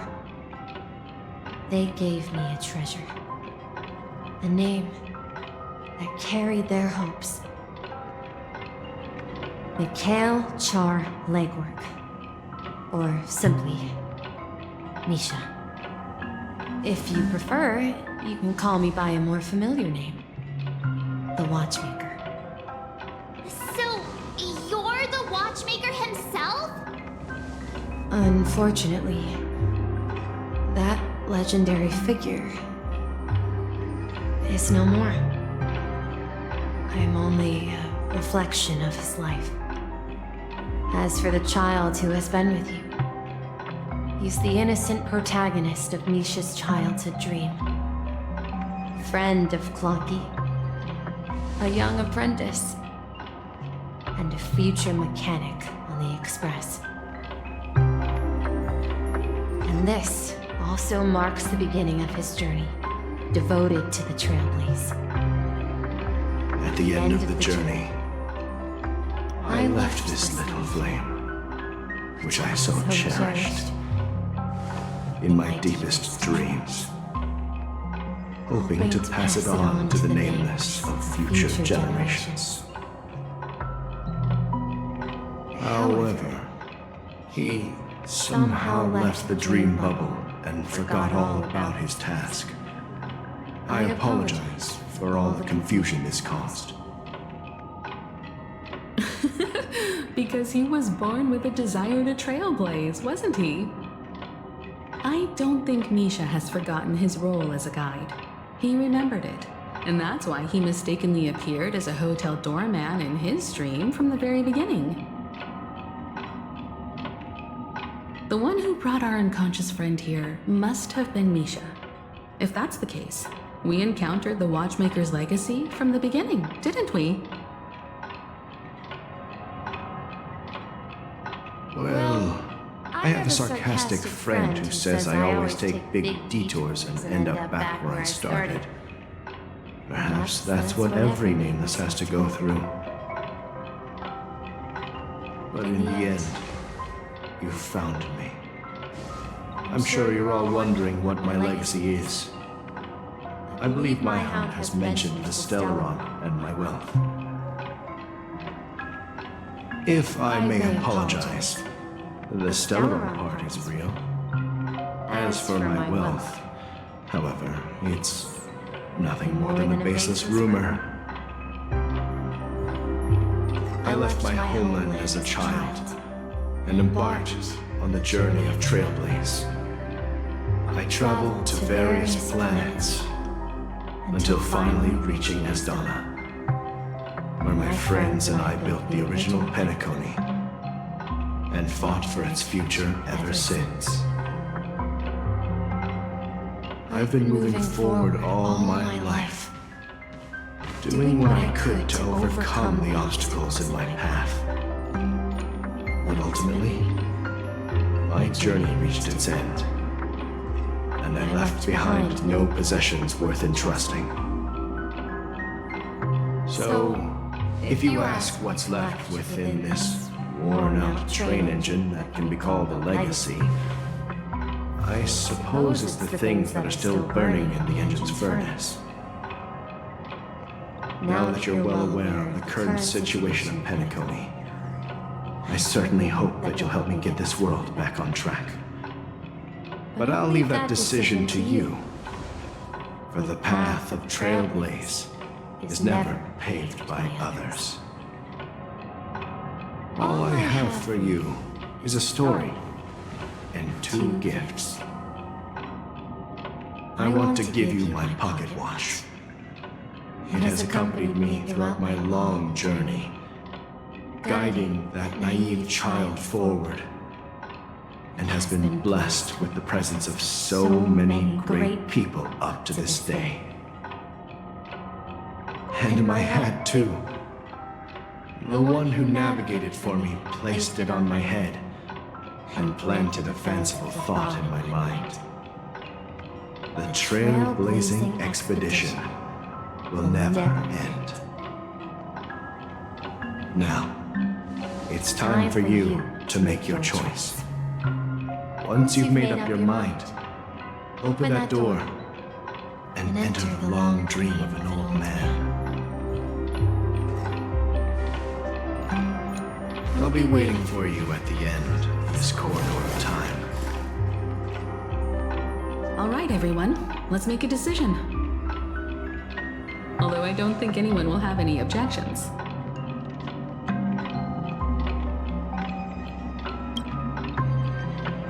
Of course. We've come this far. Surely there's no other option than moving forward. In that case, it's unanimous. Then let's proceed together to the end of this dream and tell Mikhail our decision.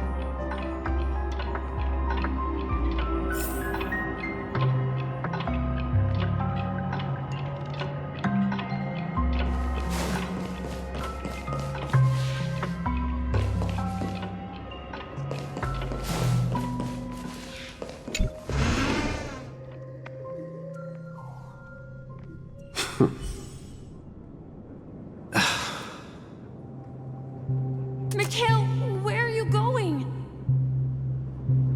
Someone has to step up and save Lushaka. So why can't it be me, Misha?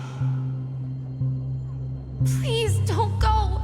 And if you must, please take me with you. Don't leave me alone.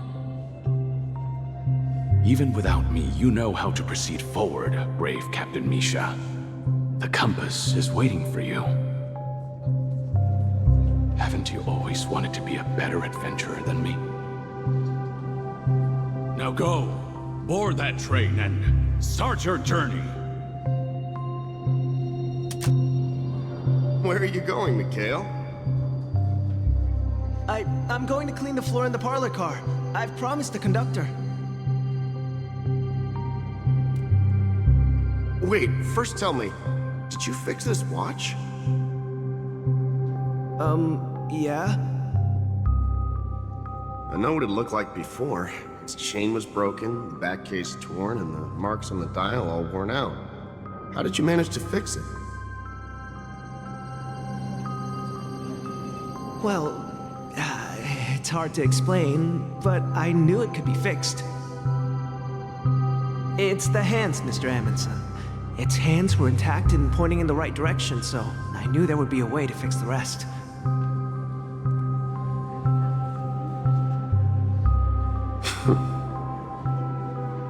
I see. You'll work with me from now on. Haven't you always wanted to tinker with this train? You're its mechanic now. As for the conductor, I'll do the talking. But I only know how to fix watches. Don't worry. You've got what it takes. I'll teach you what you need to know. Where are you going, legwork? It's time to head to our next stop.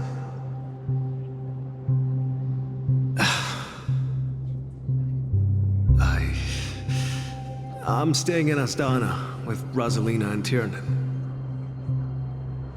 I see. This place reminds you of home. The people of Astana have only achieved a tiny victory, and still have a long way to go towards true freedom. Hanunu needs us. Don't worry, not all journeys lead to the stars. Even if I leave the Express, our path of Trailblaze will continue. Yeah. I knew you wouldn't stay on the Express forever. Leave in peace, my friend. And, take this with you. This is Mr. Amundsen's hat. But why? When he departed, he said he would leave it to his best student. Well, I suppose the time has come. Farewell, legwork. Take care of Tiernan and Rosalina. And don't forget to write to us.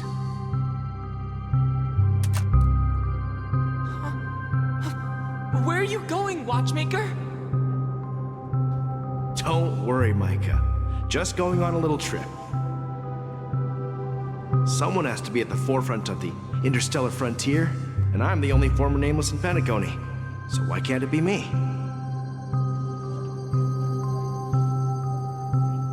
Because you're all we have! Have you forgotten about Tiernan? The cosmos is way more dangerous now. What will happen to Penacony if we lose you too? But what will happen to Penacony if we don't find a way out? Tiernan. How could I ever forget him? I've spent countless sleepless nights asking myself why I didn't go with him back then. We Nameless won't stop. Don't worry, Micah. It's just a matter of getting back to my old profession. Just wait for me to come back. What if, and it's a big if I don't come back in one piece, then you'll become the next Watchmaker. Where are you going, old man? Oh, you're here. Answer my question. What are you up to? Relax, Gallagher. I just came up with a great idea. Wanna hear it? Oh, come on. Aren't all your ideas just ways to get yourself killed? I may be blunt here, but you're the last remaining hero in Penacony. If you die too, the secret of the Stellaron will go to the grave with you. Yes, I'm afraid there's no way out in Penacony, so I'll have to consider alternatives beyond Asdana. We'll organize a festival using the Watchmaker's legacy as a facade and send invitations to the entire cosmos to gather people here. So, a desperate struggle against the family? Desperate? Don't we have you here, my friend? This task is challenging, but what hasn't been challenging for us along the way? Well, whatever you do, remember. Make sure to send an invitation to the Astral Express. Misha! Where are you going? Oh, it's you, Clocky. Take me to Dreamflux Reef. Last night, I had a long dream about the day we met. I want to write down that dream. Write it down? Why? Oh, so I won't forget it. Do you remember how you got your name, Clocky? Of course! You told me that when you were a kid, you lived in a room full of clocks. Those wall clocks and pocket watches grew up with you and were your best friends. Yes, But what I didn't mention was there's a funny misunderstanding behind it. I was a kid, and there was always a special pocket watch in my memories. It was with my grandpa, guiding him on his sea voyages and leading the way in his every adventure story. I wanted to have a pocket watch like that too. And that's when you appeared in my dreams. Yeah. Every night, we boarded the compass and set sail together. But you know what? It wasn't until the day my grandpa gave it to me that I realized it wasn't a pocket watch at all. It was a compass. So, your name should have been Compassy. And the watchmaker is just a nameless.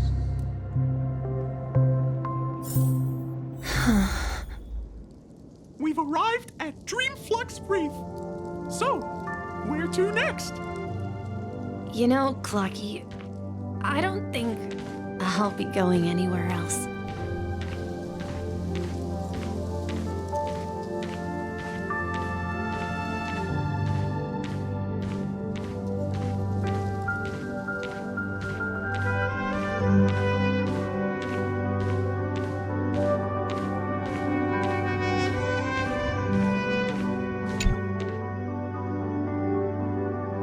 I've traveled far enough.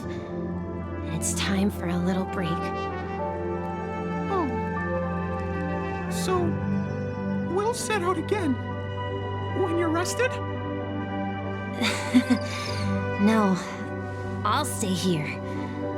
And then, this is where it ends. This is where it ends? What do you mean, Misha? You told me that the trailblazing expedition would never end. Yeah, that's what I said. So now, it's up to you to decide your next destination. My next destination? What's that supposed to be? I've been following you. Misha?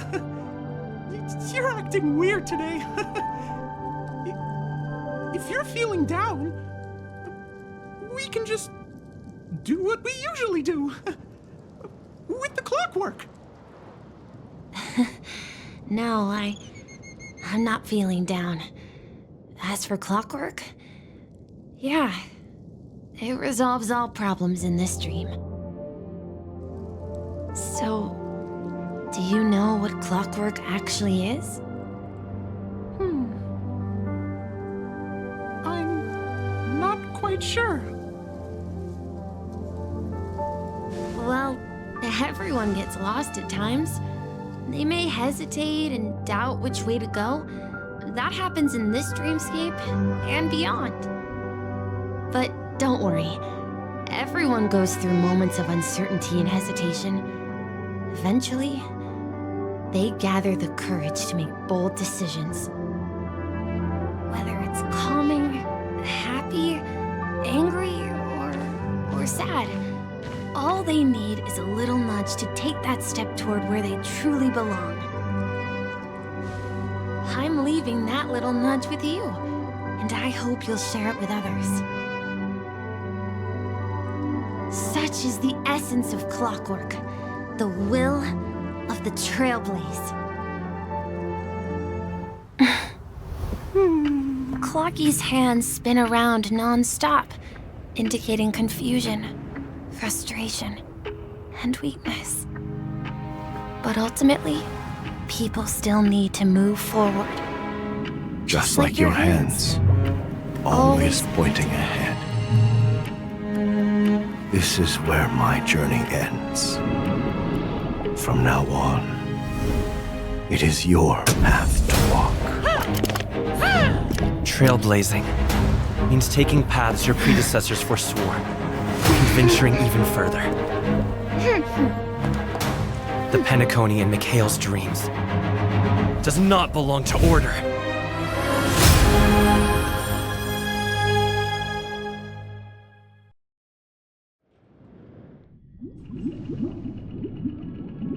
I can't believe that Eon would cast a glance at Penacony at a time like this. Is it because of the resonance from the legacy of the Trailblaze? Or perhaps the bond between you is so strong that it even impresses an Eon? Well, there might be another possibility. Perhaps they want to witness, on behalf of the fallen Eons, who will hold the future of Penacony. If that's the case, on behalf of the Dream Master of Penacony and the 107,336 members of the Oak family, I'm extending a formal invitation to all of you. I'm cordially inviting you all to the Penacony Grand Theater to participate in the upcoming Charmony Festival. And, of course, you won't be in the audience, but on center stage.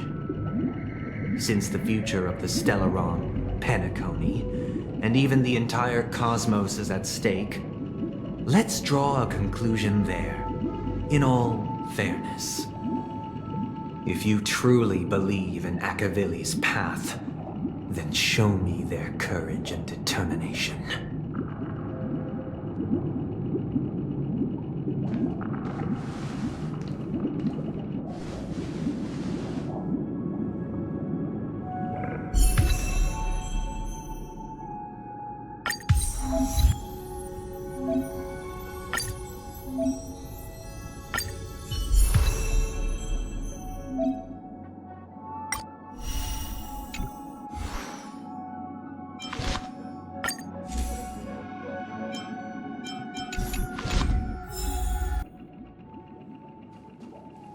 Does that mean he wants to fight us during the Charmony Festival? I'm afraid so. This is weird. Aren't Arc villains usually plotting some dirty conspiracy in the end? But he actually said something like, "in all fairness." Could it be that he's underestimating us? Well, in my opinion, Sunday is deeply committed to his own philosophy and genuinely wants to prove that the Order is right. I sensed a strong conviction and a desire for dominance in him. Maybe he won't accept the outcome unless he wins fair and square.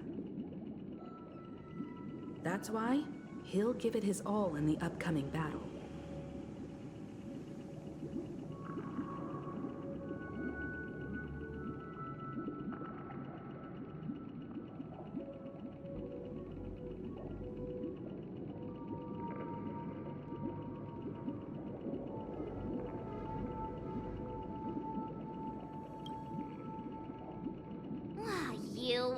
Every time an important moment arrives, you hesitate.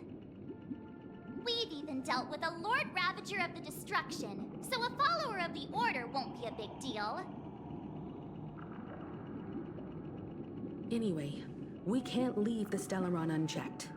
This is about trailblazing a bright future for Penacony and fulfilling Mikhail's and his predecessors' long-cherished wishes. Now that we've taken up the mantle, we can't afford to fail them. However, the same applies to the Order. Their plan didn't materialize overnight, and they have the profound collective consciousness of the planet of festivities behind them. A desire to dream, to slumber and escape reality. All those hidden emotions have given birth to the sweet dream of the Order. They've harnessed the will of an entire planet to create an Eon. This confrontation is far more complicated than a simple power struggle. to secure Penacony's future, fighting on the stage alone is not enough. What do you mean? Are you not coming with us? I believe Firefly is trying to say that she's heading off to another battle.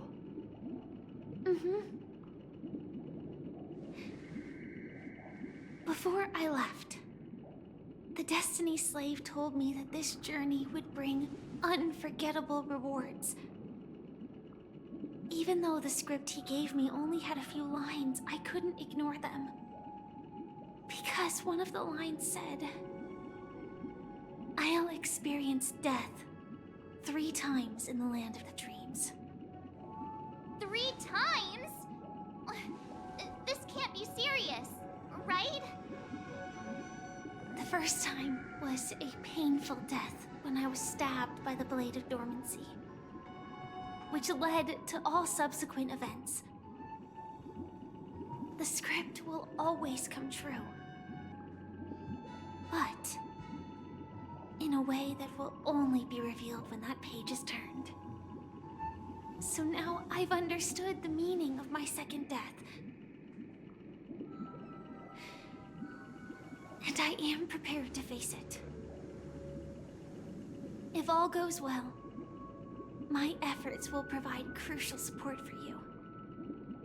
Only by achieving victory in this battle can we secure a future for Penacony.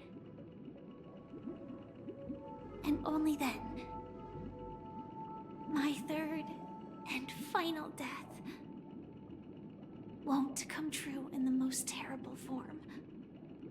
The most terrible form? Does that mean... The true death, where everyone in Penacony loses themselves completely in the eternal sweet dream of the Order. We must do everything we can to prevent that. Have you made up your mind, Firefly? Yes. Otherwise, I wouldn't be here. Thank you again for your assistance for the Astral Express. May we meet again, in reality. Yeah. Farewell, everyone. May your trailblazing expedition never end.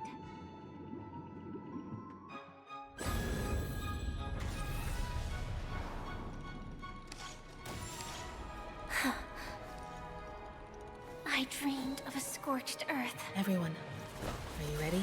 A new shoot sprouted from the earth. It bloomed in the morning sun and whispered to me. Like fireflies to a flame, my biggest death. May we meet again in reality.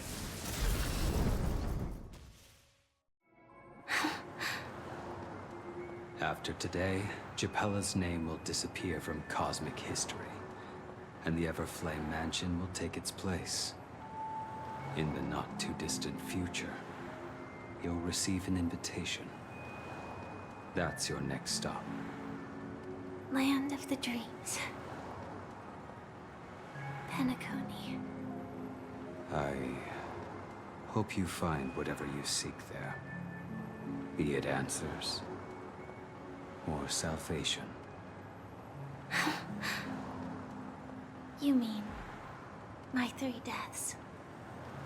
Silverwolf told me about it. It's such a shame that it's not part of my script. Well, I want to live. I'm never afraid of death. The opposite of death is eternal life, and that's something I'll never desire. People die, and I am no exception. Death is like a script, a fate that cannot be defied. But that's exactly why we have to choose where we want to rest forever. Do you exist just to perish? Are you not the same, Blade? The end you desire is not one dictated by others. If I were to die now, I would only be a weapon. I believe I should die as a human. Though its definition escapes me, isn't this the answer that ordinary people look for their whole lives?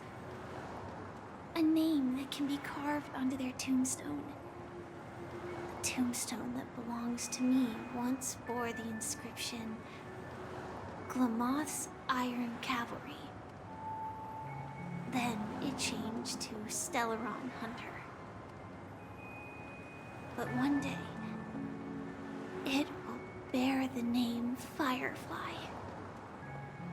And all the brilliance she showed at the end of her life.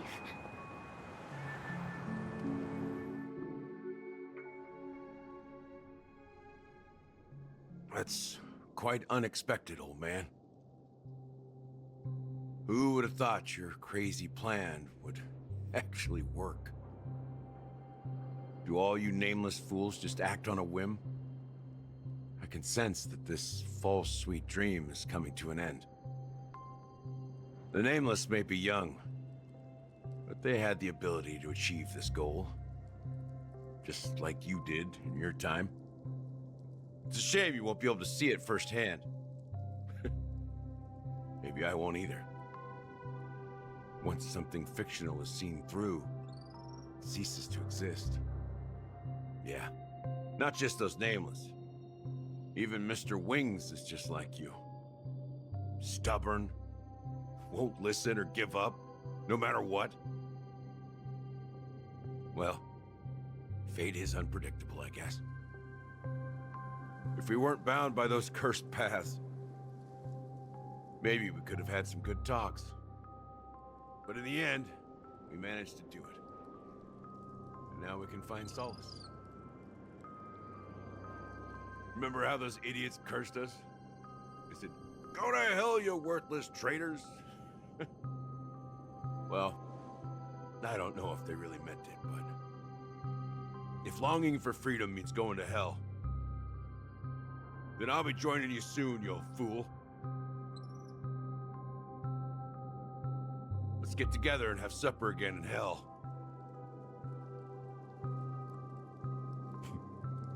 Oh, I almost forgot. There's one more thing. Here's to you. A glass of hello and goodbye, Trailblazer.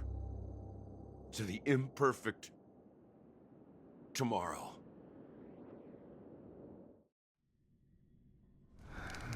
It's warm here, isn't it? You're lucky to have found shelter from the rain. Let alone fresh berries in this desolate place. I was just following the scent of life. It's particularly strong in a place like this. It's a shame these berries don't have much flavor. Seriously? In case you didn't know, this fruit is pretty juicy. The only downside is that when you chew it, it becomes extremely spicy.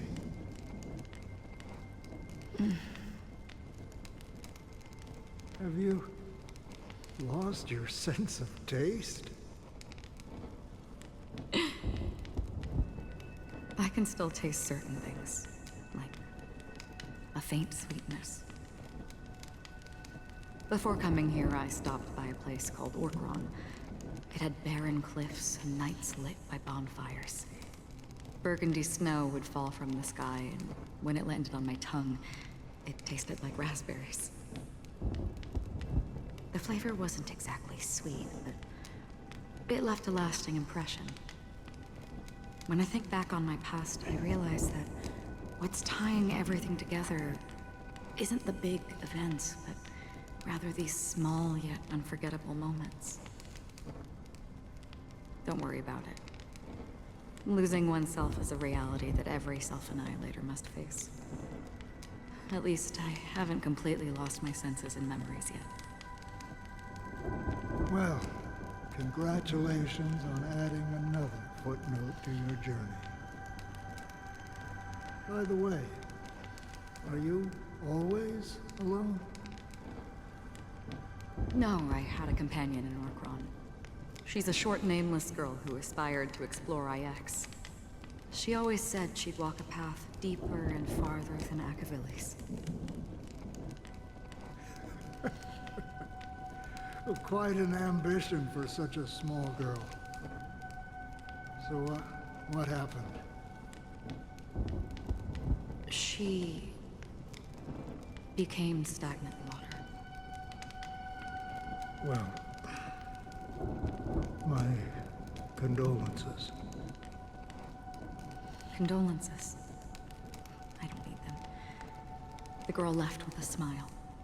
She never regretted her choice and most definitely wanted me to say goodbye with a smile. So, that's what I did.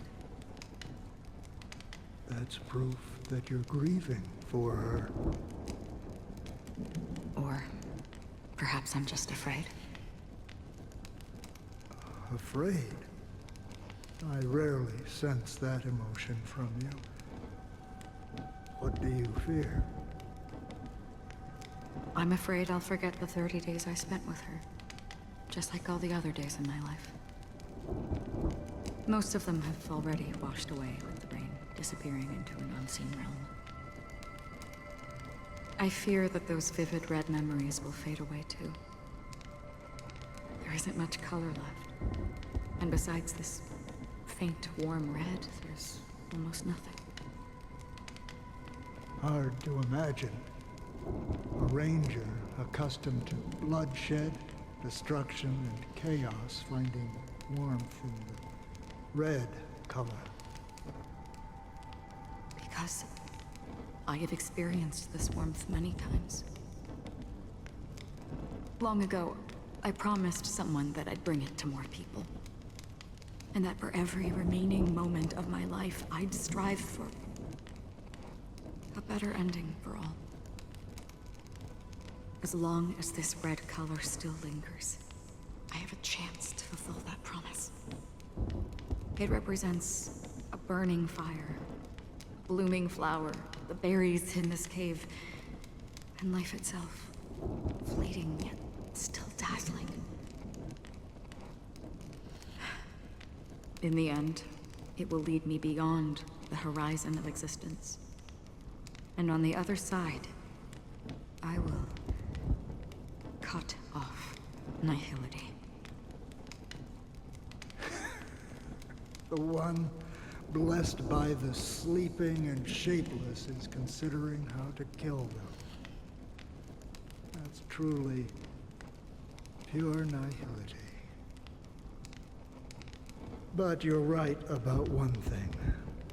After spending so much time near this stagnant water, only when I look at this vibrant red fire do I realize that I'm still alive. When will this rain ever stop? Perhaps when the sorrows of the departed have finally quieted down, the sky will clear up.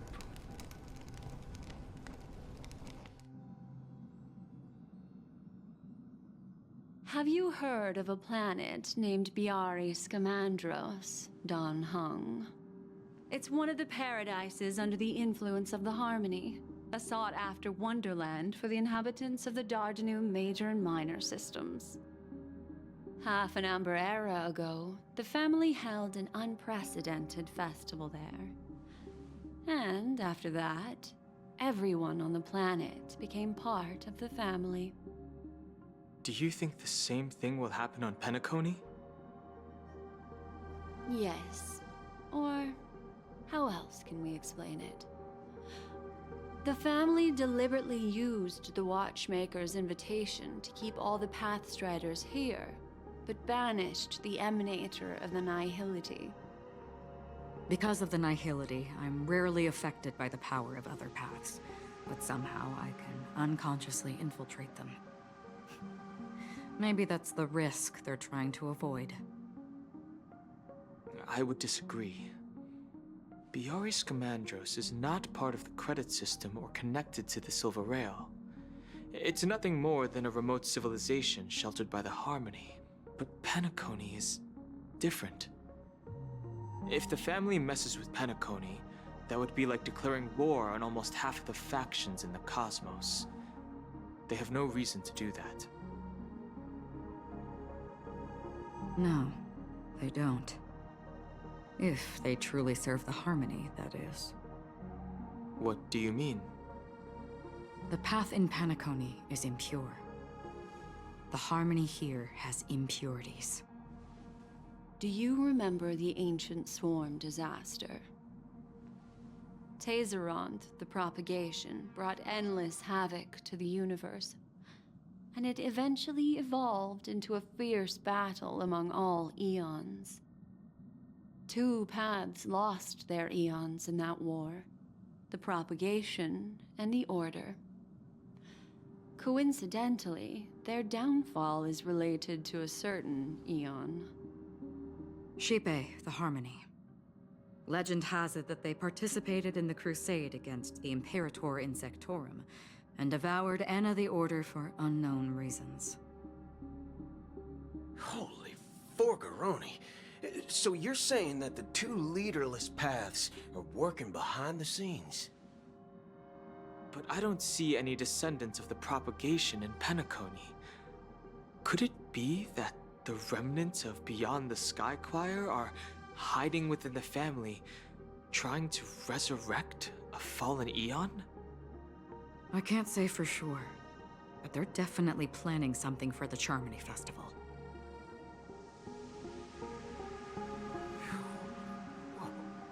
This is getting way too complicated. Is this why you want us to leave Astana right away? Are you giving up?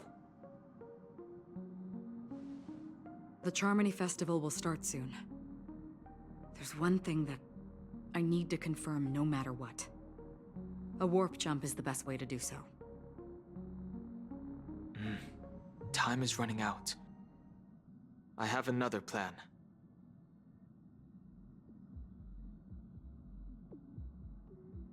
Hold on.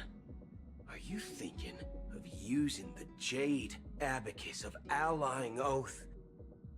Exactly. The assistance from the Lawful Cloud Knights would be enough. Think it over carefully. You can only use that once in your lifetime. I have considered it thoroughly. My companions are... they're also once-in-a-lifetime treasures.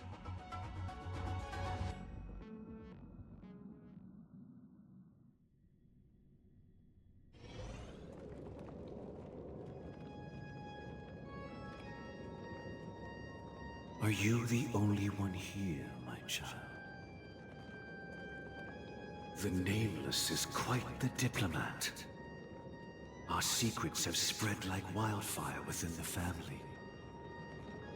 And IPC starships are gathering towards Astana. This is a crucial moment for us. So, where is the Chosen One who harmonizes the varied sounds?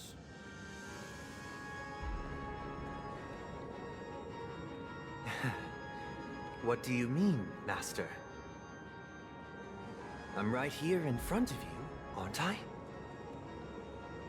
You know, she was supposed to be the star of the Charmony Festival in our plan.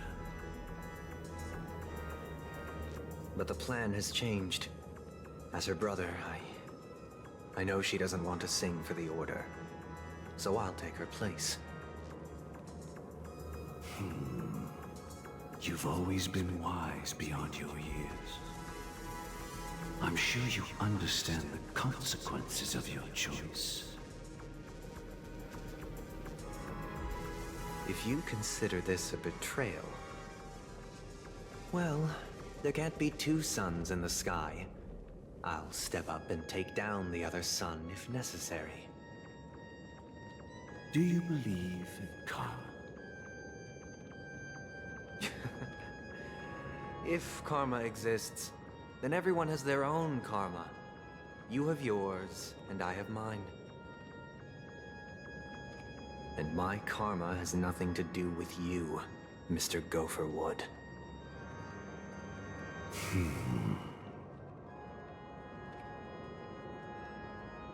All right.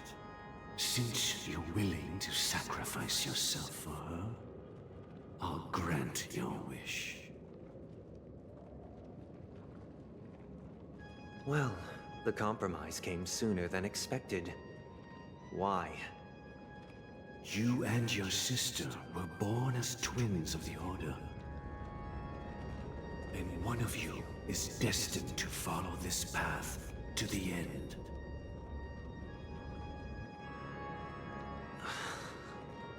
Is this part of your plan? Of course. You're still as clever as you were when you were a child. The opening is near. Go, my child.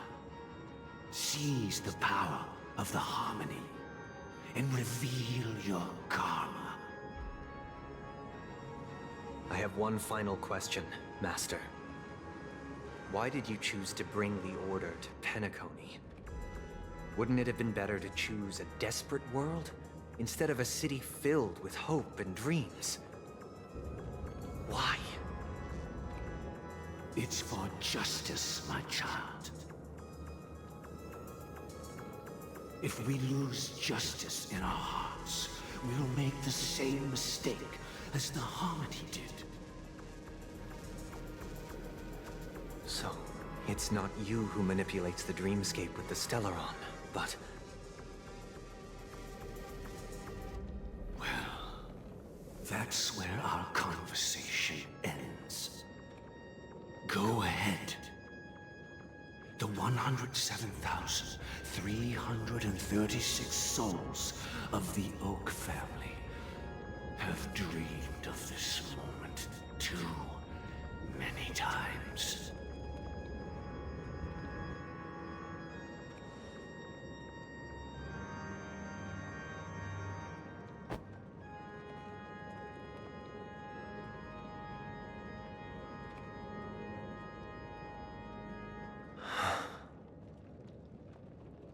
I shall ascend to the heavens, becoming the scorching sun.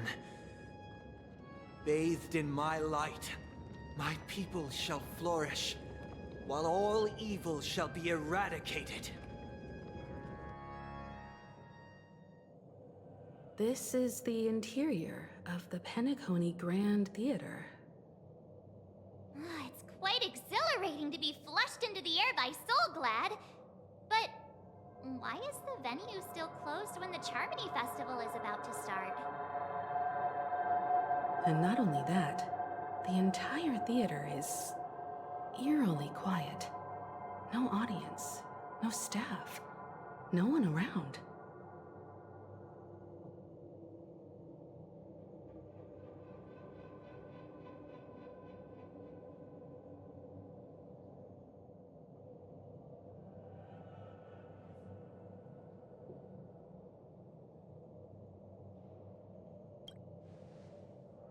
Even if we're late, a grand theater like this shouldn't be completely empty. Let's explore around. Be careful, everyone.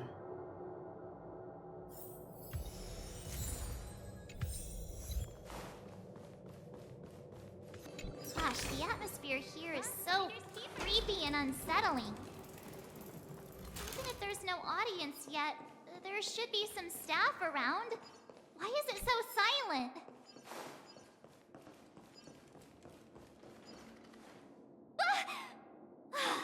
Yikes! They scared the life out of me! Why are there so many puppets at the ticket office?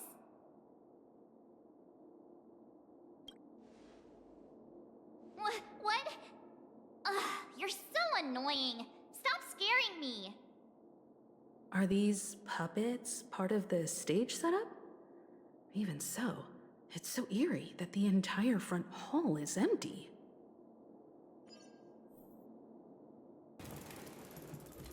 Something feels off. We're in the right place, right? There's no other grand theater in the dreamscape. So Sunday's messing with us?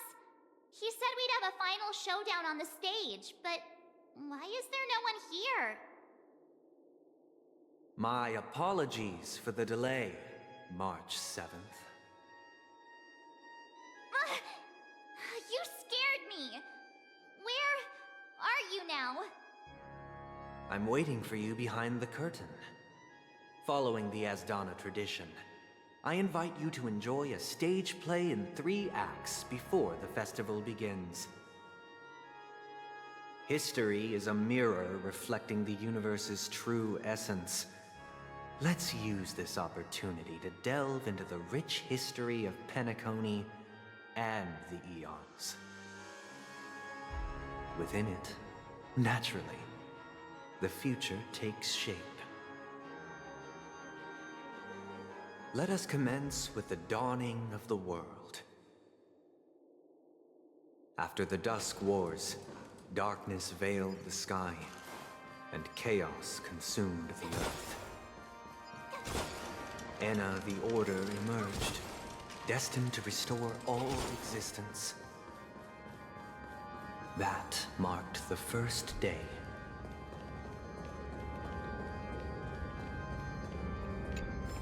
They gathered nebulae and forged them into picks, thus creating a grand lyre with black and white keys.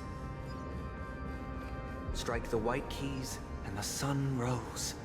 Strike the black keys, and the moon rose.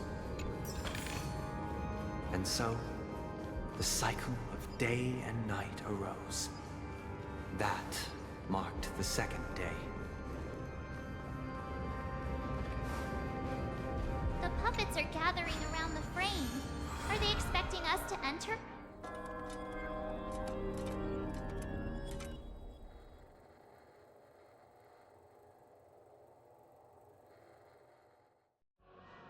Where are we now? The atmosphere here looks similar to Sunday's inner world.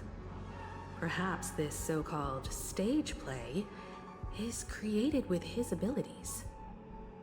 This act is named Ode to Prisoner. Given the atmosphere here, I believe it's about Penacony's past. I thought things were finally looking up as I managed to dodge prison during my recent trailblazing expeditions. But now it looks like I'll be back behind bars again. I genuinely wish to avoid a violent clash with my esteemed guests from afar. Therefore, I've arranged 3 acts before the situation becomes irreparable. Where shall we start our narrative? Well, let's start with the time when Penacony was still a frontier prison.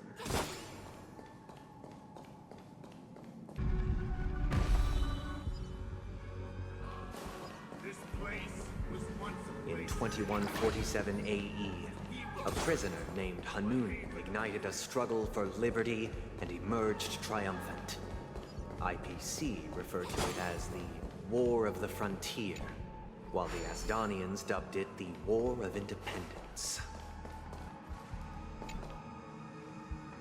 Shattered the cages and expelled. It's true that Hanunu was a legendary hero, but it must be acknowledged that while he bestowed freedom upon the prisoners, he didn't grant them true liberation. Here, honorable travelers. The 3 nameless stayed on the planet, endeavoring to spread the tenets of Trailblaze throughout the frontier prison. Alas, their efforts proved futile. Let's build another prison. Once again, Asdana was engulfed in war, this time the enemies originating from within. The prisoners remained prisoners for the rest of their lives, fighting for freedom rather than living for it. I hope you like this land of freedom on a scorched earth. As you can see, their sentences have long ended, and the IPC guards have long been expelled. Yet, these prisoners remain enslaved, not by external forces, but by the confines of their own minds. Freedom permeates every corner, except fragile souls. It gives solace only to those who believe in its existence. Prisoners, this is my order. Learn the essence of freedom and teach your fellow prisoners to fight for their lives.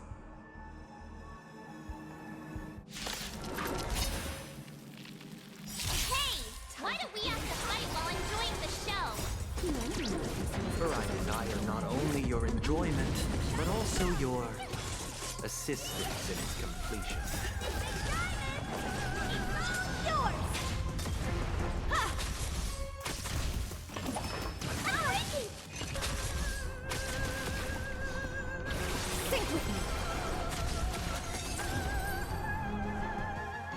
No one can restrain you anymore. You are free. Thus concludes the first act. Amidst a raging war, the frontier prison headed toward becoming Land of the Exiles. This must be how Penacony was constructed. With the aid of outsiders, the prisoners were finally liberated and established the Land of the Exiles. However, it appears that Sunday aims to convey the spiritual plight of the prisoners more than the physical aspects of imprisonment. This show is a bit too literary for my taste. But the battle part is quite easy to understand. Anyway, we've arrived at the exit. Let's go!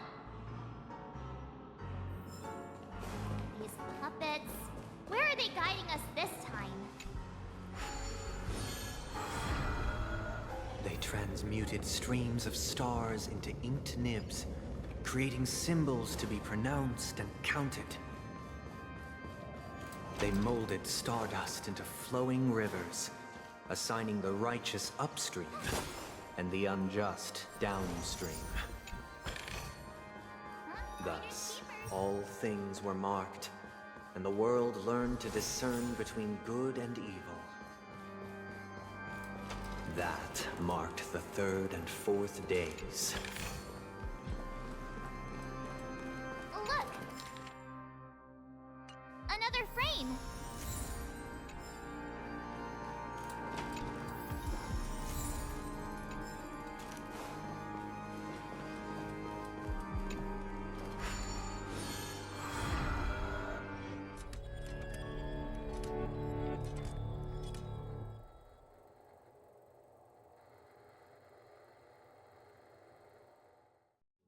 Ode to Fool.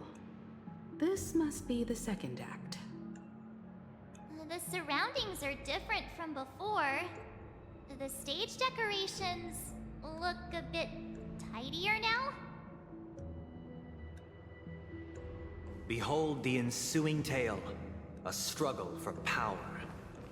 Penacony witnessed the ascent of the 7 major lineages: tree, grass, flower, bird, beast, fruit, and insect. Peace never truly graced Land of the Exiles. The history in this era is rich and intricate, so please allow me to present it in allegorical form.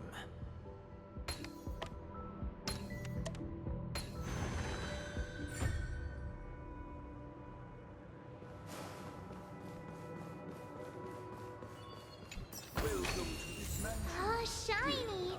Ooh, sparkly! Land of the Exiles was in disarray, besieged by both internal and external perils. Though the 7 major lineages appeared united on the surface, each harbored their own ambitions, leading to ceaseless conflict. I deserve a nice pat on the back for that one. Accountant! We are the pillars of this The Black Plum family was the first to fall. They withered away in the White Desert event, orchestrated by the Alfalfa family. You did not serve the old The leader of the Alfalfa family sought to defect to the IPC, trading freedom for survival. However, his eldest son slew him in the name of righteousness, and ascended as the new family head.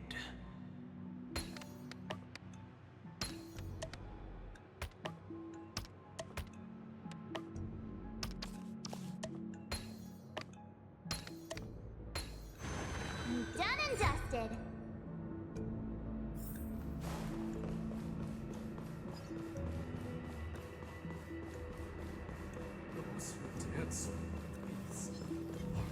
The Lamp Moth family endeavored to extend the silver rail left by the Express, only to be eradicated by the remnants of the Swarm, leaving nothing in the unforgiving cosmos.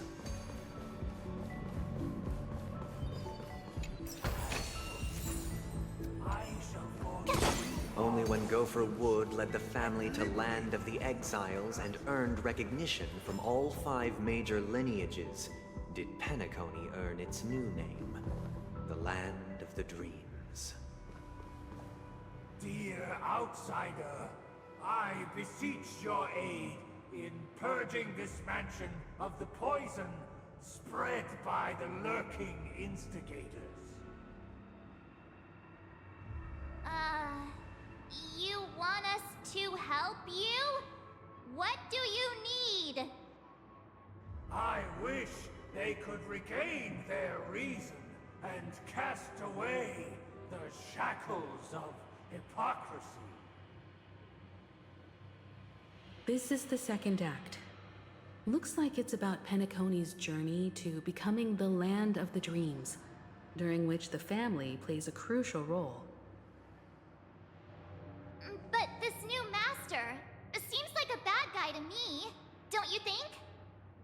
Perhaps this is the truth Sunday is trying to express, if you read between the lines.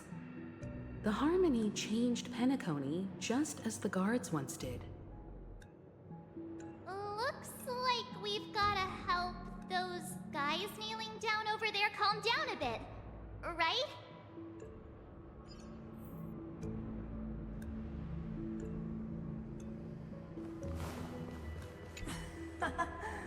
In the absence of my master, I am free. But without their guidance, for whom shall I sing?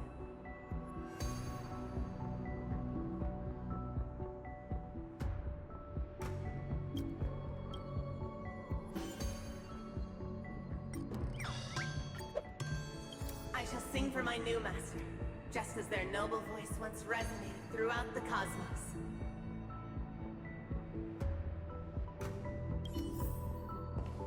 Master!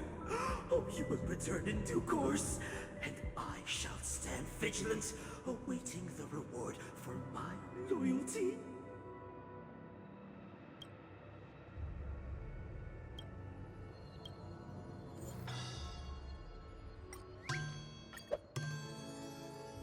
Master, now that you have gone, I shall wait no longer for my reward.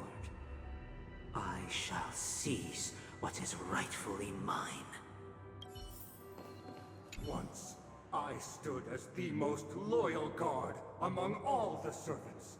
Now, with my master banished, it's my right to assume control of his dominion.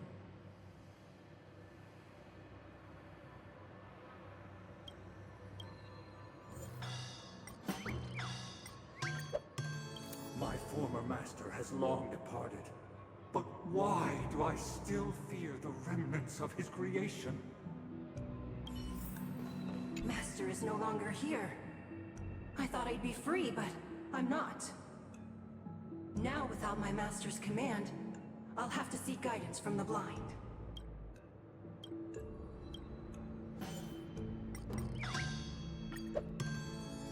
Master is no longer here. I must seek a new master and serve them faithfully.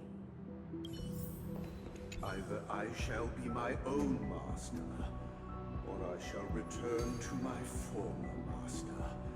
I shall not submit to a new master under any circumstances.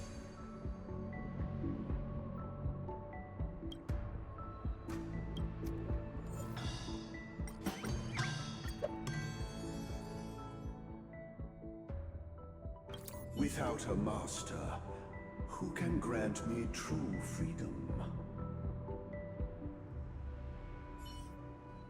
Thank you, dear outsiders. My servants have regained their sanity. Heed me, one and all. Your former master shall not return. It is through righteousness and unwavering support for one another that we shall attain true perfection. Cast aside the veils of hypocrisy and embrace one another. Get ready. Looks like another fight is about to begin.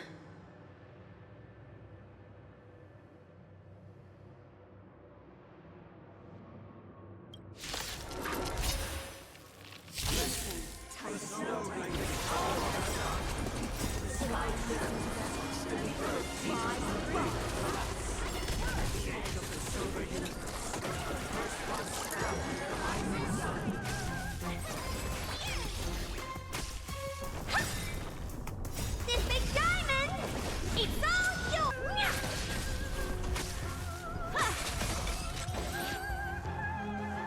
Alas, they remain but slaves till the very end, with the illusion of freedom. Thus concludes the second act. Amidst an illusory harmony, Land of the Exiles charted its course toward becoming the planet of festivities. This is how Penacony fell under the family's control. Since the arrival of the Harmony, the Land of the Exiles has undergone dramatic changes, not all of which have proven beneficial. This guy really loves dramatic scenes. Bet he comes from a whole lineage of stage performers.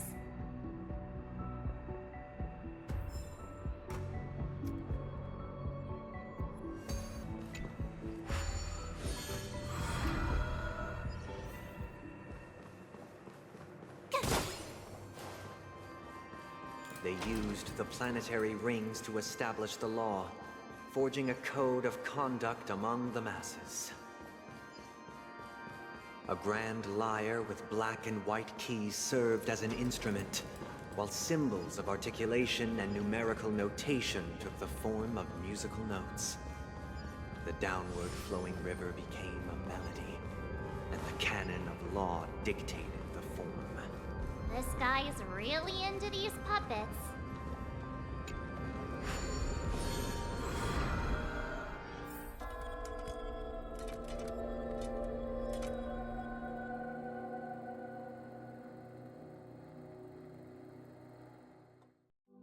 Oh, I get it now. The last scene is all about singing the praises of the Order. And the atmosphere here is completely different from the previous two scenes.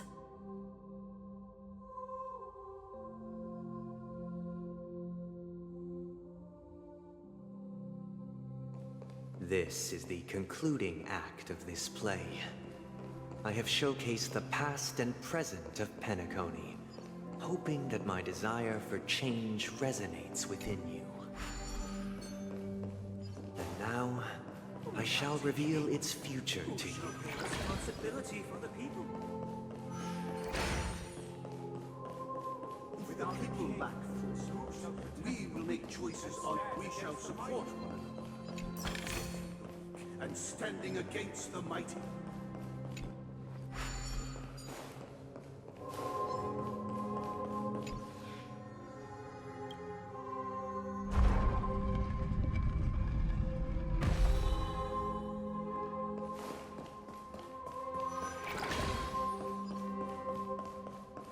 Without a king, who shall govern the movement of souls? It's natural. After the king's departure, And we no longer we have should become a new king. for we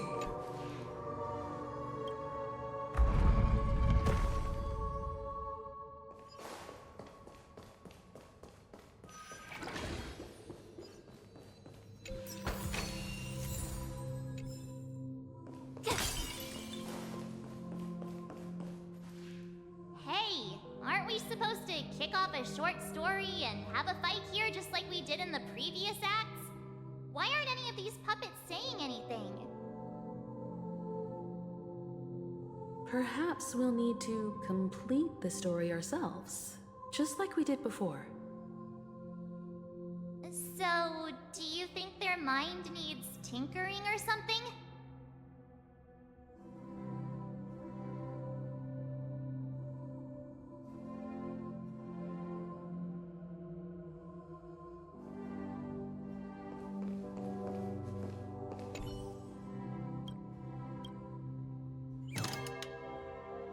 we no longer have need for a king. For we How did it go? You can't change them? What does that mean? My apologies for my negligence. I forgot to inform you that the final part was scripted long ago. Let our previous king recount it to you. Now it is time for the final rite. Prepare for battle. Looks like we'll have to fight again.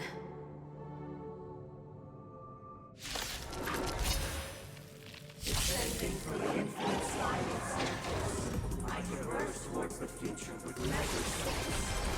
No need to remember me or seek my existence. For the contours of my mind shall intersect the color of experience.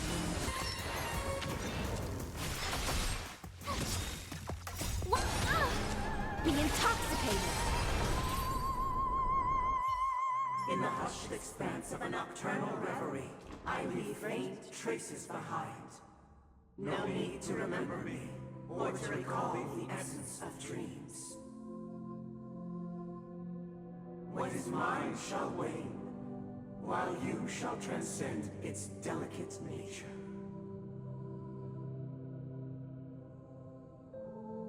This is the final scene. It's much more straightforward. He wants to expel the harmony and establish an empire based on the order. Let's go. Once this stage play concludes, it'll be time for the main event, the Charmony Festival.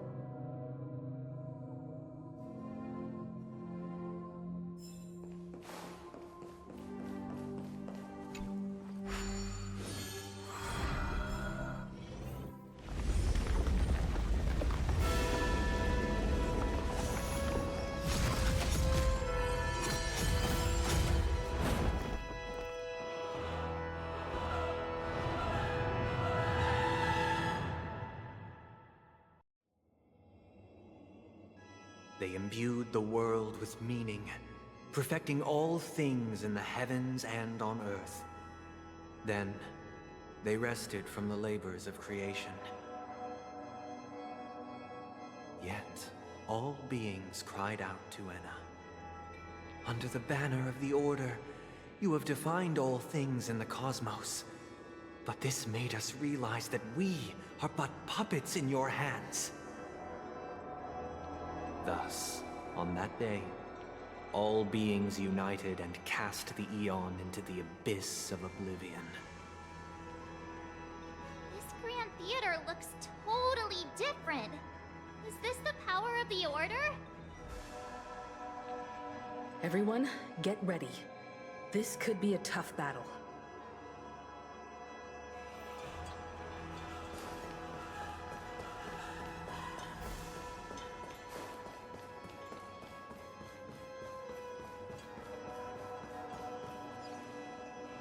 That marked the 7th day. Cheers and chants reverberated in unison.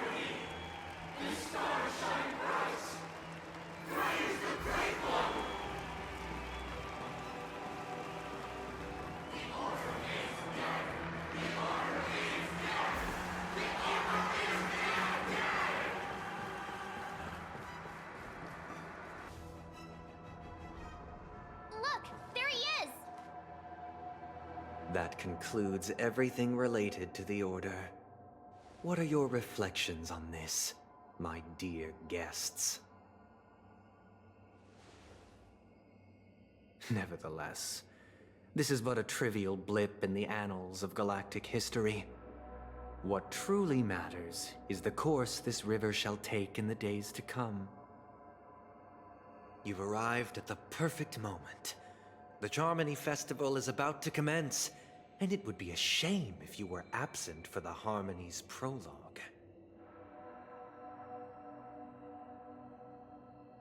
Allow me to extend my warmest welcome once more. Welcome to Penacony Grand Theater, the very core of the Sweet Dream, the abode of the Stellaron, the grand stage of the Charmony Festival. And the very place where the future of Penacony shall be determined through conflict.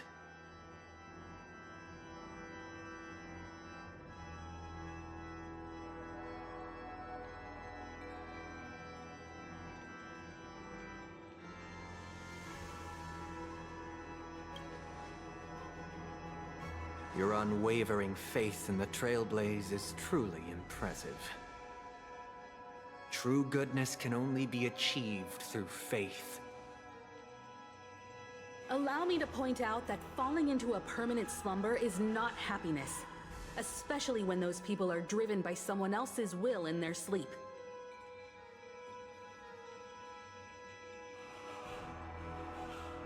Do you still believe that the Order only seeks to control the universe as their puppet, Himeko?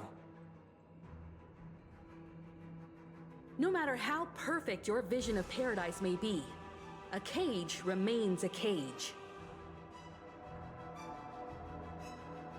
People will never achieve true happiness in a world like that. They would just be toys for the Eon.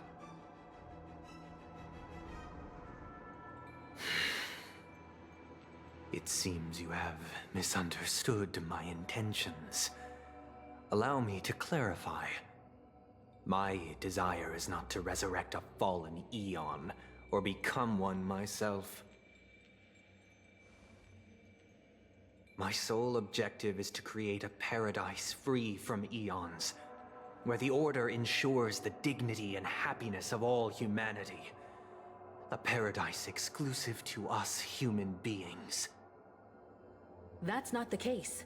If people are to live with dignity, there must be nothing and no one above them. In your so-called paradise, you would be the one reigning supreme.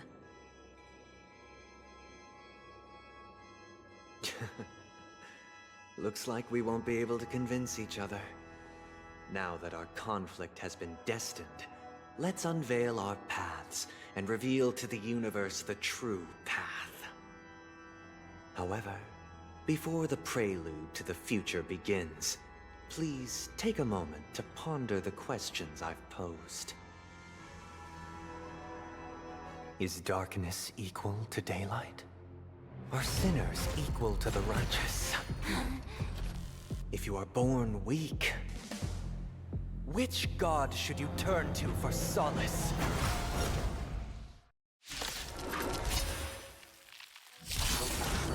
Time to play the it. Eon with great might. You have to find all things in the cosmos.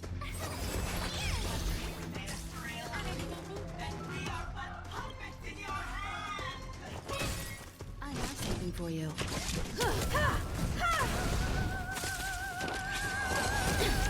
You can't run!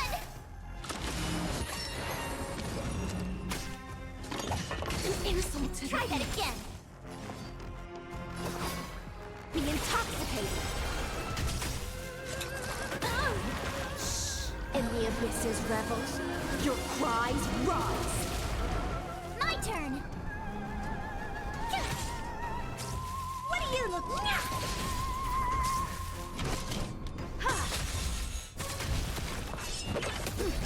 You can't run!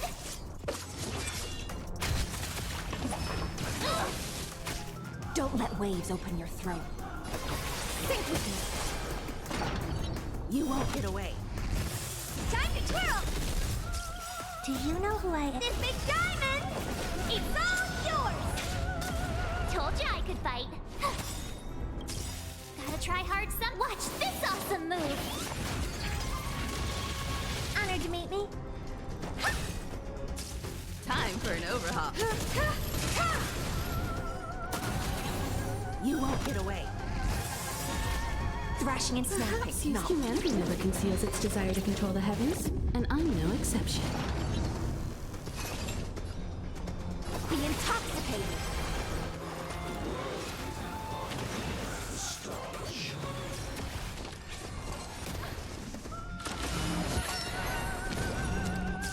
Tough luck.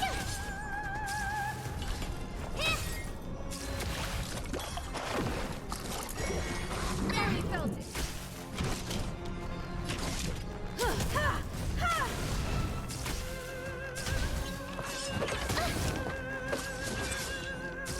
My turn. You.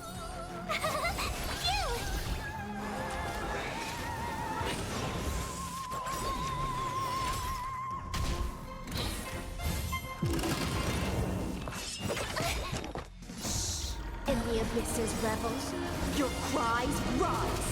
Gotta try hard. Watch this awesome move.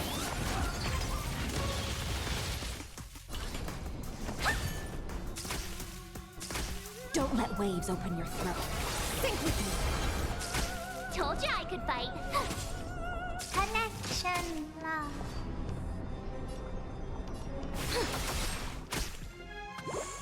You won't get away.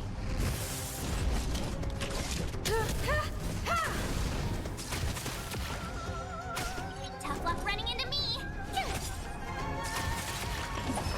I don't want to be alone. Be intoxicated.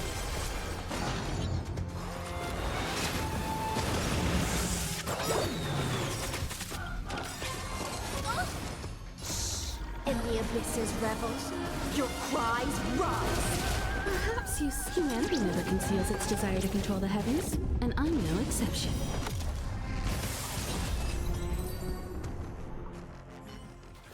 I already know your decision. I now permit you to gaze into the sun. On these 107,336 stones, the almighty and powerful strings of harmony are at my disposal! Supreme Tuner! Harmonious Choir! Dominicus!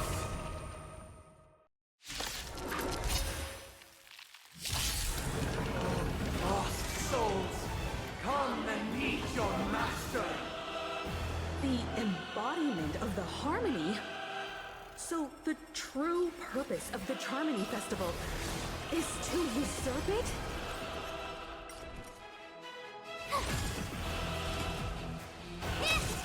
Time for an overhaul. Barely felt. Try that again.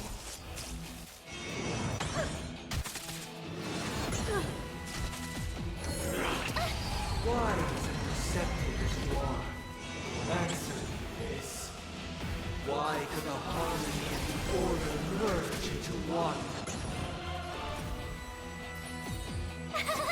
You! What are you looking at?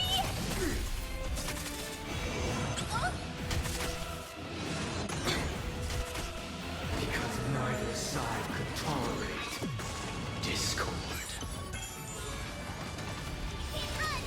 I have something for you.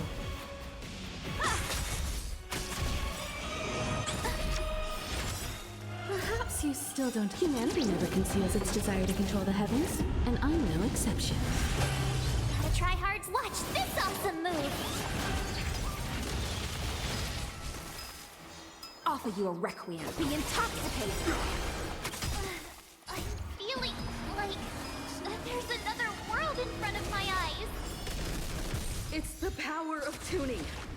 Don't let the song distract you. Your eternal peace. Honored to meet me. Do you know this big diamond? It's all yours! overhaul.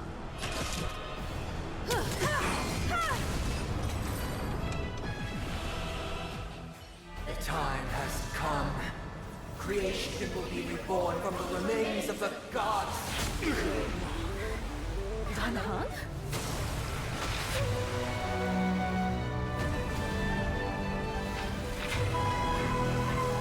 Radiant spirits, heed my word. Show no mercy!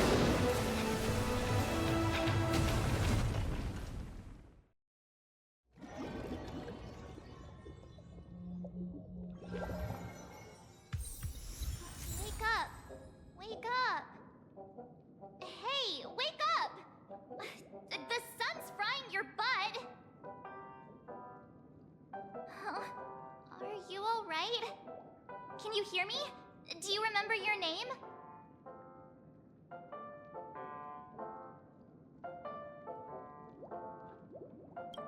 It does? Well, doesn't ring any bells to me. Looks like your mind's still in one piece. If you're able to remember such details. Well, that's reassuring.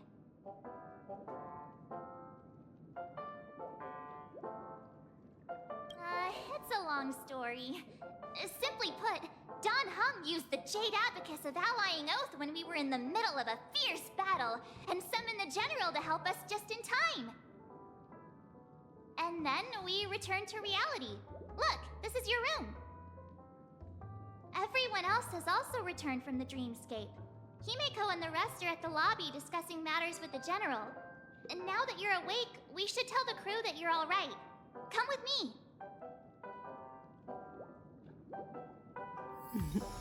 Not going to come chat with me, sleepyhead. That voice... is that Black Swan? Hey, where are you going? Hey, we meet again, sleepyhead. What's Miss Black Swan doing here? Nothing, Miss March. I noticed he was awake and wanted to check to see how he was doing. Though the strike from the General was timely, its destruction was also immense. When emanators collide, ordinary people inevitably suffer. But, luckily for them, the dreamscape is my home turf. Thankfully, I managed to get everyone out before the harmonious choir collapsed. Oh, so that's what happened! Thank you, Miss Black Swan! Don't mention it. After all, I wouldn't want to see such precious memories vanish. You're heading to see your friends, aren't you? Would it bother you if I walked with you for a short while? Of course not. But you're not planning on doing something like last time, are you? Why would you think that? I've never harbored any ill intentions. Well, not when you are around, anyway. Himeko and Mr. Yang are probably still busy. Let's go look for Don Heng first!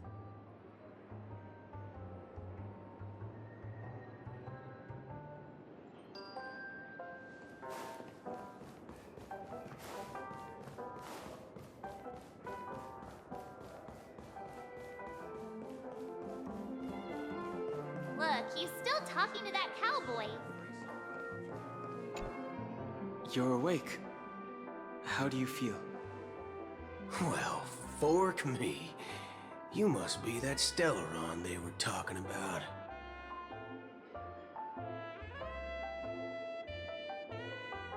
I didn't mention anything to him. Partner, you got it all wrong. I heard it straight from the memo keeper. Allow me to introduce him to you.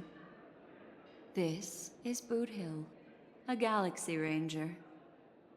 During our pursuit of a certain person, we crossed paths and just so happened to uncover a shocking plot being concocted by Mr. Sunday.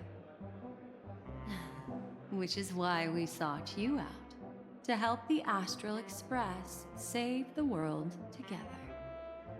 No need for thanks. The Galaxy Ranger's principle is correct every injustice one sees. That's how you lot in the Cienjo put it, right, Don Hung? More or less. Wait, hold on a sec.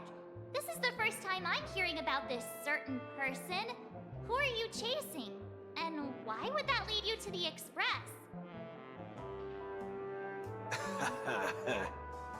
Good question. It's, who was it again? Don Hung. Do you remember?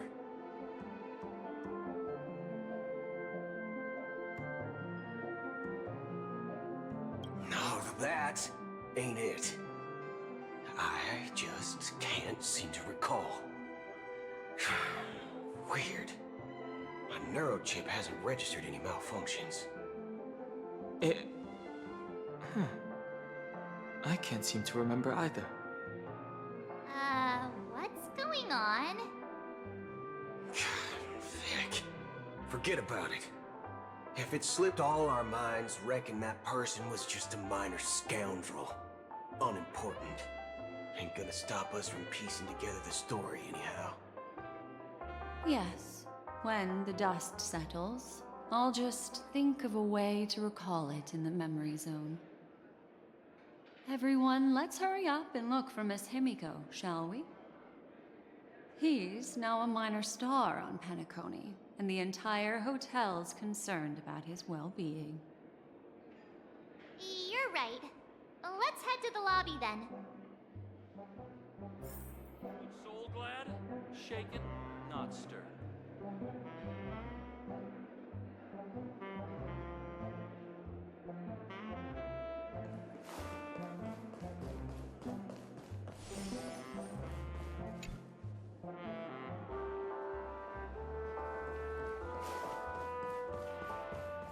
Look, they're with the... That's all right. In these times of conflict for the sake of utmost safety, it is only right that the Alliance steps forward to mediate on behalf of the Astral Express. We must not allow you to take unnecessary risks. Furthermore, despite the IPC's eagerness for success, it prioritizes peace above all. And the family, trapped though it may be, professes a desire for harmony. The Alliance has always won people over with reason. I firmly believe both parties can indeed put aside their differences and come to a peaceful agreement. The General possesses a deep understanding of the greater good. With the Cienjo Alliance mediating, peace for Penacony is within reach. You flatter me. But ultimately, it's been all down to the Express. Without your efforts, this sweet dream paradise would have been claimed by the last remnants of order before there was even a shot at peace. Well, would you look at that? Here comes the big hero.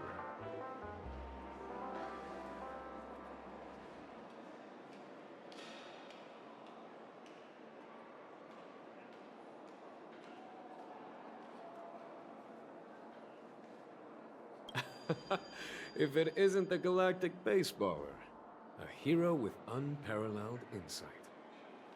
Are you okay? I heard you couldn't wake up. Are you feeling unwell?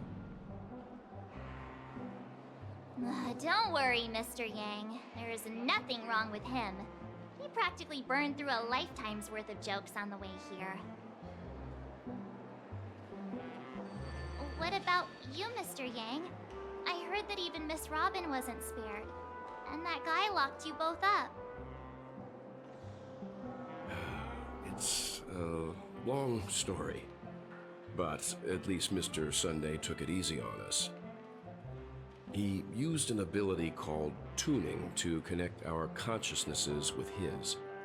In other words, he imprisoned us within his consciousness. Thanks to General Jing Yuan's destruction of the Harmonious Choir, we were able to escape. He used that tuning on us too! Does that mean that we were almost imprisoned as well? I can confidently say now, he was truly after a fair fight with us. Had he wanted, he could have easily taken us down, without so much as lifting a finger. Speaking of the Oak family head, where is he now? It's complicated, but in a nutshell, he's now the former Oak family head. The IPC has named him the key figure in the family's Penacony split, citing a threat to cosmic peace. He must represent the family and answer for the unrest caused. His trial is set to take place at Pier Point. The family quickly labeled him and the remnants of the Order as enemies, declaring the turmoil an internal rebellion. This move effectively barred the IPC from intervening in family affairs on both moral and rational grounds. Everyone really has their own agenda, after all. Then, what's going to happen to Miss Robin? She and Sunday won't be able to deny their involvement in the Charmony Festival. They're siblings, after all. Why the sigh, General? I can only say that this incident is an unexpected mess for the girl. The Alliance will try to persuade the family to consider this matter carefully during mediation. It's time, everyone. The IPC's key members and I have agreed to consult one another before the upcoming negotiation. Do any of you wish to sit in? Given the General's invitation and the matter's significance to the universe, the crew will naturally accept. However, if the IPC has any reservations... Why, of course you're welcome. They've mentioned that your team is a trusted ally of the IPC in Penacony, so there's no reason not to welcome you. Besides, if there can be reliable observers from the Astral Express present, discussions will go more smoothly. So, what do you all think? Well then, we shall oblige. I'm kind of allergic to those types of situations. I think I'll just head back to my room and start packing.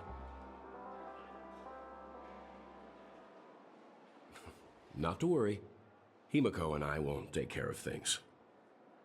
I'm afraid I'll also have to return to the Express first. The conductor is worried about us. It's best I go and explain the situation. Thank you.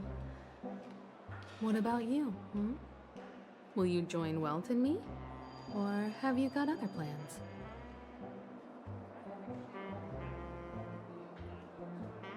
What? I can pack it myself, you know. If that's the case, our galactic baseballer can join us. Although I'm not too sure of the reason. The representatives from the IPC have insisted on his presence. Allow me to lead the way. Follow me, please. The negotiation will commence at the hotel lobby. Everyone, please follow me.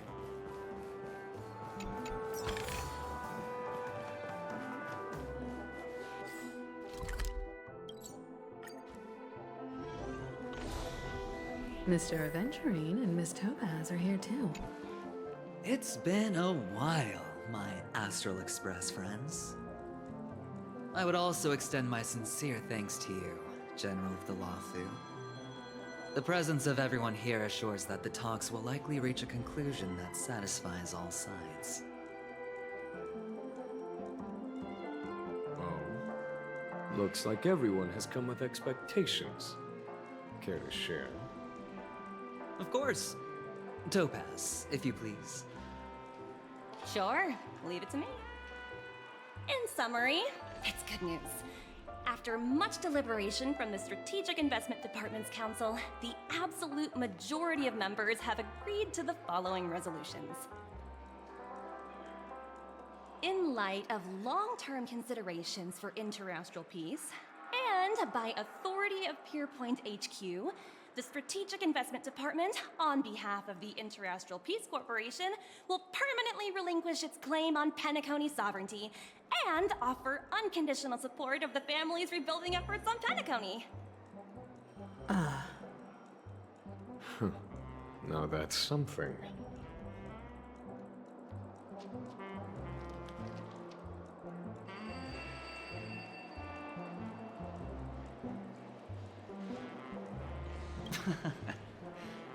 Well, if that's what it takes to bring peace to the entire universe, it's a price I'll gladly pay.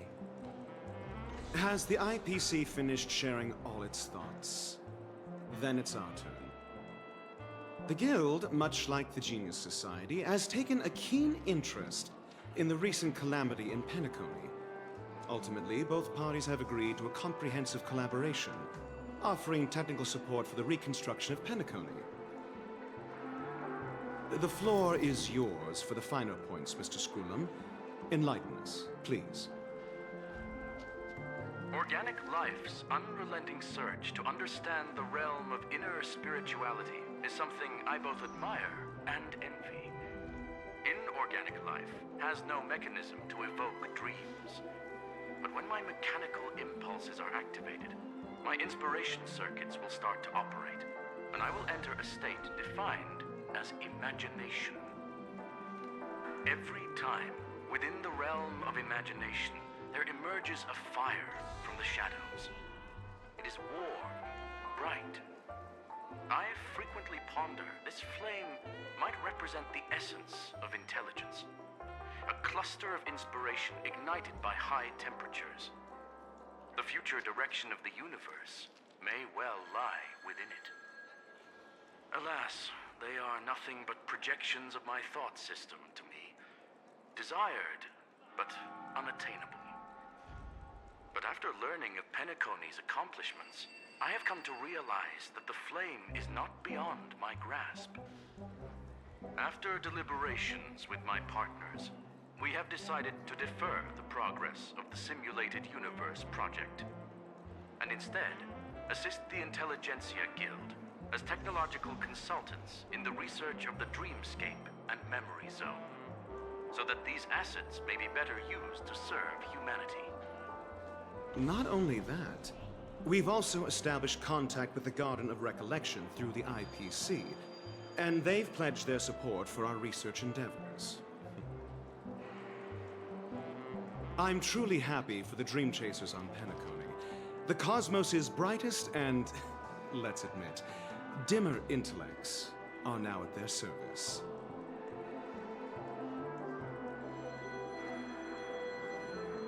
Agreed. It's hard to imagine members of the Genius Society taking an interest in such mundane research. Never mind. At the end of the day, this is a positive outcome. No wonder everyone insisted that he be there. It heartens me to learn that everyone is willing to put aside their differences for Penacony's plight. I trust that everyone will surely reach consensus in the upcoming negotiations. Looks like Penacony's future is decided. I'm wondering, is there anything else the crew is concerned about? Peace is our greatest wish. Beyond that, we desire nothing else. Well, that's good. Now that everyone's minds are at ease, I shall take my leave. You may now depart with peace of mind. The Alliance will deal with all subsequent procedures. If that's the case, it appears that we have nothing else to worry about on Penacony. Looks like it's time for us to embark on a new voyage. Sounds good to me. You two head back to the Express first. I'll pick up March and deal with the checkout procedure. Oh, also, Miss Black Swan, you have a matter to discuss with me, yes? Nothing escapes your attention, Miss Navigator. You've been with us this whole time, huh? In any case, he and I will be waiting for you in March on the Express.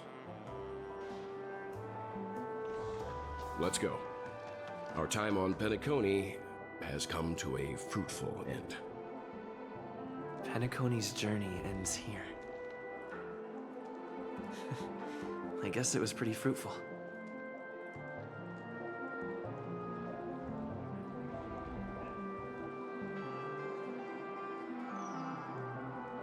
I am truly happy for the Dream Chasers on.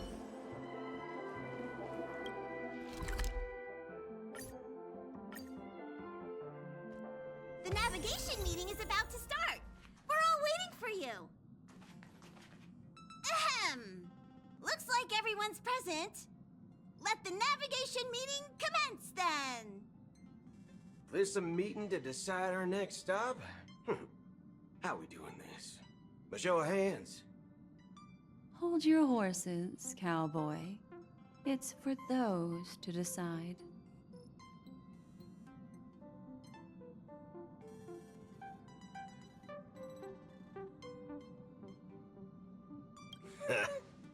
I'm just catching a lift.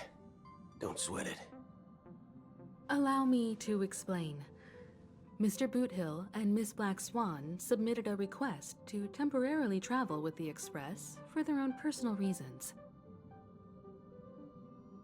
As you all may know, the Astral Express never declines any passenger whose heart yearns for the distant stars. Therefore, they will be traveling with us for a while until they reach their destinations. Whoa, the Express is going to be much livelier now. But, Miss Black Swan, you better not use your memo keeper abilities to pull any pranks. Understood, Miss March. I promise you, you'll never see me in your room while you're taking a break. Don't! You're freaking me out. All right. Now that everyone's met everyone, we can continue our navigation meeting. Firstly, Pom-Pom wishes to thank everyone. If it weren't for you all unearthing the truth about Penacony, Pom-Pom would have never known where Mikhail and the rest had gone. What they had to go through was regrettable, but I reckon they all fulfilled their wishes. And it was thanks to all of you. Thank you, everyone. Now then, we come to the crux of this navigation meeting. We must decide on the Express's next stop. Let me introduce our current options. The first choice is from Himeko, the oceanic planet of Lushaka, a planet composed entirely of water. Many aquatic races reside there. Of course, it's also the home planet of the venerable, nameless Mikhail. The second choice is the agate world Melustanen, suggested by Welt. It's famed as one of the initial sites of the Stellaron disaster, and the place where the beauty Idrilla ascended. Today, it's celebrated as a planet of undying allure. The third choice is Edostar, a planet nestled within a vast ion storm region, currently under assault by the Antimatter Legion. However, the distress signals from there have recently ceased, prompting the IPC's wish for us to check in on the situation.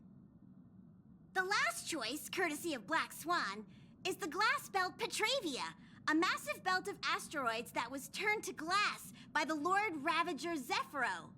These days, it's apparently known to house one of the branches of the Morning Actors Troupe. Ooh, so many options. I'm seeing stars already. Next up, everyone will select the destination that they wish to visit, and then we'll put it to a vote.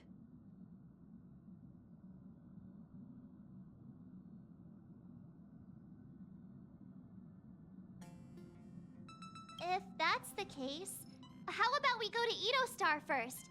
If that planet really is in danger, then we should go help them out. March is right. Though the fact that the distress signals have ceased means we're probably too late. But I still think we should investigate the situation there. You and Dan Heng make good points. I'll throw in a vote for Edostar too. If that's the general sentiment, then we should indeed investigate. I vote for Edo Star 2. 4 votes for Edo Star. 1 vote abstained. Looks like we have a winner. Next stop, Edo Star. Then this navigation meeting is adjourned. I'll go check the warp jump coordinates. Everyone can catch up on some rest in the meantime. When it's time to make the jump, Pom-Pom will make an announcement. There's still some time before the jump. What should I do? How about a chat? Over here. Please let this trip be uneventful. Please let this trip be uneventful. Please let this trip be uneventful. What's with you and always copying the way I talk?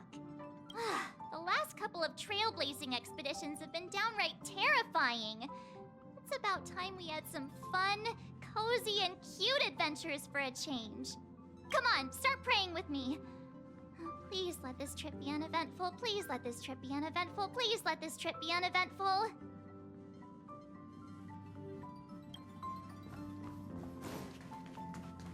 Huh.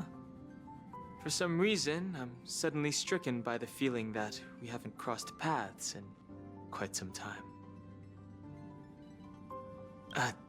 I should have known better than to expect anything serious from you. Got it.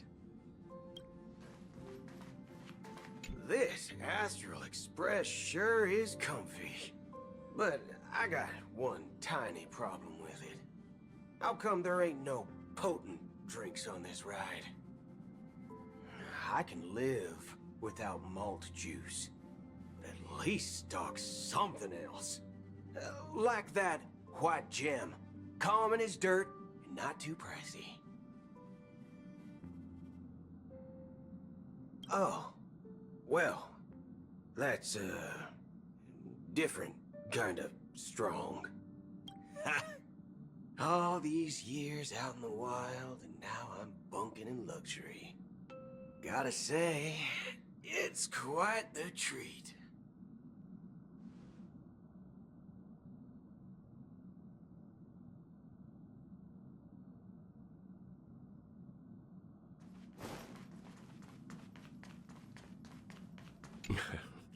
You're fast becoming an excellent trailblazer. It's an honor to be able to watch you grow.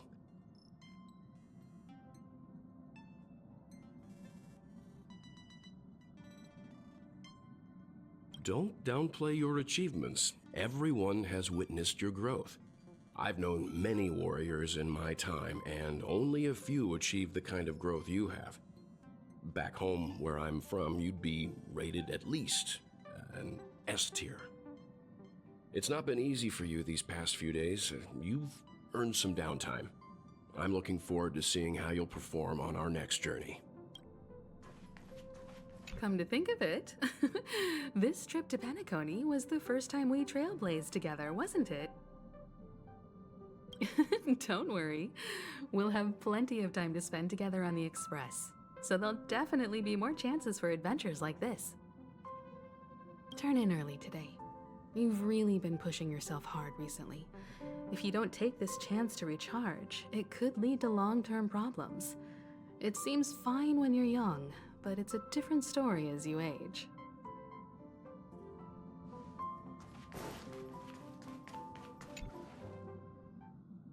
Oh, you're here.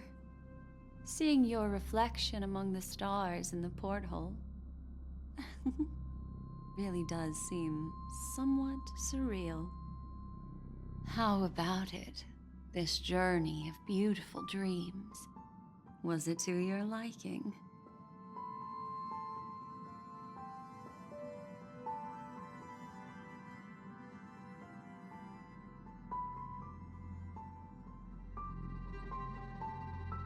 There's a rich scent of curiosity here. Such memories can be irresistibly captivating. So, How about you hand that small parting gift back to me? I'm quite eager to have it back.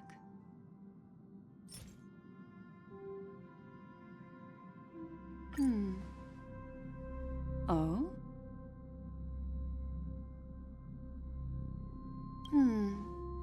Never mind. I just stumbled upon a particularly fascinating spot in your memory. Before I explain, I would like to apologize to you. This farewell gift I gave you isn't really a compass from the memory zone, but merely an empty light cone. Remember when we entered the hotel in the dreamscape for the first time, and I procured a few trinkets from your companions? Their functions are similar. This way, I can always be attuned to your location, ready to assist immediately if you encounter any threats. But this is not its most intrinsic function. Light cones are slices of light used to encapsulate solidified phenomena. This empty light cone is the same. It can etch your memories in their most vivid form, and then allow me to admire and manipulate them, turning them into unique mementos. All the world is born from the power of mind and soul, and that power is memory. To prevent ourselves from being forgotten by the world, we must make the world remember us, or use our memories to recreate it. Life, seemingly vast, offers but a scant collection of impactful memories. Some joyful, some sorrowful, some light, some heavy. But you are different. Memory is a reflection of the future. Within that reflection, I see your unparalleled worth. You have the power to craft memories that can captivate the world. Your memory can illuminate the universe's future path. And that memory will be as scintillating as the star clusters you see in this porthole.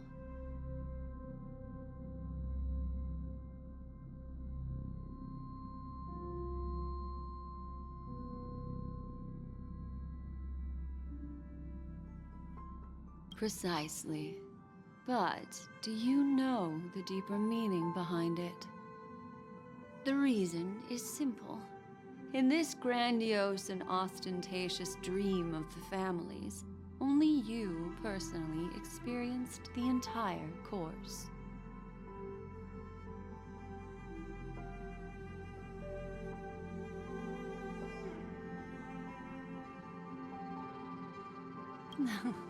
Patience, my friend. I will reveal the answer to you, but that time is not now. Turn around and take a look at your friends.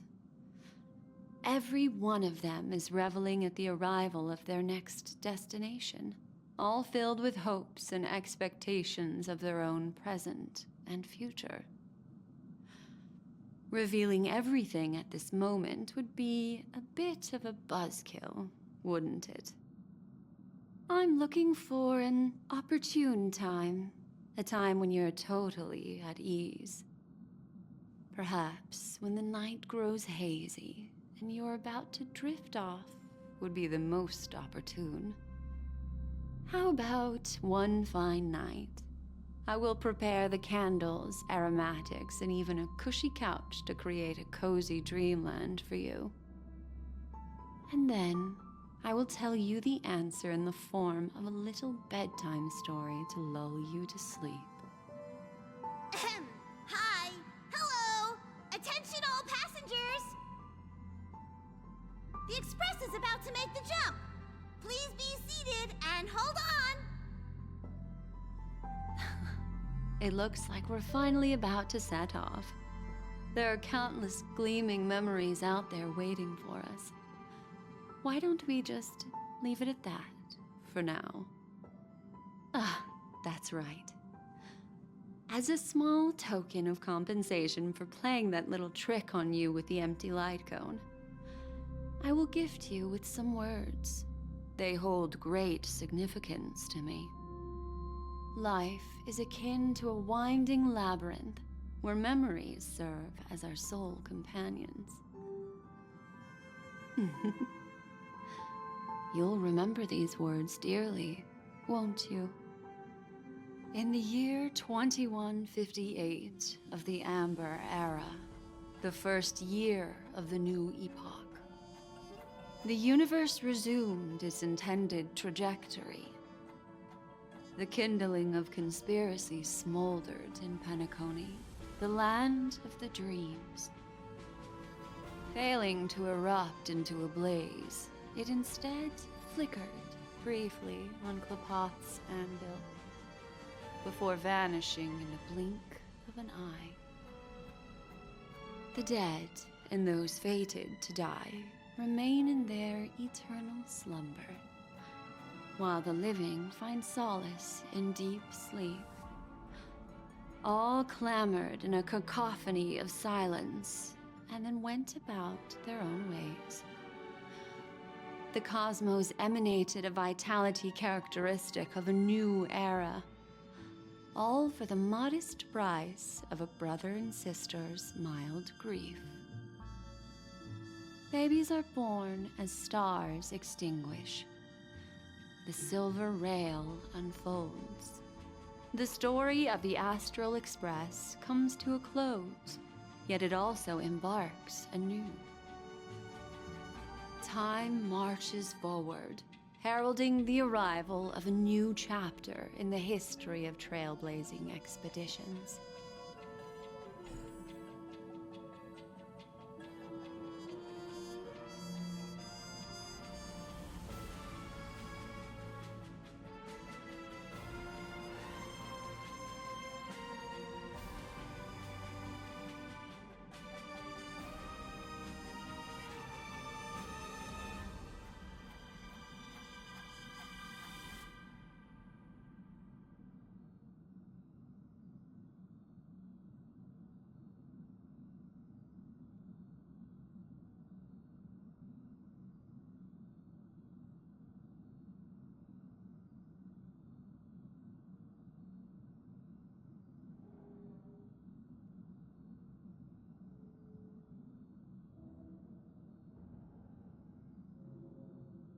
Countless shooting stars streak the sky tonight. If you can pick the right one, it will carry your wish to thousands of distant worlds. You're feeling very relaxed now, aren't you? So, then, it's time to tell you a little bedtime story. Well, let's start with a conclusion. The crew was defeated in the battle against Sunday. Everyone in Penacony failed, and no one survived. But don't panic. The truth, as horrifying as it may be, is not yet irreversible. There's still a glimmer of hope, and that's why I'm here. Next, I'll use this empty light cone that carries all your memories to relive everything that happened before. And when this story reaches its end, I'm sure someone as clever as you will notice that. There's a major flaw in the story you have experienced, yet within that flaw lies a glimmer of hope. Are you ready for it? Do you remember everything? When the clock turned back, the Express started a warp jump, sending you to a strange dream. You were bewildered back then, and then a Galaxy Ranger named Acheron showed you a way out. When you arrived at the Reverie Hotel, you met the doorman Misha and had a confrontation with Aventurine, an IPC representative. Thankfully, Acheron appeared again and helped you. After that, you saved Firefly and explored Penacony together. During the tour, you ran into Sparkle disguised as Sampo and accidentally entered a child's dream. There, I rescued both of you from death, but Firefly didn't return to reality. She realized the truth and tried to involve you in her plan, but that resulted in an accidental death. Even more unsettling, you soon encountered another murder. The 2 cases of death prompted you to investigate the truth behind the sweet dream. Despite your efforts to gather information about the 2 victims, you didn't make much progress. But you did learn about the watchmaker from Gallagher. Meanwhile, Aventurine was secretly carrying out his scheme, in which you were one of the pawns. In the midst of a fierce battle, Acheron revealed her true identity as an emanator of the Nihility and unsheathed her sword. That strike foiled Aventurine's plan and opened a passage between the sweet dream and the original memory zone. Upon your arrival at Dreamflux Reef, you learned the truth that death was actually dormancy, as well as the truth about the dreamscape, the Stellaron, and the bellboy, Misha. You split up with Sunday and Robin, looking for a way to seal the Stellaron. However, it turned out that Sunday and the Dream Master had their own hidden agenda. And you had to engage in an ultimate duel on the stage of the Charmony Festival. Finally, the story reached its conclusion.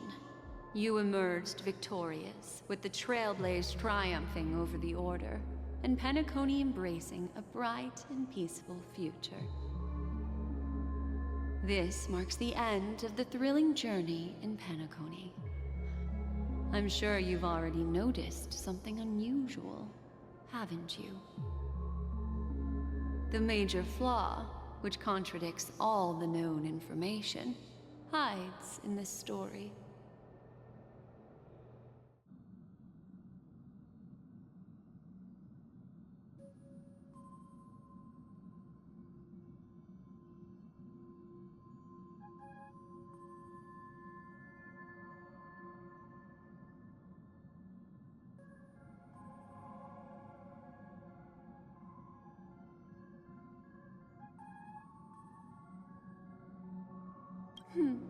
Little Misha. Or should I call him the Watchmaker? He's only a segment of memory in a dream bubble, but his ambition for the Trailblaze led him to leave the bubble and embark on a grand adventure in Penacony. While Misha is a rather special memory zone meme, and he was granted power by the Trailblaze, there's still one thing that he shouldn't be able to do. A life born in the memory zone could never manifest in reality. So, why did he appear in the Reverie Hotel in reality? The answer is simple. He is the one fatal flaw that contradicts all our known information. This means that you, who wholeheartedly believe in this memory, are still trapped in the dreamscape at this very moment. Wake up, sleepyhead. Break free from this eternal dream and return to the real world. We'll find our answers there. The train is about to make the jump. 5, 4, 3, 2...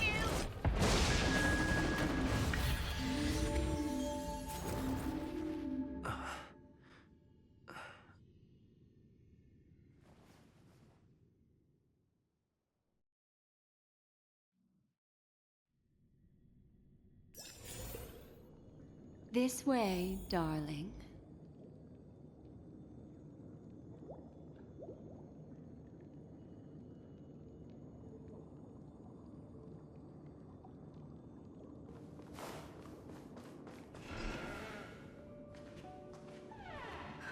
Not another one. Thank you so much, Black Swan. Finally, I can breathe a sigh of relief.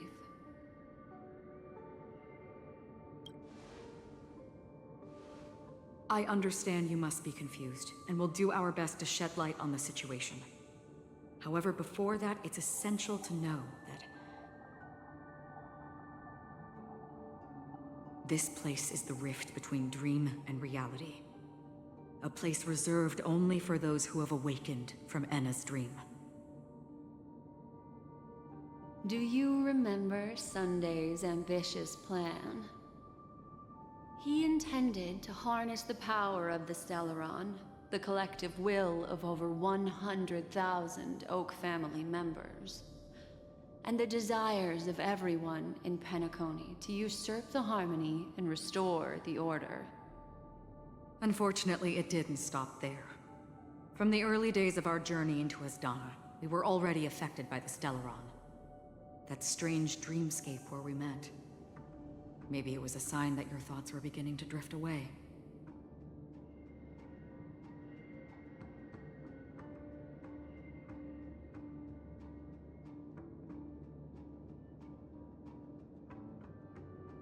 I don't think the goal of the Order was to put everyone into a deep sleep. Quite the contrary.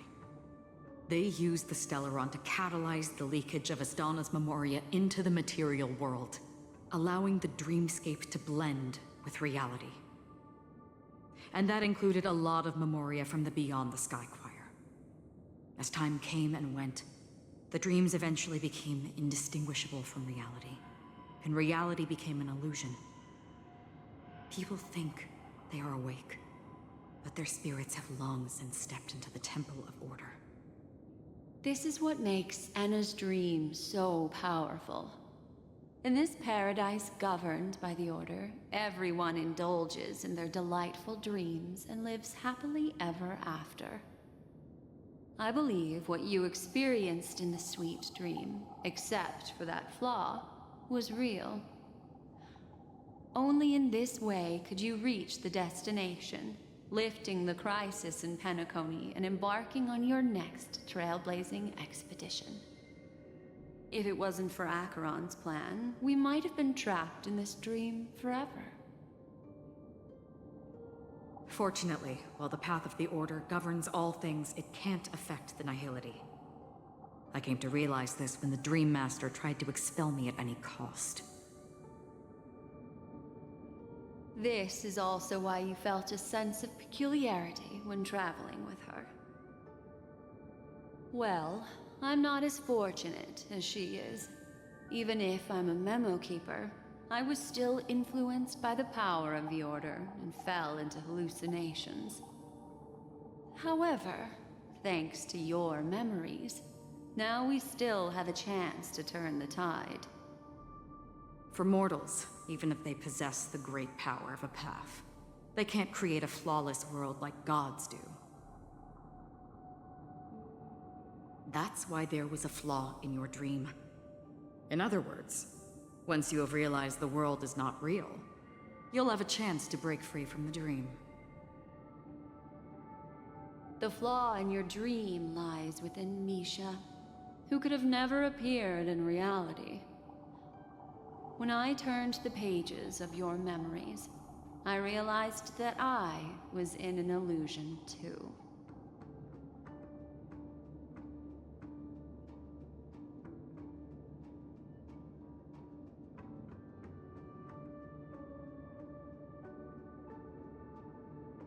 Now Sunday has usurped the power of the Harmonious Choir through the Charmony Festival. Asdana has thus fallen into Enna's dream, transforming everyone equally into the notes of the Eon. Failure doesn't mean weakness. Only the strong can gather the will to resist the order and try to break free. We still have a chance, though. To make it happen, please, Black Swan, guide us to those with a strong will. All right, please come with me. These people are... They're the ones who accept Enna's dream and indulge in their happy illusions. We have no means to wake them up now. Not even your clockwork will do the trick. However, there are still other things we can do. Let's keep going.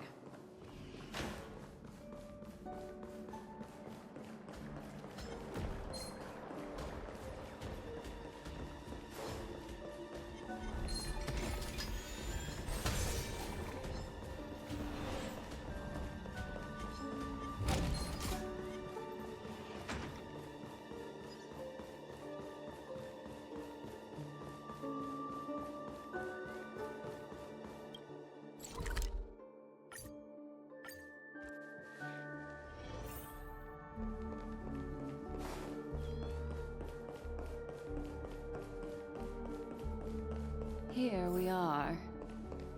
It's Robin.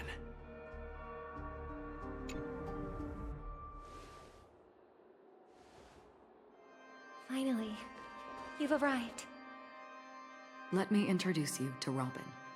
She woke up from Enna's dream by her own will, and it's this tough lady who led us here with her song.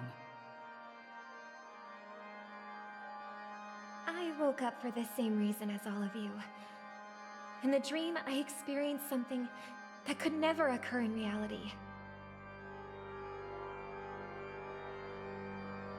Are we going to lock it up in a cage? I want to see it fly freely in the sky. Without us, this bird would be too fragile to survive on its own. Do you want it to die? No, but... Then let's take care of it together until it can return to the sky. Huh? Birds have wings because they're meant to fly. Even if they may crash on the ground one day, they shouldn't be trapped in a cage. Birds belong to the sky, so we should help them return there, right? The illusion was so impossibly blissful that I realized it was just a dream. And this is our final hope. Enna's dream is founded upon the harmonious choir, namely everyone's shared wishes. It will only materialize once the aspirations of all beings in Penacony merge as one. At present, it has become impervious due to people's desire to remain slumbering within the dream. And in order to destroy it, we must make everyone in Penacony want to wake up. Now comes the tricky part. How do we do it?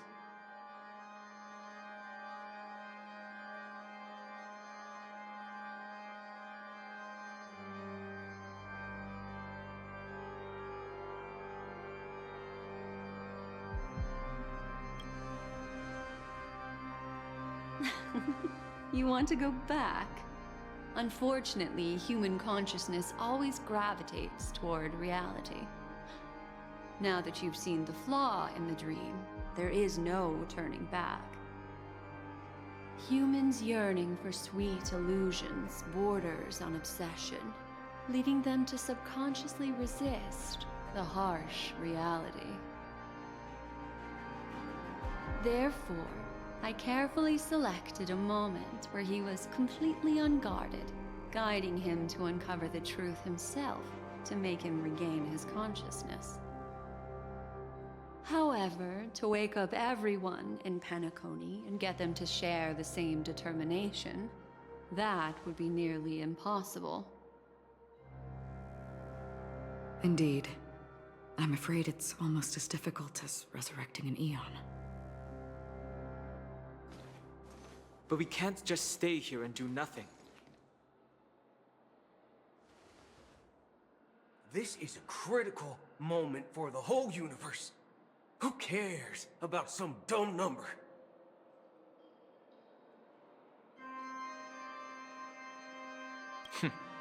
Thanks to Black Swan. You're welcome. And thanks to the memo keepers in Penacony, too.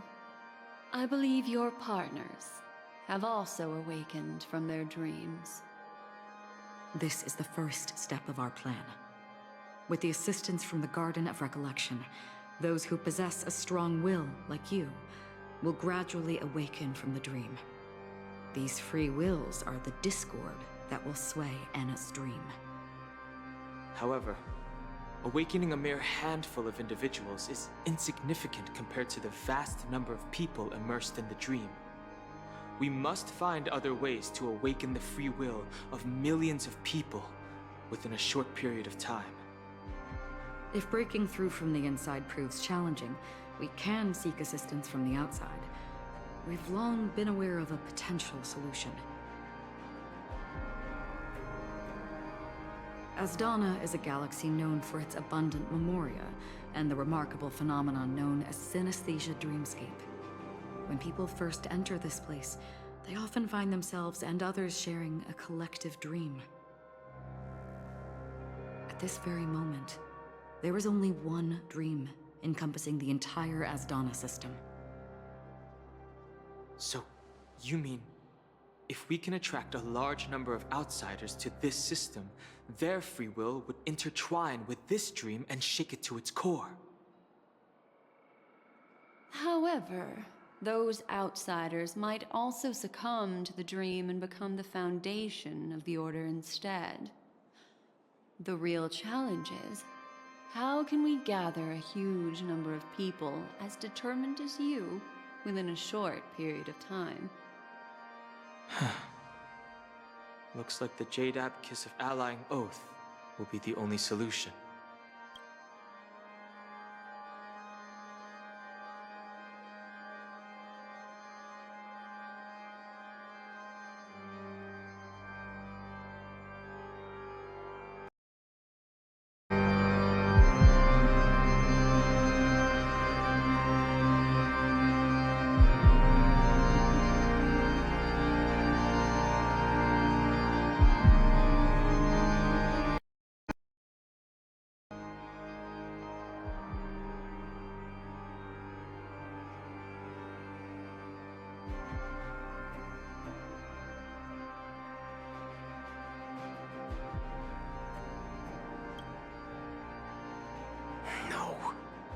No need for that.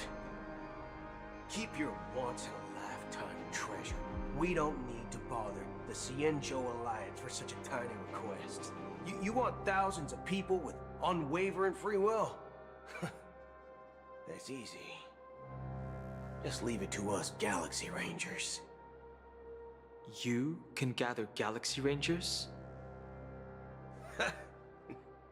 Outsiders may see Galaxy Rangers as elusive and disconnected individuals, and actually, they're right. And that's why we have a tacit understanding among us. Do you know what it is, Acheron? It's the relic I returned to you. Exactly.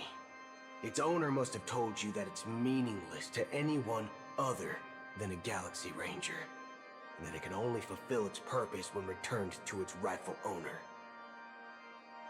Because it's a burial artifact, worthy only of a hero who has served the Galaxy Rangers with honor. When its light illuminates the universe, it means the fall of a hero. And in the direction it falls, countless meteors will streak across the sky. Those meteors are Galaxy Rangers, coming from all corners of the cosmos, driven by a shared purpose, without questioning the cause or counting the cost. Because we abide by a bottom line. The shooting stars of the hunt only descend on the longest night, and with them comes the dawn. We've stayed silent for far too long.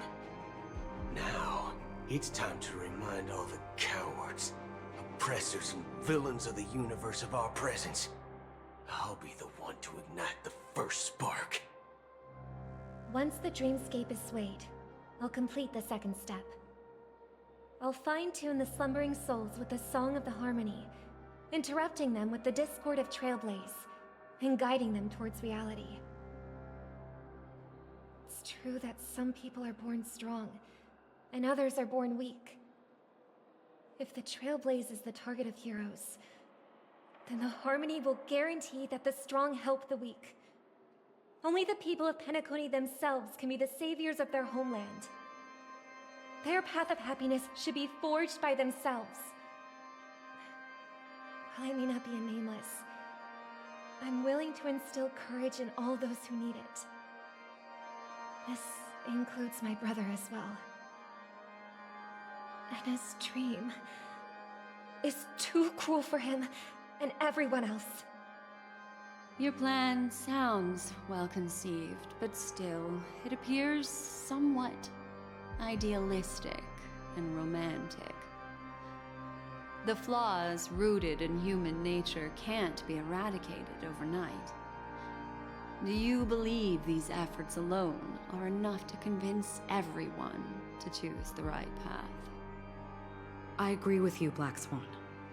That's why the most critical aspect of this plan is not to convince everyone to choose the right path, but to inspire them to save themselves. So, you're the key in the end, I assume? The Harmonious Choir possesses the power of an emanator. To overcome it, you'll need the same level of power. The final step in destroying the sweet dream will be my responsibility. That's a relief to hear.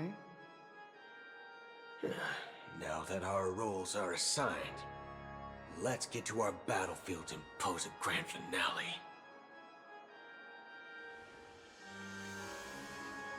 May I have a moment alone with you? There's one more thing I need to explain to you.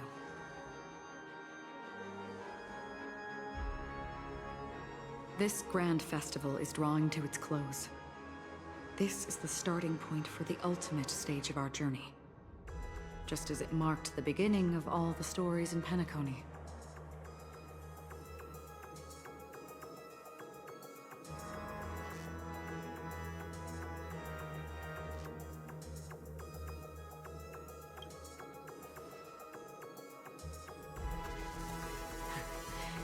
Only by reflecting on our steps can we remember the path we should be walking on, and the companions who have walked alongside us.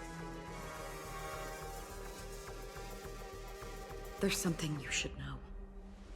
We were able to locate you within this boundless dream, and find the key to breaking free from the dream. All because of one person's unwavering dedication. Firefly. She awakened from the dream ahead of others, discovered the Express amidst the stars, and brought us valuable information about the remnants of the Order. She may have been aided by the script, and it came at a cost. As you know, Firefly is a stowaway who entered the dreamscape in a different way from ours. Without the dream pool in the hotel or assistance from the family, she can only awaken from this dream in one way. A real death. We mustn't fail her determination. I'm not implying that we must win this fight no matter what, but our resolve should match that of that courageous lady. Are you ready?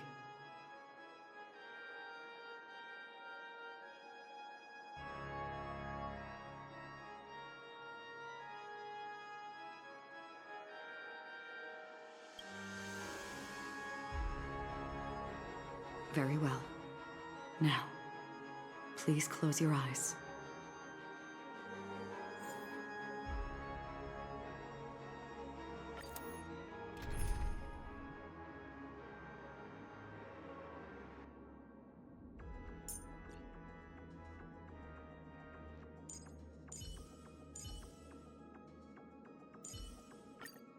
Make sure to keep yourself safe this time, March.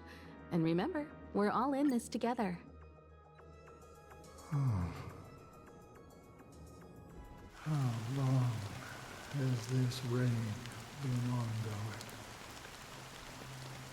If I remember correctly, it has lasted for decades, or even centuries. The unwavering determination of the Hunt followers persists even in death. But thankfully, we've guided those lost souls to their lives beyond. They were heroes in their time. And they won't be reduced to puppets of the Nihility in their death. You see, the shadows on the sea have vanished. Do you remember?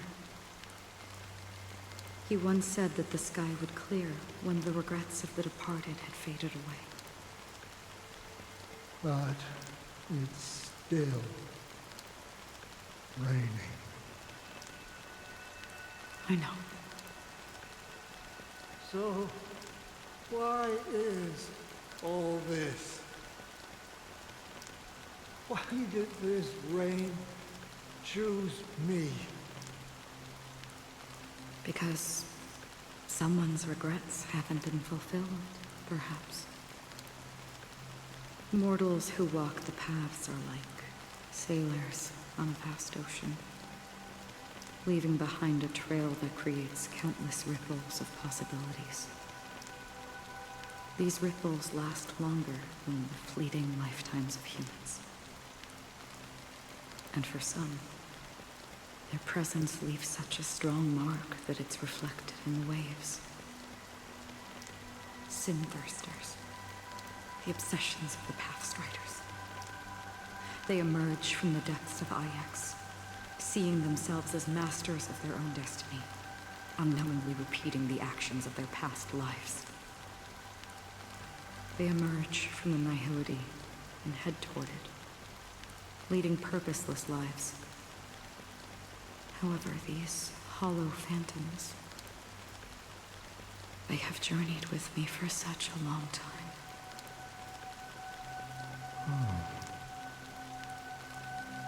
So this is how it is.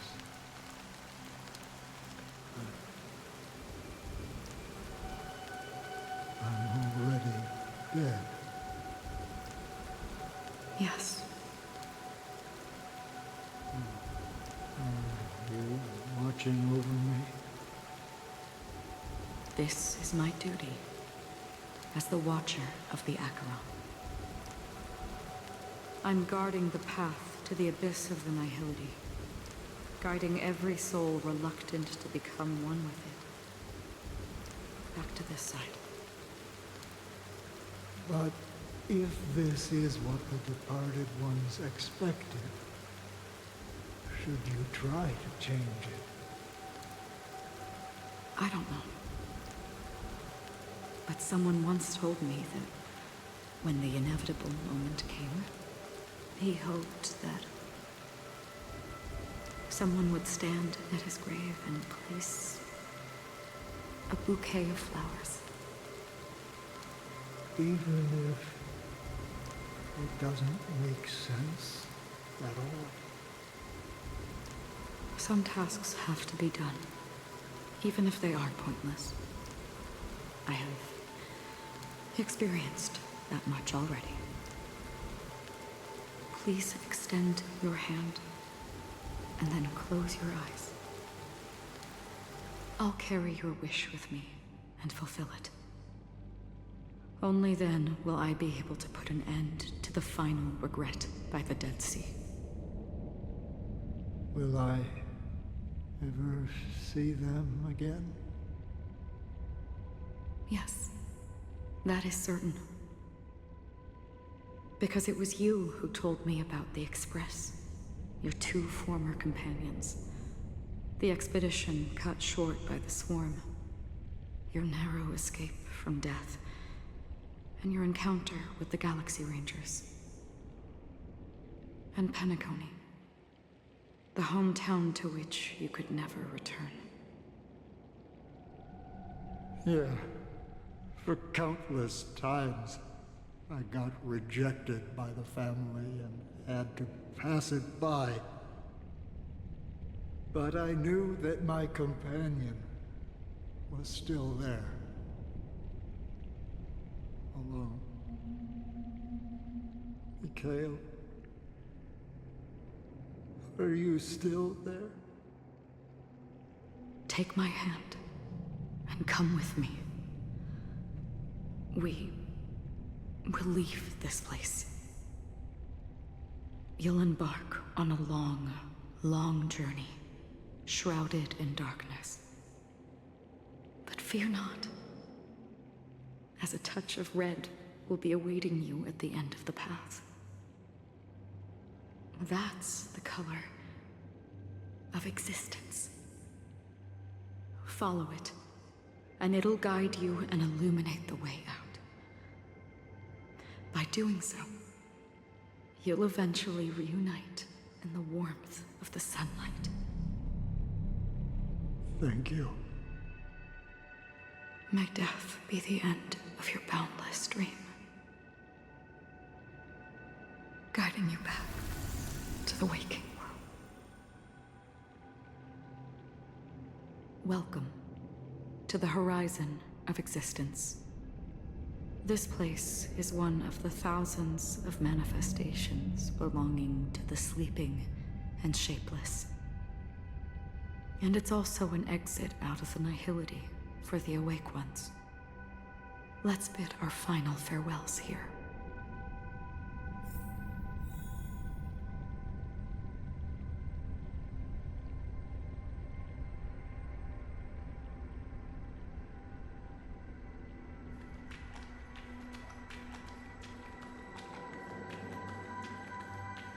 Always distinguish between reality and imagination. Life is akin to a winding labyrinth where memory is served. May your schemes be forever concealed.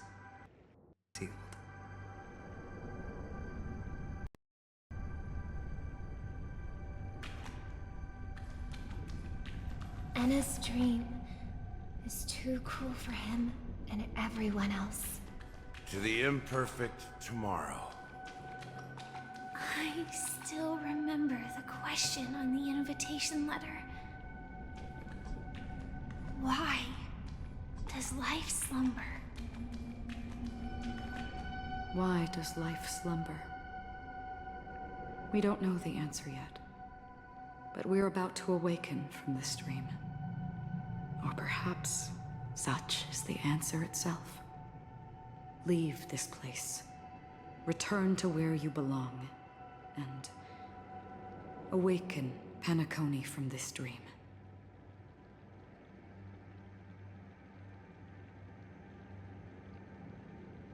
As I said, our plan is not about convincing everyone to choose the right path, but about inspiring them to save themselves. So, when will people actively save themselves? The answer is when they are in desperate situations.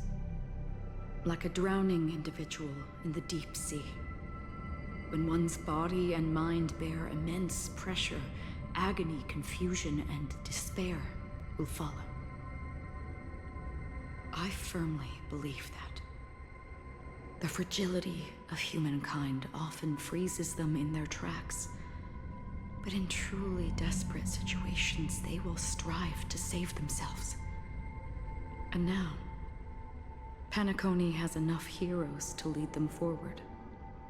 It's through this inherent, self-centered instinct that people exert their utmost effort, even when they know their struggle is fruitless. As absurd as it may seem, it's their resistance.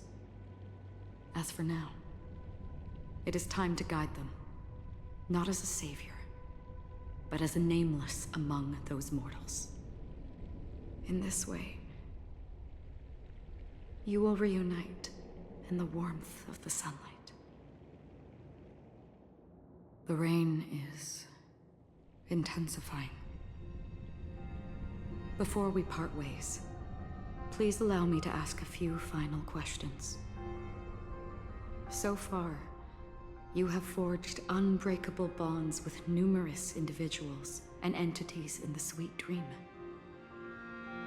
Might I ask if you fear severing these bonds with your own hands?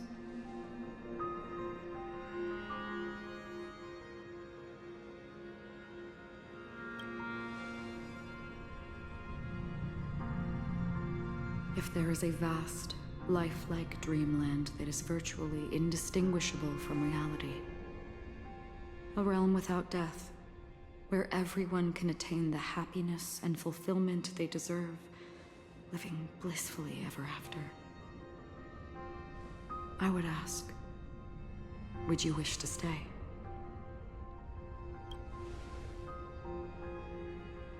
Imagine if this splendid dream were fated to fall apart. Friends, family, strangers, followed by the gentle breeze, soaring birds, the stars, and ultimately yourself. Everyone, and every face they remember. The joy and the heartaches, the vows sealed and those left hanging. All will inevitably march towards a predetermined ending.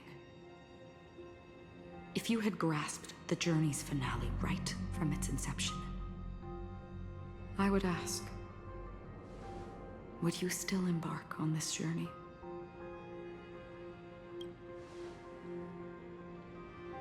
I'm glad. The answer itself doesn't matter. What matters is that you've made a decision. Listen, touch, and ponder. And therein lies the sensation. Cherish it, because that's what makes us exist. Such is the only answer humans can offer when facing the nihility. If the nihility represents the primal fear of life, rendering any lofty convictions insignificant under their imposing shadow, then behind this shadow, there must exist the most fervent source of light in the world.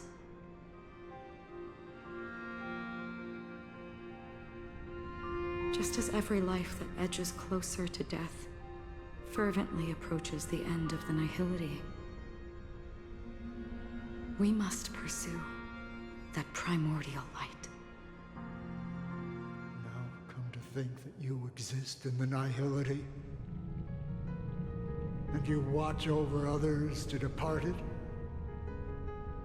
Such a task is absurd and meaningless.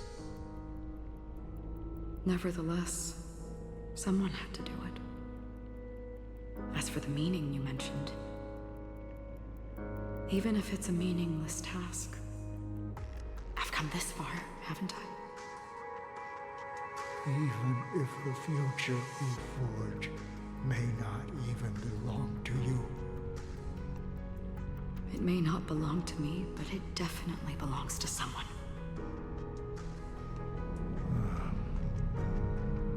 What hardships you must have experienced. In that case, allow me to do something meaningless too. Please, tell me your name.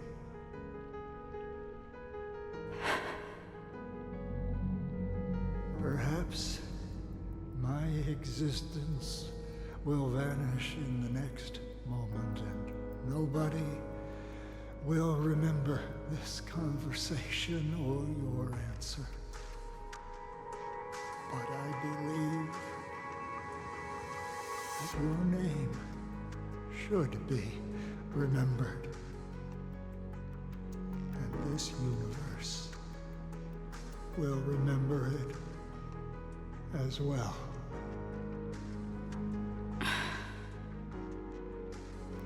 For me, some things are difficult to recall. Yet there are others that I find challenging to forget. Such is memory, a creation of the past that blossoms into significance in the distant future. I remember that marks the start of my journey.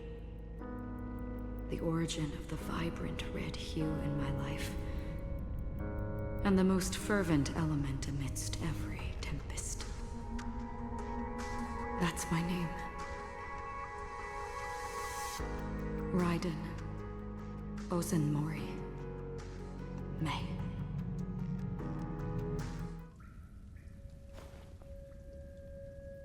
The Golden Dream is getting restless. In the coming long nights, I'm afraid you will face many setbacks and witness many tragedies. And in the end, you will only see in black and white. But please believe me, that in that monochrome world, there will be a glimpse of fleeting red. And when you make a choice, it will appear once more.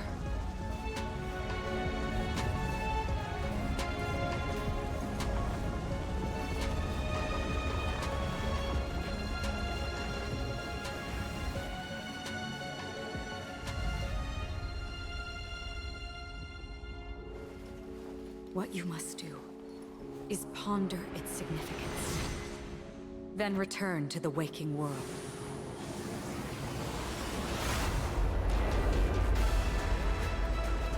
That's where we all find our answers.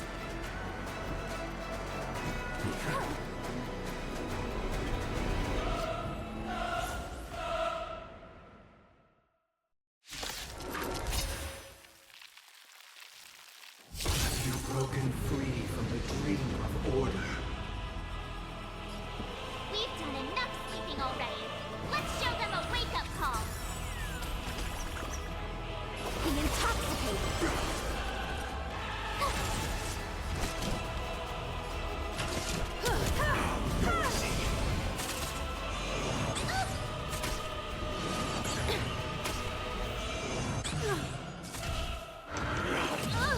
Without order, how can the weak be righteous?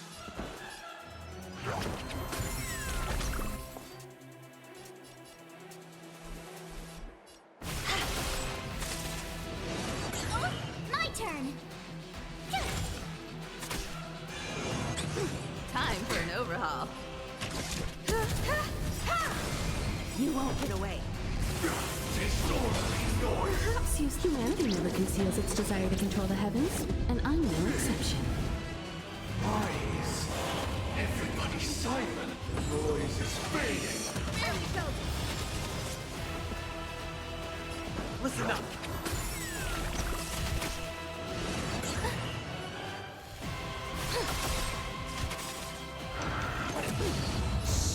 Enemy abysses rebels. Your cries rise. Sink into the dream. Here! Such Try that again. Wanna try hard? Watch this awesome move.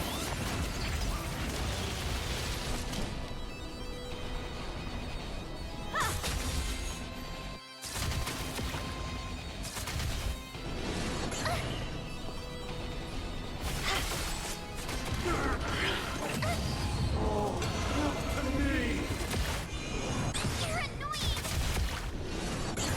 You can't run.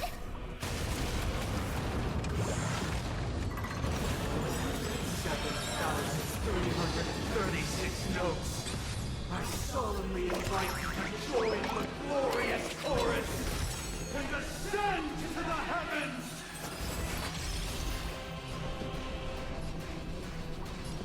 Wake up!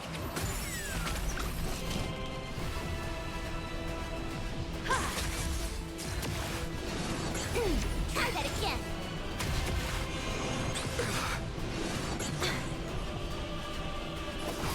Be intoxicated.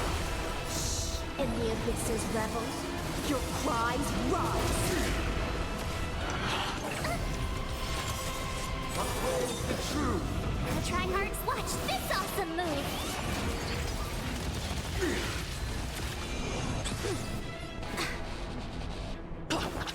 You won't get away. Disorderly noise!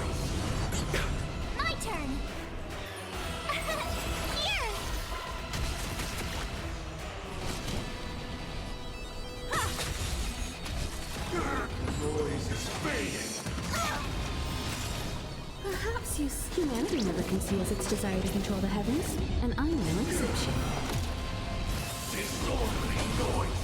The dreamscape is indistinguishable from reality. Can it still be called an illusion? Let's play our own. Let the show begin!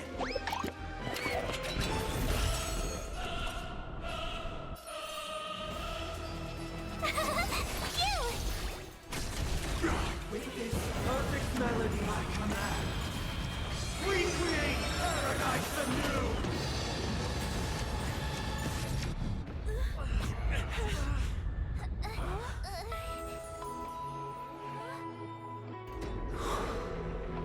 Music.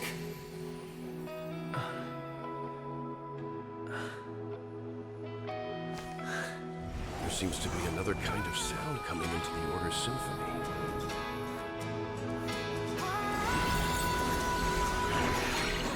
Penacony's first and last disharmony.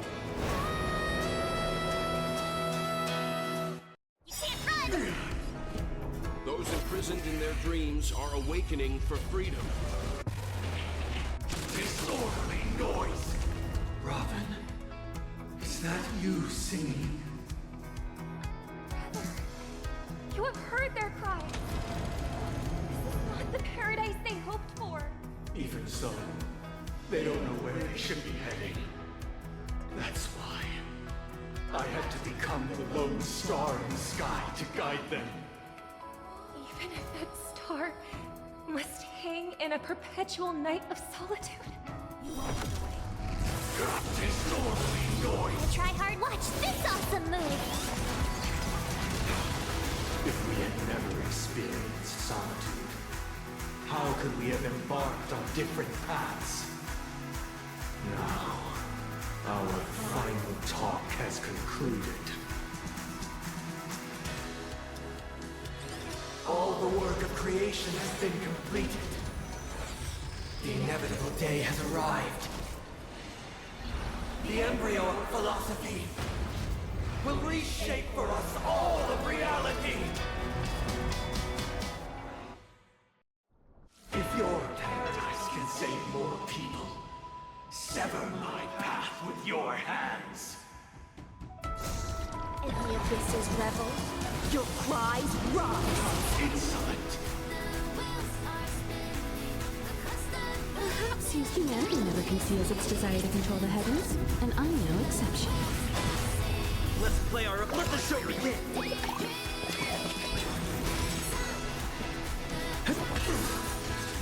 Insolent.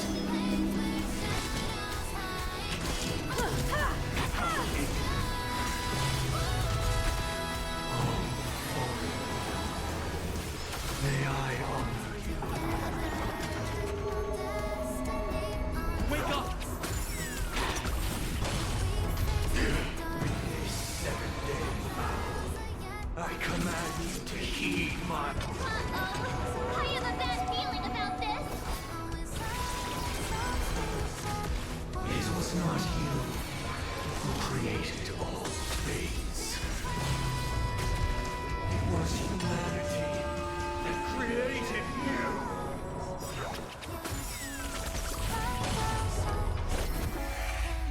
The weakness of humanity cannot be redeemed by others.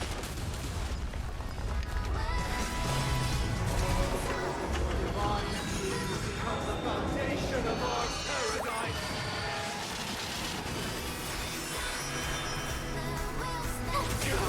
You won't get away. Thrashing and snap. Sink with me.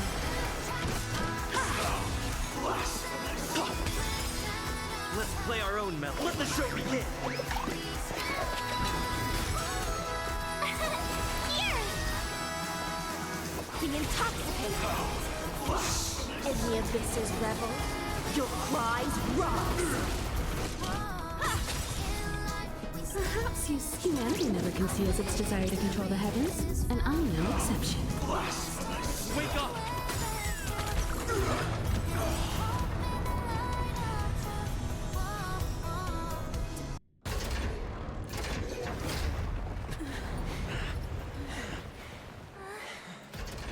So,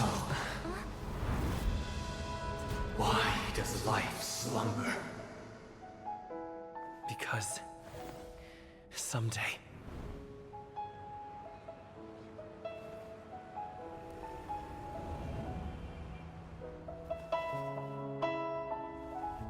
we will wake from our dreams.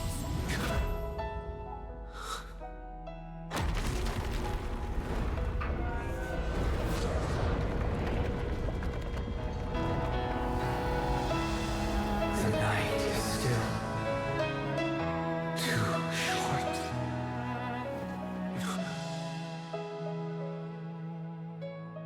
Brother, the dream is over.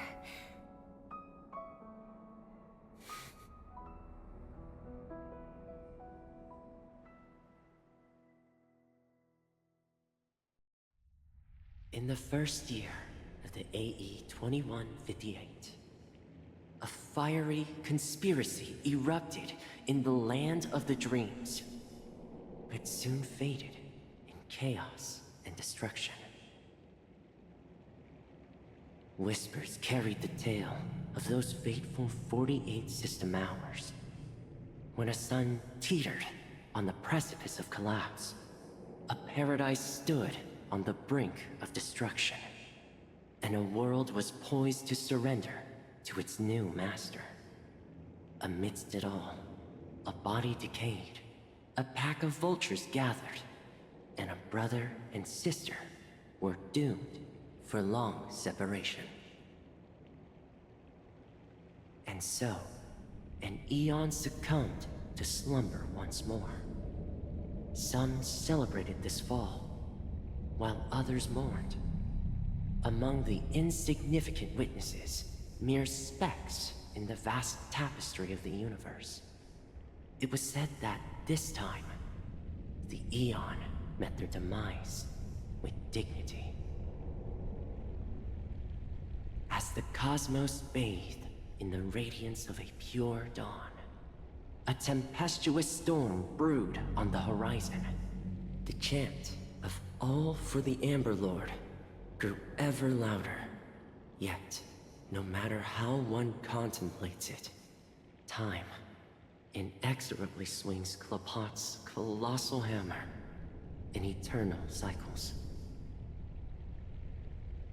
The tale of the Astral Express reaches both its conclusion and a new beginning.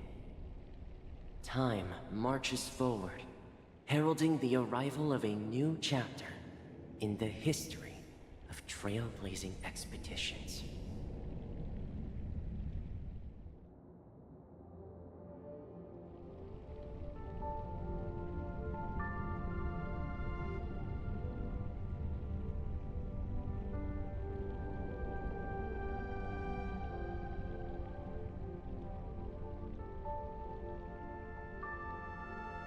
Brother, do you think the stars will fade away? Where did that come all of a sudden? Because the constellation that looks like a bird, the torrent eagles, looks a bit dim lately. It's the Torment Eagles. Don't worry, it's still there. It's located in the inner ring of Penacony and can only be seen when spring and summer overlap. As for the question you asked, I think stars do die, just like people. But do you know, sister? No star actually belongs to the present. The light we see from them is from a long time ago. Even after the stars perish, their light will travel millions of light years, spanning countless years, to illuminate the night sky of another world. In our paradise, I believe there will be a star like that, shining with the same light. Its radiance will last forever, and its name will be happiness. No, not just one star. We should have 2 stars. Or maybe even more. Yeah, you're right. It's a deal. It's a deal, then. This is our promise, and nothing will sway our ideals. Yeah, you bet!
It's a pleasure to hear your voice again. Congratulations. You've become the biggest winner of this festival. Are you calling just to poke fun at me? No. I'm just impressed. Not only did you venture alone into Penacony and discover the truth of Dreamflux Reef, but you also managed to escape with the help of that Knight of Beauty. Remember the recording you received from your Trailblaze friend? It's now the most valuable chip in this game. However, this came at a high cost. Losing a cornerstone is a hefty price to pay. Diamond just called a meeting to discuss what to do with you. Just as I expected. So is Diamond planning to demote me? Or kick me out of the 10 Stonehearts? Why don't you take a wild guess? Well, alright. Then I'll guess. He's going to promote me to P46. Alright. What will you wager? Are we talking about an actual bet here? I don't want to wager anything just so that you can swindle it all in the end. But if it's just a friendly bet, I'll put on the line what I did when we first met. I'll bet my life, ma'am. Interesting. But since it's Diamond's call, no one can predict the outcome. I'm on my way to Penacony. Once everyone is settled, we'll return to Pier Point for the final showdown. Sounds like I'll be out of the action for a while. Finally, a chance to kick back and relax. Yeah. Leave everything to me and Topaz, child. Thanks to you, as soon as the Jade Stone was delivered to the family's compound, we finished up our preparations. The seeds we planted have taken root. Soon, it'll be time to reap the rewards. Huh?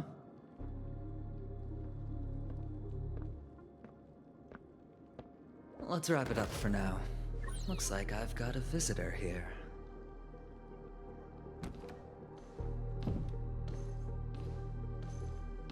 Oh, so many surprises today. Didn't expect a Galaxy Ranger and wanted criminal to show up here. One who managed to take out 2 IPC members under the noses of our fleet. Do you understand what that means? Screw wubba boo, I just put him to sleep. Don't try to intimidate me with that nonsense. Besides, I've taken down more IPC lackeys than the residual value you squeezed. And I don't mind adding a few more zeros to my wanted poster. I have a question for you. Be honest now, or I won't think twice about putting a bullet in your fudging head.